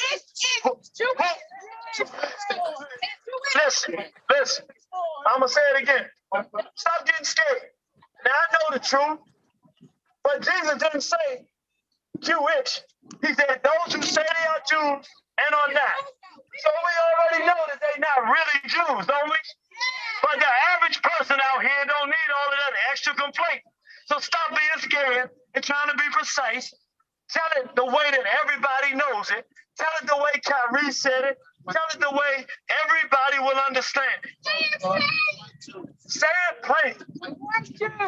The Jew who ain't really the Jew, who's really the synagogue of Satan, who really is promoting homosexuality and pedophilia, that Jew. Is that better? That particular Jew. All right, then that's what you say. When I say who is it, you say that Jew. You let me say that? All right, that Jew. We ain't talking about the black brothers over here. These are Israelite brothers and sisters. Can we work that out? So we together now? Yeah. All right. Who controls the media in this country? That Jew. That's right. Who controls the hip-hop industry telling us to kill each other and murder our own people? That's right. Who controls these jabs that they're forcing on people all around the world? Who created this sick, perverted death system where they're killing people around the planet? Uh-oh, they getting in trouble. Who's in control of pushing this homophile agenda, this transgender agenda, trying to tell men that they should be with men and women they should be with women? Who is it? Who controls the economic system where they're bankrupting this country and destroying the economic systems of the world through the control of the central banks? Who is it? Who is it that got a book called the Babylonian Talmud that spiritually and religiously justifies the rape and molestation of little baby children in their Talmud? Who is it? Who is it? See, I'm gonna hit you with something. He said that, Joe, I'm gonna hit you with something. See, I'm gonna come, you ain't ready for this one. See, they very clever. Y'all remember after Louima? They rammed a nightstick in his rectum, right? But what, say it again? He said Bumpy did it. We looked at Bumpy, he was white, wasn't he? Who was he really? That's how they do it. See, when they commit a crime against a black person, they white. But when the white folks get mad at them and start attacking them, all of a sudden, they a Jew. And they got some of the relationship with black people. Well, they do got a relationship with black people. They the ones that did Birth of a Nation and got our ancestors lynched. They the ones that created the ACL, American AFL, American Federation of Labor, and stripped us from all of our occupation. They're the ones that push gangster rap in our community and kill our people. They're the ones who changed our culture from brother and sister to the most common term any black woman that's been born since 1988 knows of her identity is bitch and hoe. That's right. I'm gonna say it again. We right out here and this the real talk. This ain't the playground stuff or the coward stuff. Right now, the most prominent word to talk about our own women is bitch or hoe. That's right. Who gave us that and financed that? Who did it? The most popular term used by black men for other black men is not brother in this country. It's the N-word. Who financed the use of the N-word and made it part of our entire culture where we don't have an identity other than that right now? Who was it? That Jew, Jerry Heller. So what I'm saying, brothers and sisters, 2 messages we want you to leave with. We passing out our flyers and information. I'm telling you this because this war is here. It ain't coming. The Jews have decided they are going to take over the whole planet. They're going to completely destroy everything we know as civilization. Black man, black woman, and black child, they're trying to completely erase that. You will not turn on the television to see it. The only place you'll see it is in your home. We are in a war, and we got to know who we fighting with. I'm not saying that these white folks are our friends. Let me be clear. We got some business to take care of, like they say today. We got to get our check. But I'm going to tell you the truth. Right now, there's one enemy for the entire planet Earth that all of us got to be talking about because that's where the real beef is, if you ain't scared. On count of 3, we're going to say exactly where that war is, and I'm going to pass the mic to some other brothers so that they come up and say some words. But I'm going to ask you a serious question, because if you ain't a coward, you can say this. But it ain't that many real men out here no more. I'm going to say it again. They tough when it's about killing black people. They real tough when we arguing and fighting with each other. But when Kyrie says something that's true, or Ye says something that's true, all that toughness kind of eases out. I don't know what orifice it went out of, but all of a sudden they start apologizing and ducking their heads and running. If you ain't a coward, I'm going to ask you a question, and that question is a simple question. Right here, right now on planet Earth, who is the real problem that we dealing with? Really fast, that's it? They said we here. Thank you, brother. That's our brother. That's our brother, Irritated Genie. You guys been around the block for a minute. Our brother, Irritated Genie. I was the son of DC himself, right? Getting it in. Then met that brother several times throughout this, conscious circle, if you want to call it that. But God, God's been putting in work, right? Boots on the ground. As we always say, you don't have to agree with everything somebody say, but there's always a message somewhere in there, right? Align with the things that connect with your interests and build from there. That's what's most important about everything that has to do with our value of liberation. Financially being liberated, as well as being consciously, culturally, right, and historically liberated, right? The whole aspect of this is to make sure we never fall asleep at the wheel ever again, right? No more being, distressed under, again, a lot of trivial things, right? To keep your attention, where you kind of stuck in all this hyper media, everything's, the world is crashing. That's time out for that, right? You got to start being serious about getting a return on your investment, right? And your greatest investment is your culture, your family, your lineage, right? So again, a lot of things to be discussed. These conversations should spark from now and go further. So we appreciate you guys. We appreciate you guys tuning in. Again, it's been a monumental day. What else can I say? We didn't etch ourselves in the history books, right? It's about being, again, as they say, boots on the ground. I keep going back to that, right? Boots on the ground.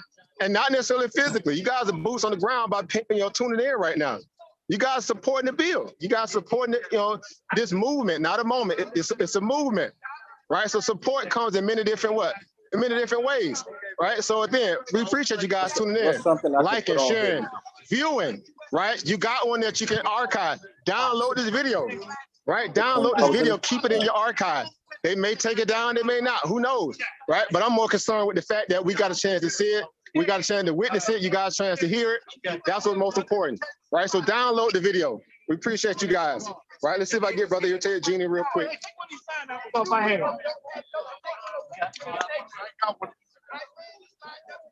Yes, sir. We appreciate you, brother. You've been getting in for a minute, but we already crossed circles how many pounds?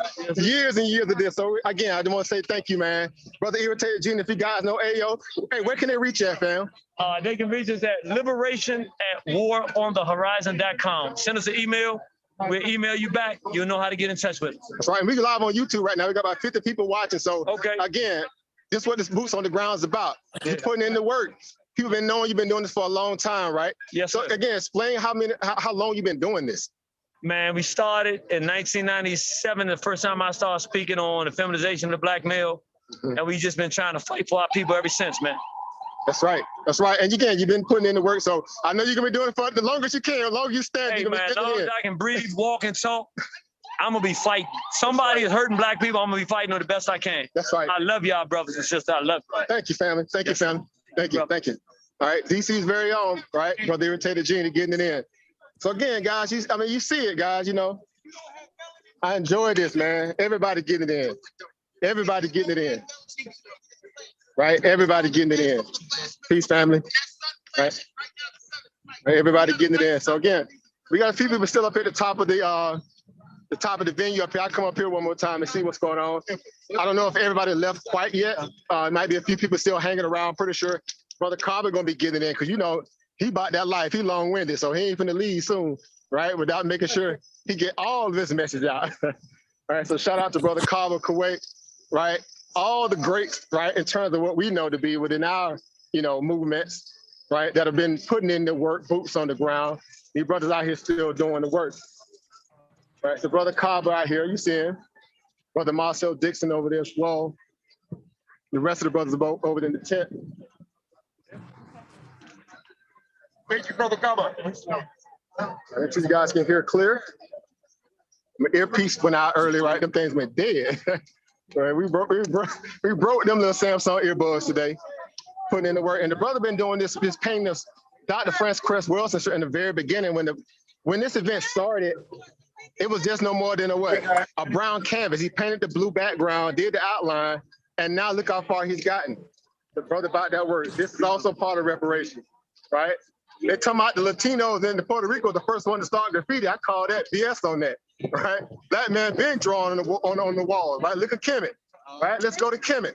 Let's go to Ghana, Songhai, right? Mali, right? We've been writing on the wall. So what they talking about, right? What they talking about? And we've been doing it here in the States as well, right? Before the folks got here, right? So what they talking about, right? So this is also Black Power. Get it in. Let's go, right? You see him getting it in. Man, spinning the cans of the paint, getting it in. Beautiful picture of our sister, Dr. Francis Cress Russell.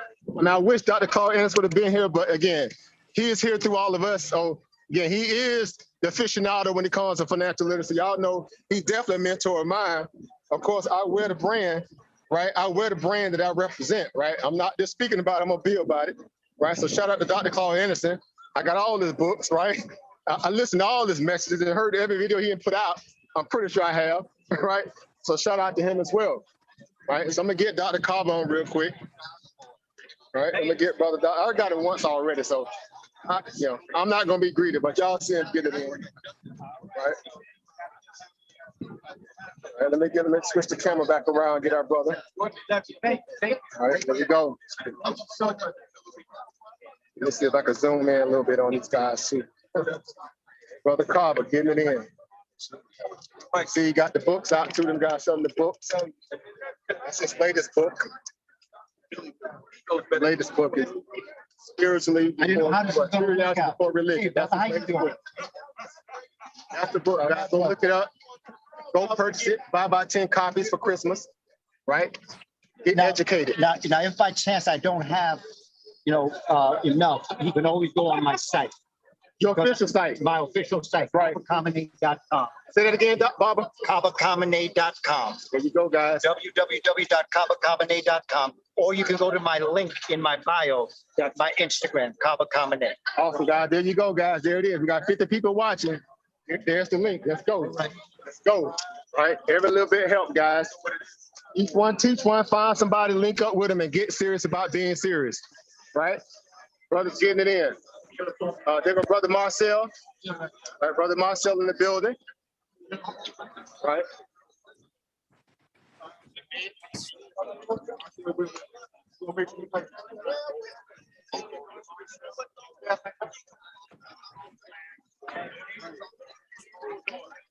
Why? Can you say that again, brother? I'm sorry. Can you handle again? What's your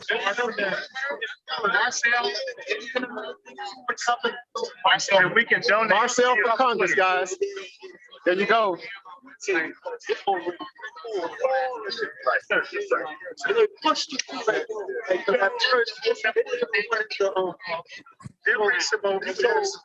Right. So it's video. They've been doing it long.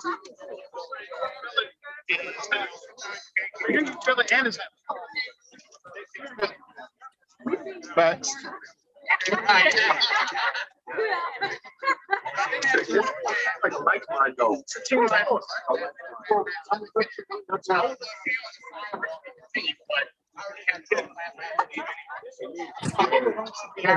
So 2024, we expect you to win.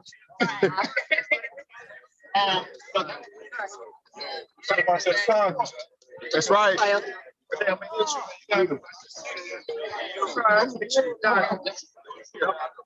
You guys, okay? There you go, Brother Marcel Dixon, guys. There it is.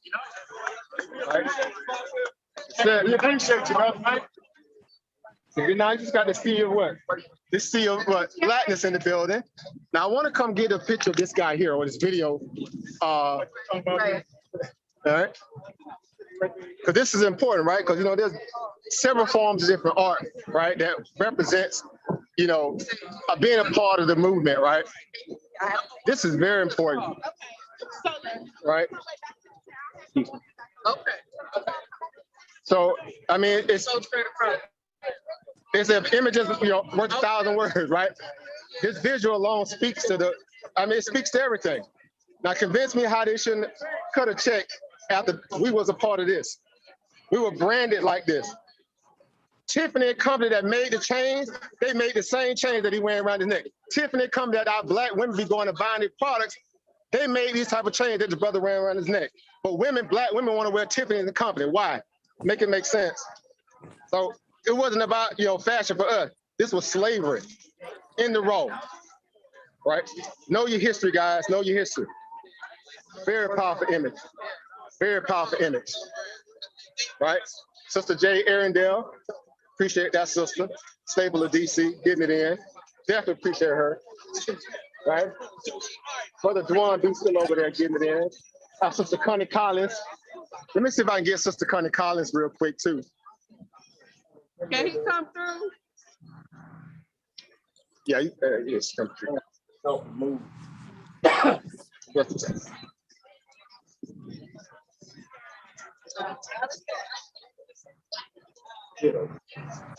Excuse me, Sister Connie. Where can people find you? We got 50 people watching on YouTube right now. Where can they find you? Hello to the family. You can find me on Twitter at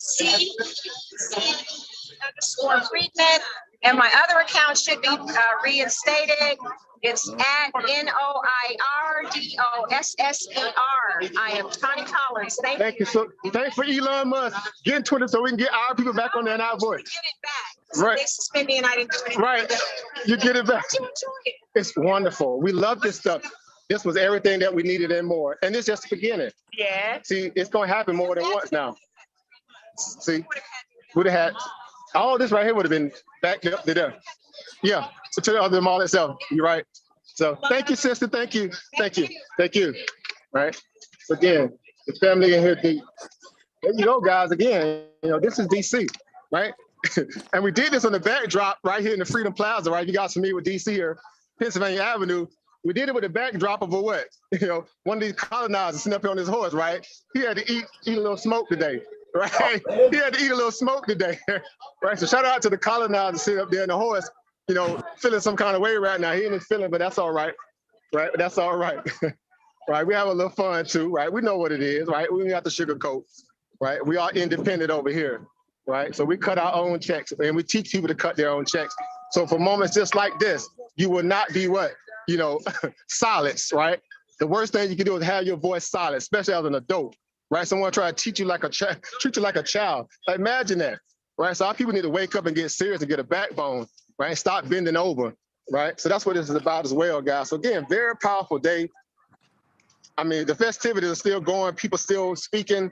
I mean, y'all know Twitter Space is going to be going rampant all night long, right? Our panacea of YouTube videos. I mean, Rebus. Again, you had Brother Talk out here, many others. So again, a lot of conversations going to be going forward.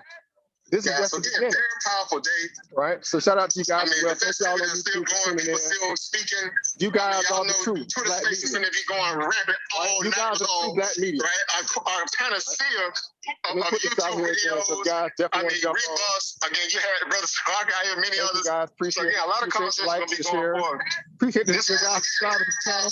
Again, we are Black Financial Literacy Channel, right? We are Black Financial Literacy Channel.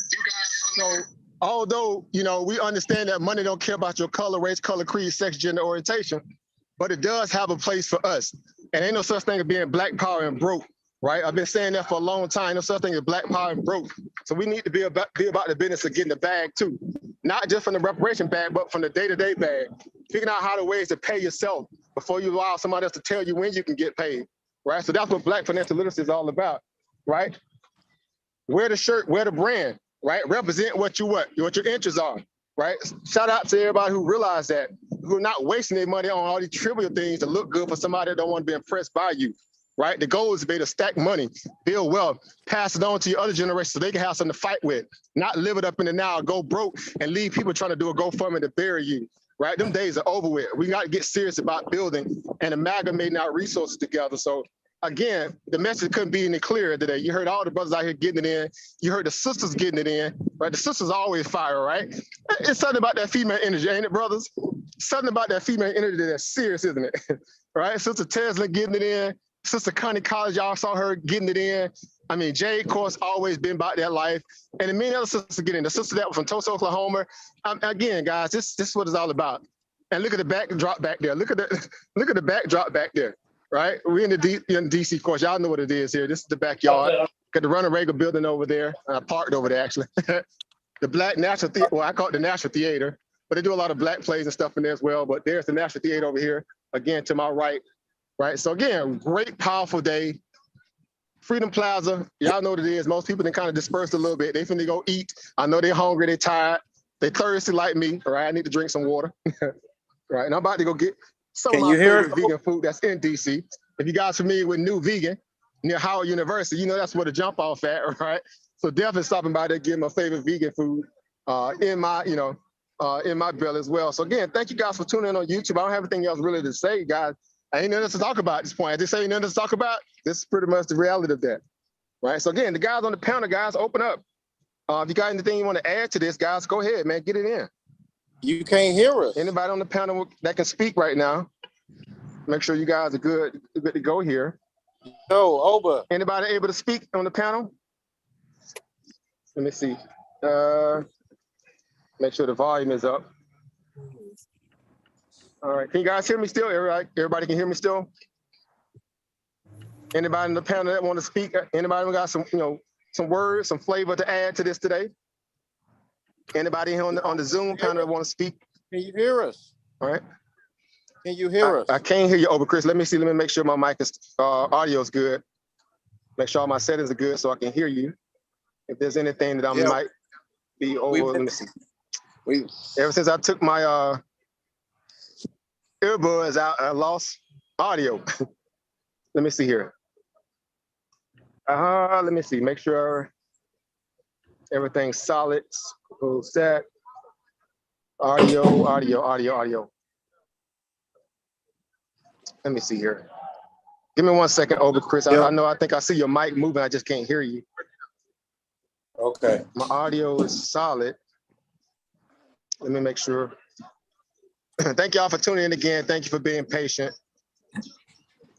You guys were here today, in the physical. Obviously, when I say that, I mean your manifestation, your energy was here, right? I don't want to get too metaphysical on you. But you guys definitely were in the building here today as well. Let's see here. Go ahead, over, Chris. Can you hear me? And for some reason I can't hear. Let me see. I know I don't have everybody you know. Get me in the chat. Okay, that's that. Okay, it's not that. Thank you guys for being patient 1 second here. Can you hear me, Over? Yeah, I can't hear you over, Chris, for some reason. Let me see. Man. You know, Zoom be on that craziness, man. They be on that craziness. Yeah. Let me see. 1 second, Over. I'm on my cell phone, so I'm used to doing it from the computer at the office, so I'm around here sucking a little bit, right? Since my little... Let's see here. Let's see. All right, let's cancel that.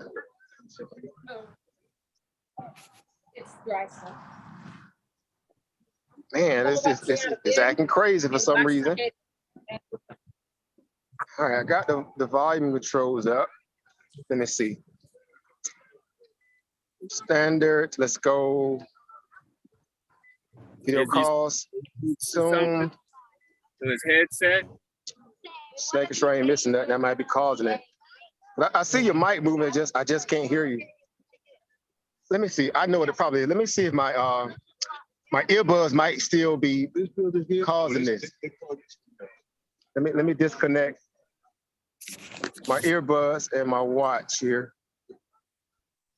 See if it ain't overriding it. Let's see. 1 second, guys. 1 second. Because I definitely want to hear from the fam. If not, I have to go live later, maybe. Go ahead, Over Chris, say something now. Anybody open up your mic, say something? Oh, yeah, it's... Can you hear me? Over Jeremy, you speak. I see your mic moving. Man. Can you hear me? Well, it's always something, right? It's always something. I guess it's me. I need to get educated on how to use this better. I mean, I had it going early. I was able to hear our brother Jermaine when he was on. I don't know if I did anything different since then. That may have changed audio connection. Besides, I had my headphones in or earbuds, whatever. Let's see here. But I definitely want to hear from the fam, guys. Let me see. All right, let's try this here. I'm looking at all the participants in the building here. Like, I can't hear you as well, Avery, I can't hear you as well, man. It got to be a setting. Of course it is. Hello? Let's see. The video is stopped. Let me see. Out of that. Can you hear? Man, Zoom on that craziness, right? Yeah, it's crazy. Yeah, that's why I'm a short day stock, right? They got earnings coming up. That's exactly why I'm a short Zoom stock going into earnings. This is exactly why.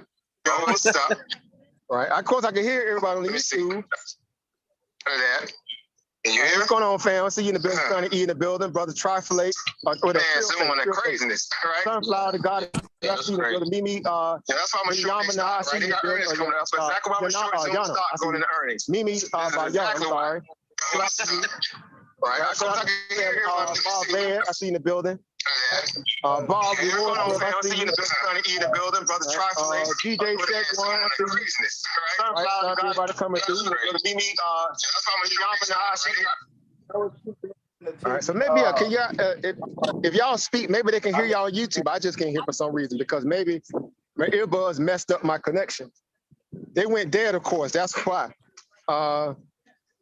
They went dead while I was still filming, so what's I don't up, know, maybe Over? they're still trying to override. All right, so I see Over Chris speaking now. Well, I see your icon. Yeah, I was trying to speak. So if the people can hear you on YouTube, then that works. That works for me. You know, I just got, let's see here. Live caption, okay, got it. Man, this is like really, really blowing me because I like for stuff to work. Right? I want everything to work when it's time to work. So all the media proceeds. So let me go over here to my wearables real quick and make sure my earbuds are still not trying to pull a trick bag on me, right? I had them connected earlier and they went dead. They should be disconnected because I cut off the Bluetooth. All right, so let me see. Yeah, they should be dead at this point. Let me see. Let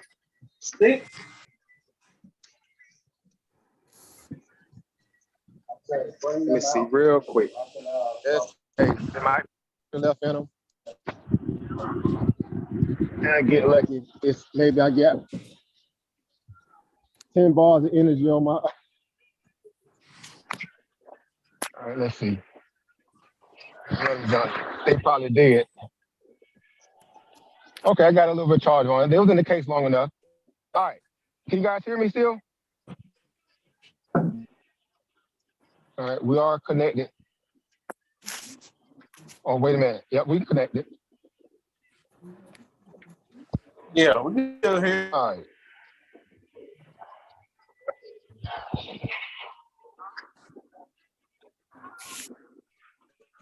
All right. Yeah, I just can't hear everybody else. Man, that sucks.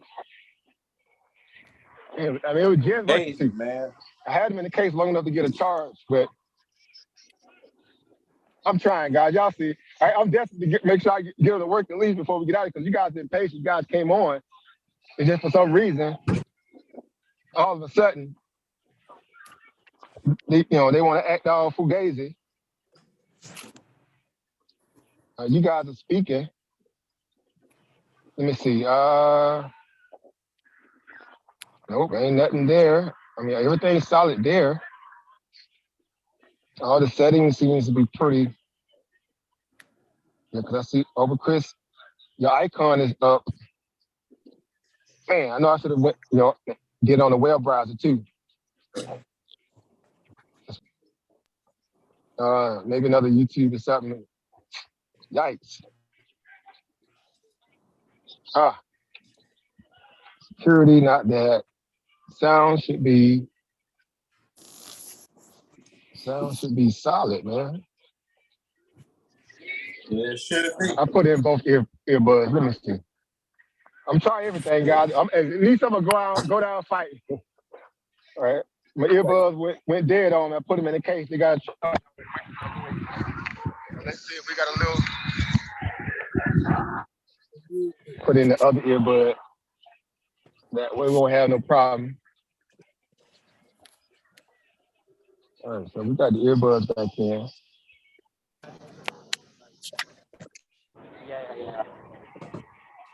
All right, let's see here. Come on, Zoom. Don't act up, Zoom. I see you, Brother Avery. I can see you got your hand. Oh, God, this is very. This is annoying, right? The guys waited to get on. Want to make sure everybody get their voice heard here. You guys can still hear me on YouTube. I'm pretty sure. I didn't try everything. Let me see. Background audio. Yikes.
Yeah. Yeah, go ahead, guys. Go ahead. Yeah, can you hear us? Damn, I can hear now. All God, right, John, let's man, go. let's go. Let's go. Right, I'm dehydrated out Let's here trying go. to get this thing. I'm already had nothing to eat yet. I'm right here, my stomach touching my back, Yeah. right? I'm already I'm bone and gristle now. Man, shout Yeah, out buddy. over Chris, shout out everybody. Man, what a day, right? What a day, guys. Peace, power, and profit, everybody. Peace, fire, profit, man. I mean, what do y'all take away from this today, guys? Again, man, we out here, man. I always say we out here. What do y'all take away from That today? was fire. I didn't get to hear everything. But that was fire, man. That's definitely a Kickstarter for sure. It is, isn't it? Yeah, I agree. I agree 1,000%. Yeah, I think we all got one goal, amongst our different opinions, and we all just need to focus on that. I agree with that 1,000%. Like I say, as the saying goes, you don't have to agree with everything someone says. You just got to align yourself with the interests that matter most of all things, right? And so the archetype conversation piece is about what? There needs to be restitution, reparations based on the debt that's owed. Now, the means that people go about doing it, different organizations, Yep. They got an organization. Of course, we know the idea of, lineage-based reparation has to deal with exactly that of what? Those people who tilled the soil, who built DC. So it's not hard to get that part of it down. We just need to, align ourselves with those interests because you need a template first. That's my opinion. We need a template. Somebody got to be able to get something first, and then we can take the show on the road. So what do you guys say to that? I mean, what do you guys? Absolutely. Yeah, and that's what it's about. That's basically what it's about. I agree. Yeah. So California definitely put a Kickstarter to it, right? They serious. So that's a start. And again, if everybody else can, get on board, and I think literally, we got another couple, if that, right? The next presidential election, 2024, it's going to be a major, major shakeup. And I'm saying because now you're going to have at least, in my opinion, I'm going to go on the record and put some statistics out there. I think you're going to have at least a minimum of 5 million, Black grassroots people, if not more. I'm doing lowballing this. At least a minimum of 5 million Black grassroots people who are going to be who going to abstain from voting, and they're going to ask for something. If they can't get if we can't get what we want, we will not vote. So the goal is to vote as a body politic, right? That's how people get stuff done, right? The minority groups in this country vote their interests as a minority, and seemingly they get what they want. So if we're, the second biggest, ethnic group here, of course, or some would say third at this point, they tried to say that, the Mexican American, the Latinos, then overtook us in terms on the race scenario side of things, but whatever. Right? They letting all these legal immigrants in. That's probably why. But nonetheless, we know our place here, right? Because we're the only people that can't not be deported.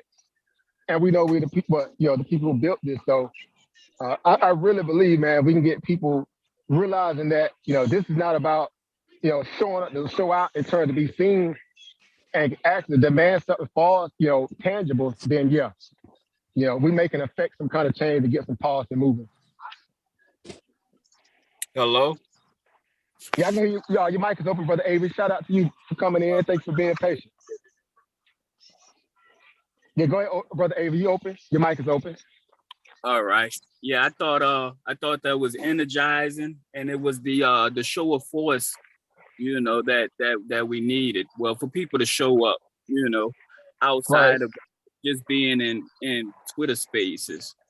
I wasn't able to make it due to issues with work, but man, I love that FBA out there. Wasn't it beautiful? Yes, it was. Man, and I mean, they came hungry too. You can tell because you can see the frustration on their face, but you also see that they eventually, at some point, they say something clicks in a person, and you can look at them and see that they bought that life. I saw a lot of that in a lot of people's faces today. They had that look in their face like, you know what? This is more than just a moment, right? It is a movement. And you can kind of feel that for the value, how people were starting to really resonate to the idea that, they came in probably under a voice of Tariq or Jason Black or any other form of Black media. You might have heard information concerning this, but ultimately they had this stuff already pent up inside of them anyway. They were just waiting for somebody to get serious about organizing. You know what I'm saying? And that's the next way. You got to organize. Like Sister Tessa was saying, the 527 value in that, being able to form a super PAC, right? You need that on both sides, grassroots and on the political scene, at least from the organized perspective, to make sure that you have donors, consistent donors. And then you got, like she said, the soldiers too, right? So again, man, I think our people starting to, little bit by little bit, that's all I can say, little bit by little bit, people waking up. Right. And what better place to do it in the beautiful city of DC? And I'm saying beautiful today because the sun was shining, boy. The ancestors were smiling.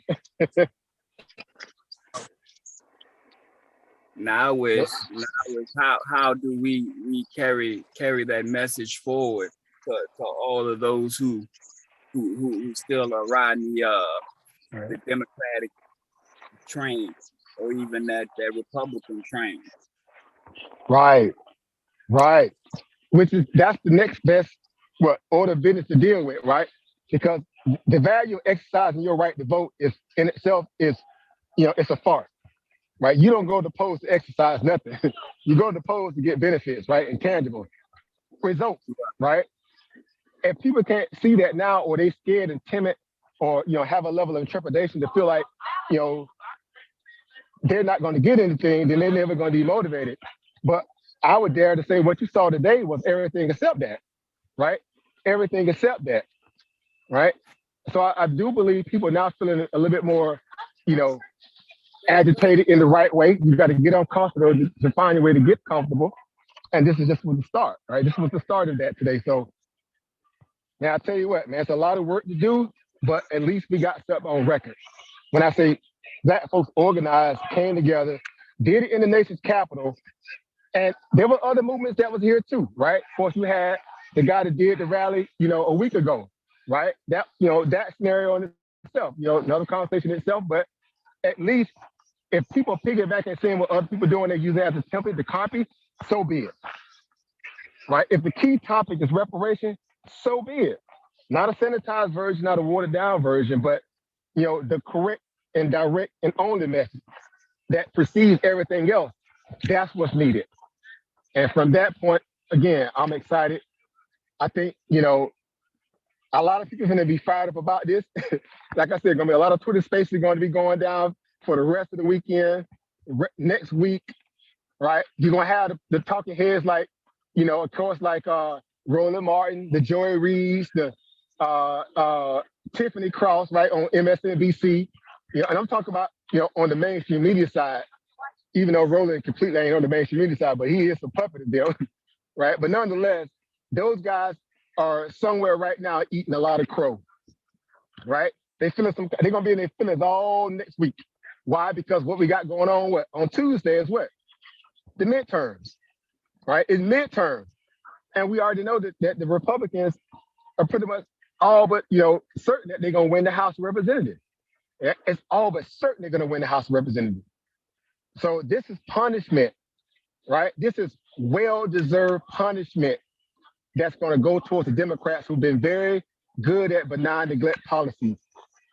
They run on a campaign and then renege on them every single time, right? Now, the fact that we were able to put this on in the nation's capital, not one Black Congressional Caucus member showed up, not one. Even one of our greatest, economic advisor, Julianne Malveaux, right? Y'all know she's sharp. I give her praise where credit is due. But this was the day that she should have showed up. She didn't show up. So I'm like, okay, well, they've already picked a side, right? They're in their feelings. Dr. Greg Carr, professor right down the street here at Howard University, Mr. Pan-African himself. Again, you're going to convince me that Black people in America don't deserve reparation, or do we need to give it to Africans first, or them too? Like, he knows that he's playing both sides, of the board, and that's flagrant. But he should have been here today. If nothing else, to support black people, he wasn't here. And I can go down the list. Even Red Grants. Job security. Right. Too many of them were about job security. Exactly. Right. I mean, Red Grant showed up. People were really wishy-washy about him. Let's be honest, because initially he aligned himself with the Democrats. Of course, right? He had Bill something. Then he got, he started hearing a lot of grassroots people get in his ear saying, hey, bro, think about what you're doing, right? Think about what you're doing. And today he came out to make a declaration that he's not independent and that he does support reparations. Now the goal is, let's see if he can stand on that truth. Because if he stand on that truth, then guess what? Go ahead. Go ahead, brother. How is he going to be able to accept Democratic funding and push a narrative that they're not aligned with? Well, that's just it. Again, you know what I'm saying? I don't think. Right. Well, he was aligned with the Democrats. I'm listening to you, brother. No, I'm saying he was aligned with the Democrats. When he put in his paperwork, he put in as a Democrat. He first started out. And then, again, I think over time, maybe listen to some of his peers like Eddie Griffin. Y'all know Eddie Griffin is very unspoken, right? He unapologetic, right? I think he began to really see because, of course, Red Grant and Cat Williams, they like best bros, right? Pretty much, Red Grant works for Cat Williams, right? He underneath his production group. And Cat Williams is very unapologetic, right? Politically and on the culture side of things. So I think he began to really see because, Cat Williams always going on the Democrats as well, right? He going on anybody. But I think over time he began to really see, we don't know if it's going to hurt, help, hinder, whatever, but I think he realized now that this grassroots thing is something, right? It's really something, right? And he felt that energy today being on that stage like, oh man, I need to really get serious. He's a native of DC, right? This is his backyard, right? Just like Irritated G and many other guys, of course, those guys ain't running, and he is, but, right, you had people show up from all around the country, to be a part of anybody that want to be about this business, right? Marcel Dixon came all the way up from South Carolina, right? So again, people starting to see that now, and they say these people are unapologetic, and they running for office, and now they're getting a solid backing for people who not going to be, scared to speak an unapologetic truth. Then yeah, maybe I need to start standing on the independent square. Here we are today, so. A lot gonna come from this, I think, in my opinion, like I said earlier. This year, began to kickstart, again, like I said earlier, just a panacea of people saying, now you can come out the woodwork, right? You don't have to be a scared, house person any longer. You can come out, voice yourself. Y'all heard the brother Irritated GD going in on the what? On the small hats, right? He was going in on the small hats. But he been doing that, having that same message for years. Right, a lot of people that never got a chance to hear it because y'all know when the cancel culture people got out there, they were just censoring a lot of people. But guess what? I think they're getting afraid because they don't have that kind of level of control, especially since Elon bought Twitter. Right, that's another conversation in itself. I know I'm about to do like 1 million videos on that. I've been saving and building a lot of content. That's why I've been on YouTube a lot lately because obviously it's by choice. I'm doing a lot of things behind the scenes. Right, I'm getting myself ready for the new year. We've been working really hard, especially when it comes to stock information. Everything that we just said that's going to happen in the stock market happening right now. We've been writing the Zach. Right? The videos going back years, couple years, we've been writing the Zach. So anything else to do at this point is what?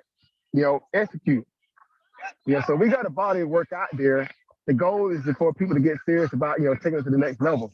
The same way it is with the grassroots level. Ain't nowhere in the world I was going to allow this to happen right here in my backyard and not be a part of it today, right? This is what it's about, in my opinion. And for me, again, a lot of people are going to be doing this for a lot of other reasons. They're going to have their own, ulterior motives. I hope it's good intentions. But for me, I guarantee you, I got every bit of my heart, soul, and fiber is with these people who are serious about this today. Because I know, they didn't come here just to be seen for clout. Some maybe have, but a lot of people I felt them. And you can hear, you can see them. And they were frustrated because this is something that they know, slam dunk, hands down, they are old, right? It cuts out all the kind of, wishy-washiness and the trick bag language and, this person, that person, it separated as Sister Testament said, the wheat from the tariff, right? We use the biblical stuff. We separate the wheat from the tariff. We realize what's right and what's not. And now it's just about what? Making things happen, right? So again, you know, yep, you guys witness it. Yeah, y'all were here in the flesh today. Y'all got a chance to be here with us. Everybody that came through on YouTube, man, we appreciate you guys. Everybody, Crypto Monada, Monster, I see you. Lady Ace, I see you as well, right? You say, what about Zoom stock? About that? Yeah, again, you know, hey, y'all know Zoom was just, I put it in very layman terms. Zoom was what they call a stay-at-home stock. Now Zoom don't have what? The use case to be that kind of level of a company to command that kind of level of market cap. So now they sitting on a lot of excess market cap cash, but they in a high inflationary environment with a PE, price to earning ratio, above that of what they need to be fairly priced at. So because of that, that stock price has to be re-rated, rebalanced, and come down to a more favorable price. Why? Because they cannot command the level of revenue that they was getting when everybody was at home working. So in turn, now you got to look at this stock as more of a value stock, as opposed to a growth stock that they were slated as. And so they can align themselves with another business and find other ways to make more money, then they are now becoming a value stock or a cyclical stock. So you have to look at them from a place of saying, if they got a PE of 30, right, and they stock prices, where is that 50, 60 bucks? Well, you have to look at that and say, well, they rated at 30 times earnings, right? That's future earnings. They're getting paid in the future or paid in the now for work that they got to do in the future. Well, ask yourself this: are they still going to command the level of revenue and grow clients and then spend money, like operational expenses and capex spending, without buying another company to make money? Are they still going to be able to survive up against Google, up against Microsoft, right? All right, up against Apple, all the other platforms that have basically what I'm on now is Zoom platforms to now to rival that of Zoom. So that's how business works in terms of use case, right? The use case has to be able to translate to a head count. That head count guy has to grow. It can't remain stagnant. It has to grow. Hence Netflix, right? That's why they stock took a nosedive, right?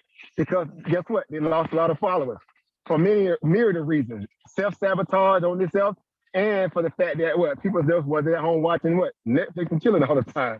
So therefore, there goes the stock price, right? So I've been short Netflix stock all the way down from 600, right? True story, right? And so again, yeah, that's use case that started flee. So it's not hard to really break down how to even be proficient at looking at companies and rate them for their level of growth or lack thereof, right? Do you want to overpay for stuff, or would you rather get it at a discount, right? We missed it. Some people missed that last generation wealth, pretty much, boom cycle when COVID hit and the Feds printed all that money. But guess what? We're getting ready to have another one. Now, this is going to take a little bit more time, I suppose, in the last one that went very fast, but it's going to be well worth the journey, because now it's time to get educated, right? Financial literacy, understand how the market works, where to go to find value, right? How to be patient and sit through this. I've been telling people for the longest, don't be so giddy to buy, right? Everybody's been trying to time the market. I know they say time in the market beats trying to time the market, but I say, that's also to be debated. Because if you understand that you're going through pain, there's a slowdown economically that we're all dealing with, the macroeconomics are bad, then yeah, you can sit still and not do nothing. Build up your cash reserves, right? Don't be in a rush to buy overpriced stocks or assets, because they still have to work off all that liquidity that got pumped into them in a very fugazi marketplace that was just print money and shoving it into assets that wasn't worth being their value. A lot of these companies are still operating from a negative cash flow position. They're not profitable, but yet they got 30 billion, market cap, tens of billions in market cap, and they got no profitability. Makes no sense to me. But yeah, it's still, people convince themselves because they've been used to all this body dip culture stuff that's malignant at this point, and it's causing people to lose money. They're chasing pipe dreams as opposed to real value. So my goal is to teach people how to look at this market from a layman term perspective, utilizing that without being able to kind of acquiesce and learn that what you already know yourself as a consumer, and figure out, how you can be a part of this next big great wealth boom cycle that's coming, right? These assets are going to get cheaper. They're not done yet. They're going to get cheaper. Apple's getting cheaper. Google's going to get cheaper. Amazon is getting cheaper. Tesla's going to get cheaper, right? And the rest of them, right? So just understand how to be able to kind of, navigate that environment so you can also be a part of the next wealth boom as well. So the fact that even though we know we're doing this for, looking for the reparation check, that's what you do every day when you work. And two, there's going to be other ways you can supplement that income, and investing in, interest of accruing assets is the ultimate way to build wealth, right? So I think that's our next greatest movement as well, as we like to call it, financial literacy, right? So I got a couple. Whenever you get a chance, I got a couple questions for you. Yeah, go ahead. Go ahead, Pam. First, I want to ask you, what do you feel about using cryptocurrencies to advance our agenda? Well, here's the deal with crypto. I will say this about crypto. It's like an asset like anything else. Make sense? Right? Now, even though there's still a lot of regulation and legality surrounding that asset class, that still makes it kind of somewhat, speculative from the aspect that people don't feel like it's more, it's not a lot of security there yet. And it's another form of investment value or another investment vehicle, but it's no more than just that. It has no more superlative value than in the stock of Apple. Why do I say that? Why, even though it's a currency disruptor, it is a disruptive technological currency value in itself. When you think about all the forex currency pairs out there, it has its value in that place. But just like anything, once they get to the point where they can't beat it and they join it, which Wall Street is trying to figure out how they can be a part of it, then and only then you can start seeing it from a place of being able to rate it up against other assets. Now, it has had its boom cycle. It's going to have many more boom cycles. But now it's going through what they call its vetting process. Make sense? It's going through being able to be rated up against an Apple, a Netflix, a Google, a gold, right? Barrett Gold, an oil company, right? So in this moment, I would say, yeah, it has value. Now, again, someone says it's the new digital gold. Maybe. It does have what they call, I would say, an ironclad technology behind it called a blockchain, right? Which is an immutable ledger. What that basically means that it cannot be hacked. It cannot be tampered with. Meaning when that code goes through, right? Go ahead. And that's what I was speaking towards, not so much as the investment aspect, but so far as using the technology like DAOs, to organize and to be able to vote on different proposals, and using that trustless nature, when we have so much distrust amongst our communities. You understand? That's more the right. Right. Go ahead. You're right. Mm-hmm. No, that was all I had to say. No, you're right. Again, that immutable ledger aspect of it is really good for record keeping, right? Again, that aspect, because I'm a big proponent. Y'all know who I like. I'm an ERC20 baby, right? If you know anything about crypto, you should know about ERC20, right? ERC20 is the mandate. Right. It's the mandate that bolster Ethereum, right? Smart contracts. Think about the word smart contracts, the two-part value in that. Smart contracts, immutable ledger, blockchain, lawyers, doctors, record keeping, hospital records, right? Things like you talk about voting, right? Being able to put things in order and it be, secured by smart contracting values or parameters or procedures that deals with ERC20, security, right? So it has its use case. The goal now is to become educated on how those things can be used to also, as you want to say, workarounds, right? It could be like a workaround. Well, that's essentially what it is, right? It's another way to be able to kind of organize and work around, having to use these platforms that are obviously sometimes that works against us, that also, that falters and crashes, or that want to kind of, be a bully pulpit kind of pastor the parishioner perspective where they kind of censor you and you can't do certain things because of basically what's happening now on the plantation with Kyrie Irving and Kanye, right?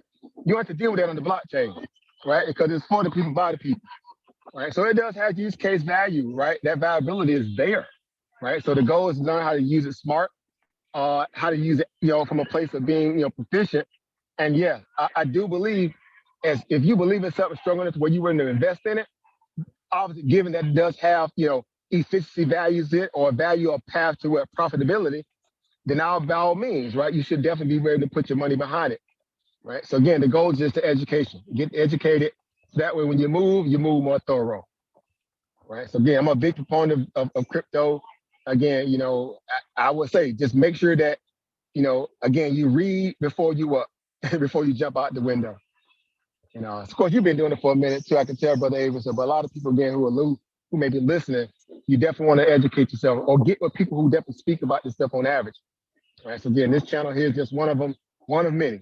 Right. And I don't claim to know it all. And I tell you what, I'm very good at pointing people to the right directions. And that what I can't answer again, you best believe, I'm definitely gonna pass you on to the people that do. Definitely excited that people, we're selfies in this movement, as I like to say, right? I'm born to. I am because we are. So again, beautiful day. Go ahead, over. I want to ask you, what do you think about a Fed pivot coming up? Do you think that's coming in the near future, or you think they're still going to try to crush demand? Well, I asked a better question back to you. I'll throw it back at you. Inflation is sitting at 8.3% right now, right? Right. How long did it take for us to get to 8.3%? Coming off of right when Joe Biden took office, I'll just put this fact out there. This is fact, not fiction, not hyperbole, speculation. When Joe Biden took office, do you know what inflation was sitting at before he took office? No, I don't have those numbers. It was sitting at around about 1.8, I think. 1.8 or 1.4%.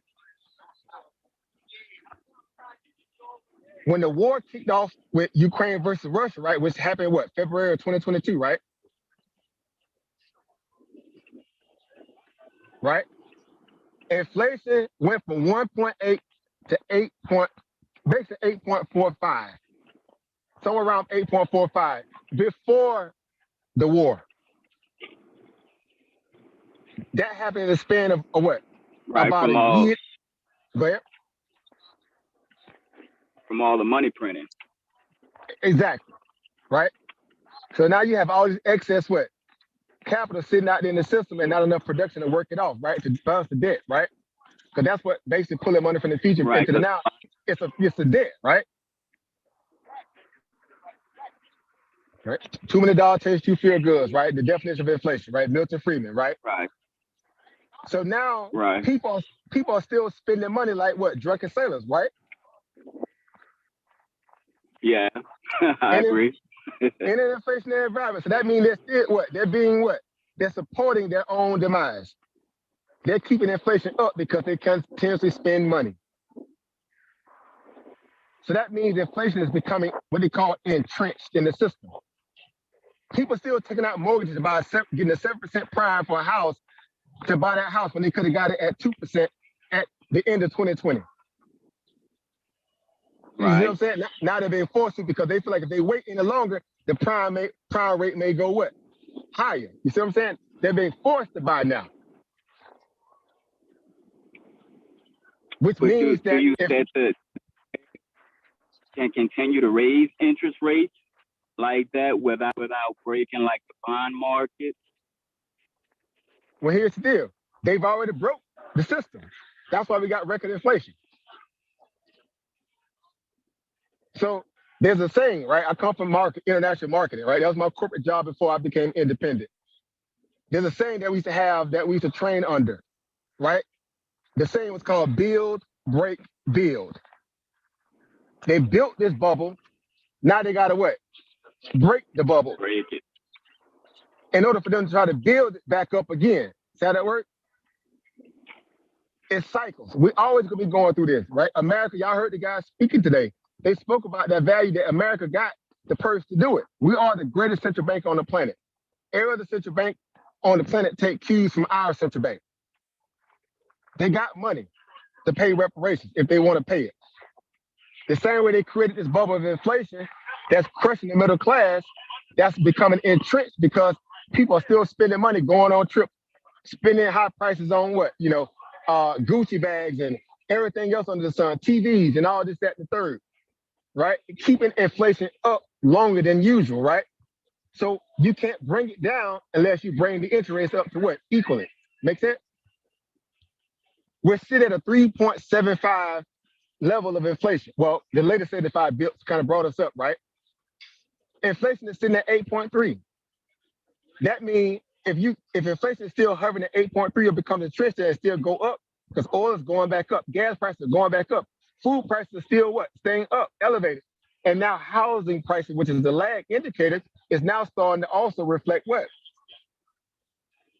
Elevated prices for mortgage rates, right? More money for less house, essentially. Rents are still up. You paying more for less square footage.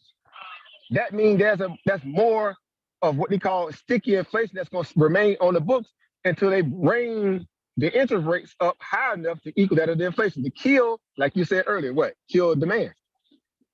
Make sense? So they're going to have to break something. They're going to have to break something. Let me repeat. They're going to have to break the bubble that they what? They blew. Does that make sense? And so until they officially say that we're in a recession, even though they've been tap dancing around it, we know we're in a recession because 2 negative quarters already didn't happen in terms of GDP. Joe Biden told you that what? There is no inflation because unemployment was still strong. They changed the rule book in the middle of the game. Ain't that something? Never in the history of America did, 2 negative quarters of negative growth not stood for what? Recession. All of a sudden, because the Democrats are getting beat up for bad policy, they want to change the rule book and tell you that we're not in recession. They're lying. And because of that, people still out there under this false hope that we're in a recession. So I continuously what? Spend money that I don't have. So what money are they spending now? Credit cards. They already went through most of the stimulus stuff. They still a little bit of money out there still sitting, but majority of that money still what? Going back to paying all that back pay that they had to pay what? For mortgages, rents, utility bills that they got moratoriums from. You see what I'm saying? People got to get their bills right now, pay their debt off. Again, which is another form of keeping inflation entrenched. So everybody wait on the pivot. I've been saying this literally at the beginning of the year.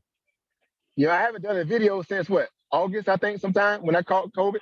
I kind of haven't done a live video since then, purposely for a reason. But I've been telling everybody, we put out all the work that people need to be working with right now. Everything that we did on those videos are coming to pass right now.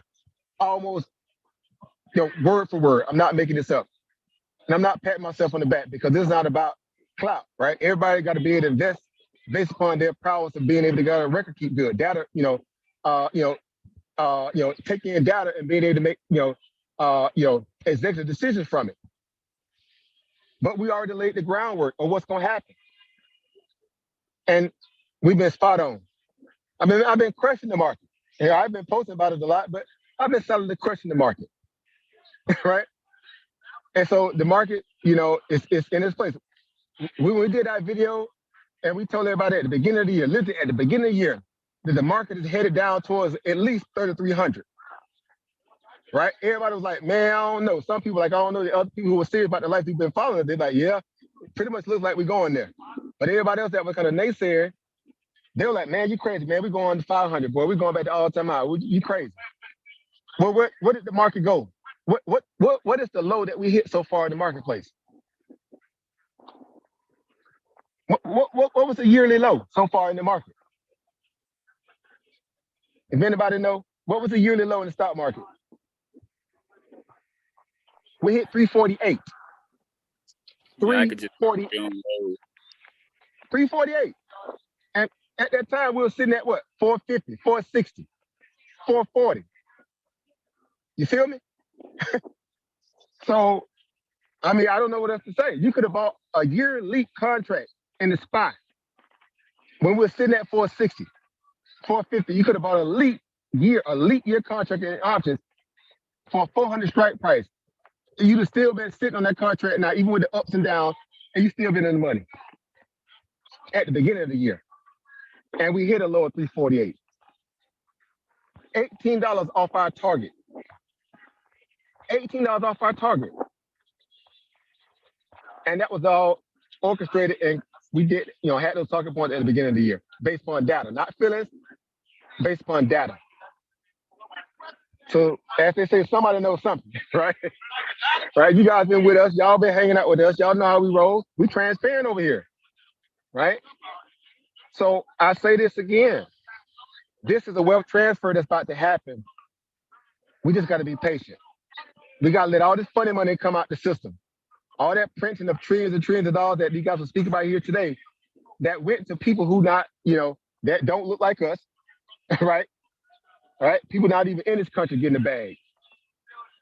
So the goal is to realize that, okay, well, if they're taking, printed money and pumping it into assets, then maybe we need to be start hanging out in the asset market.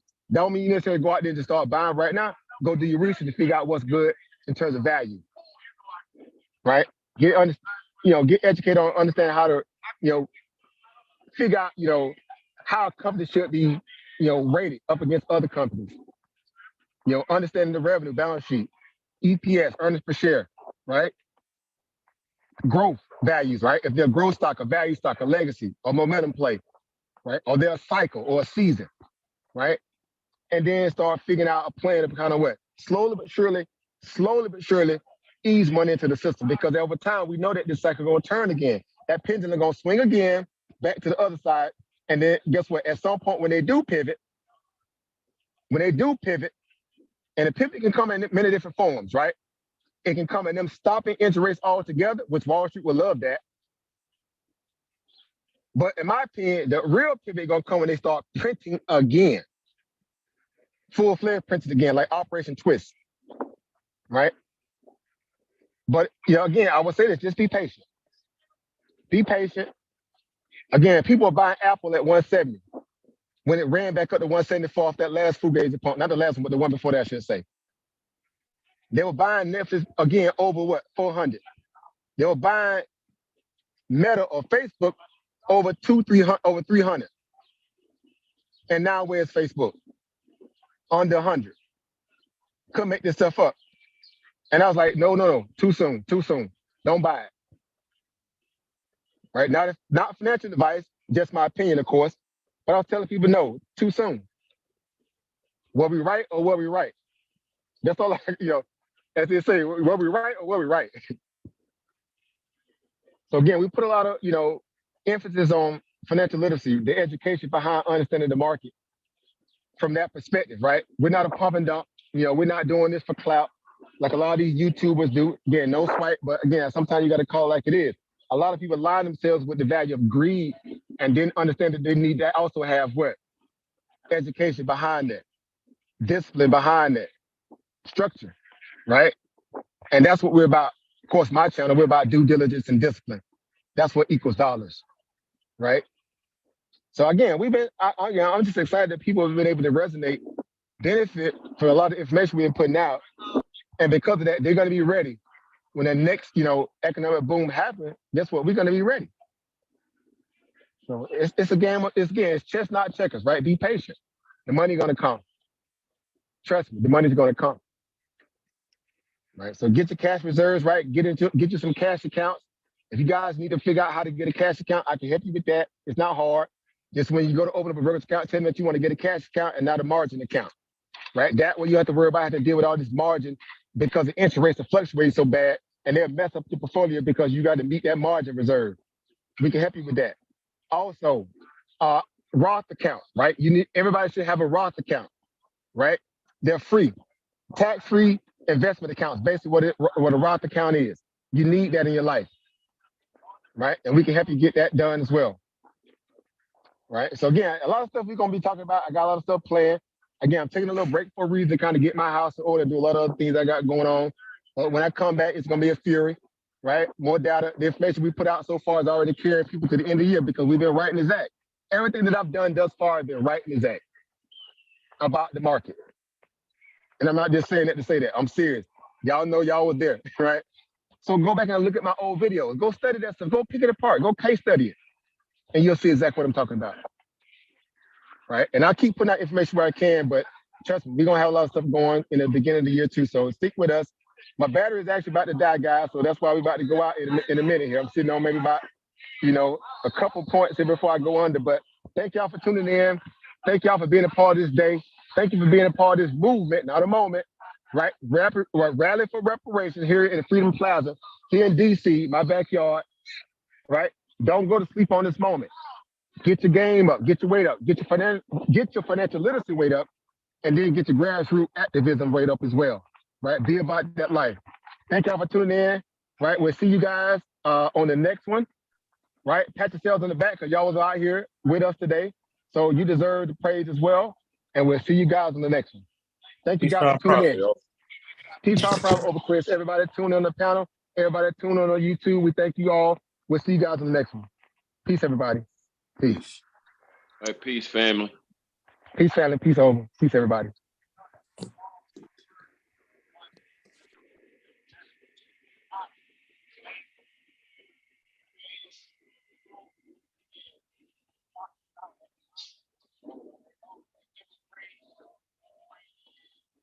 You can't. All right, y'all brothers, take it easy, brothers and sisters.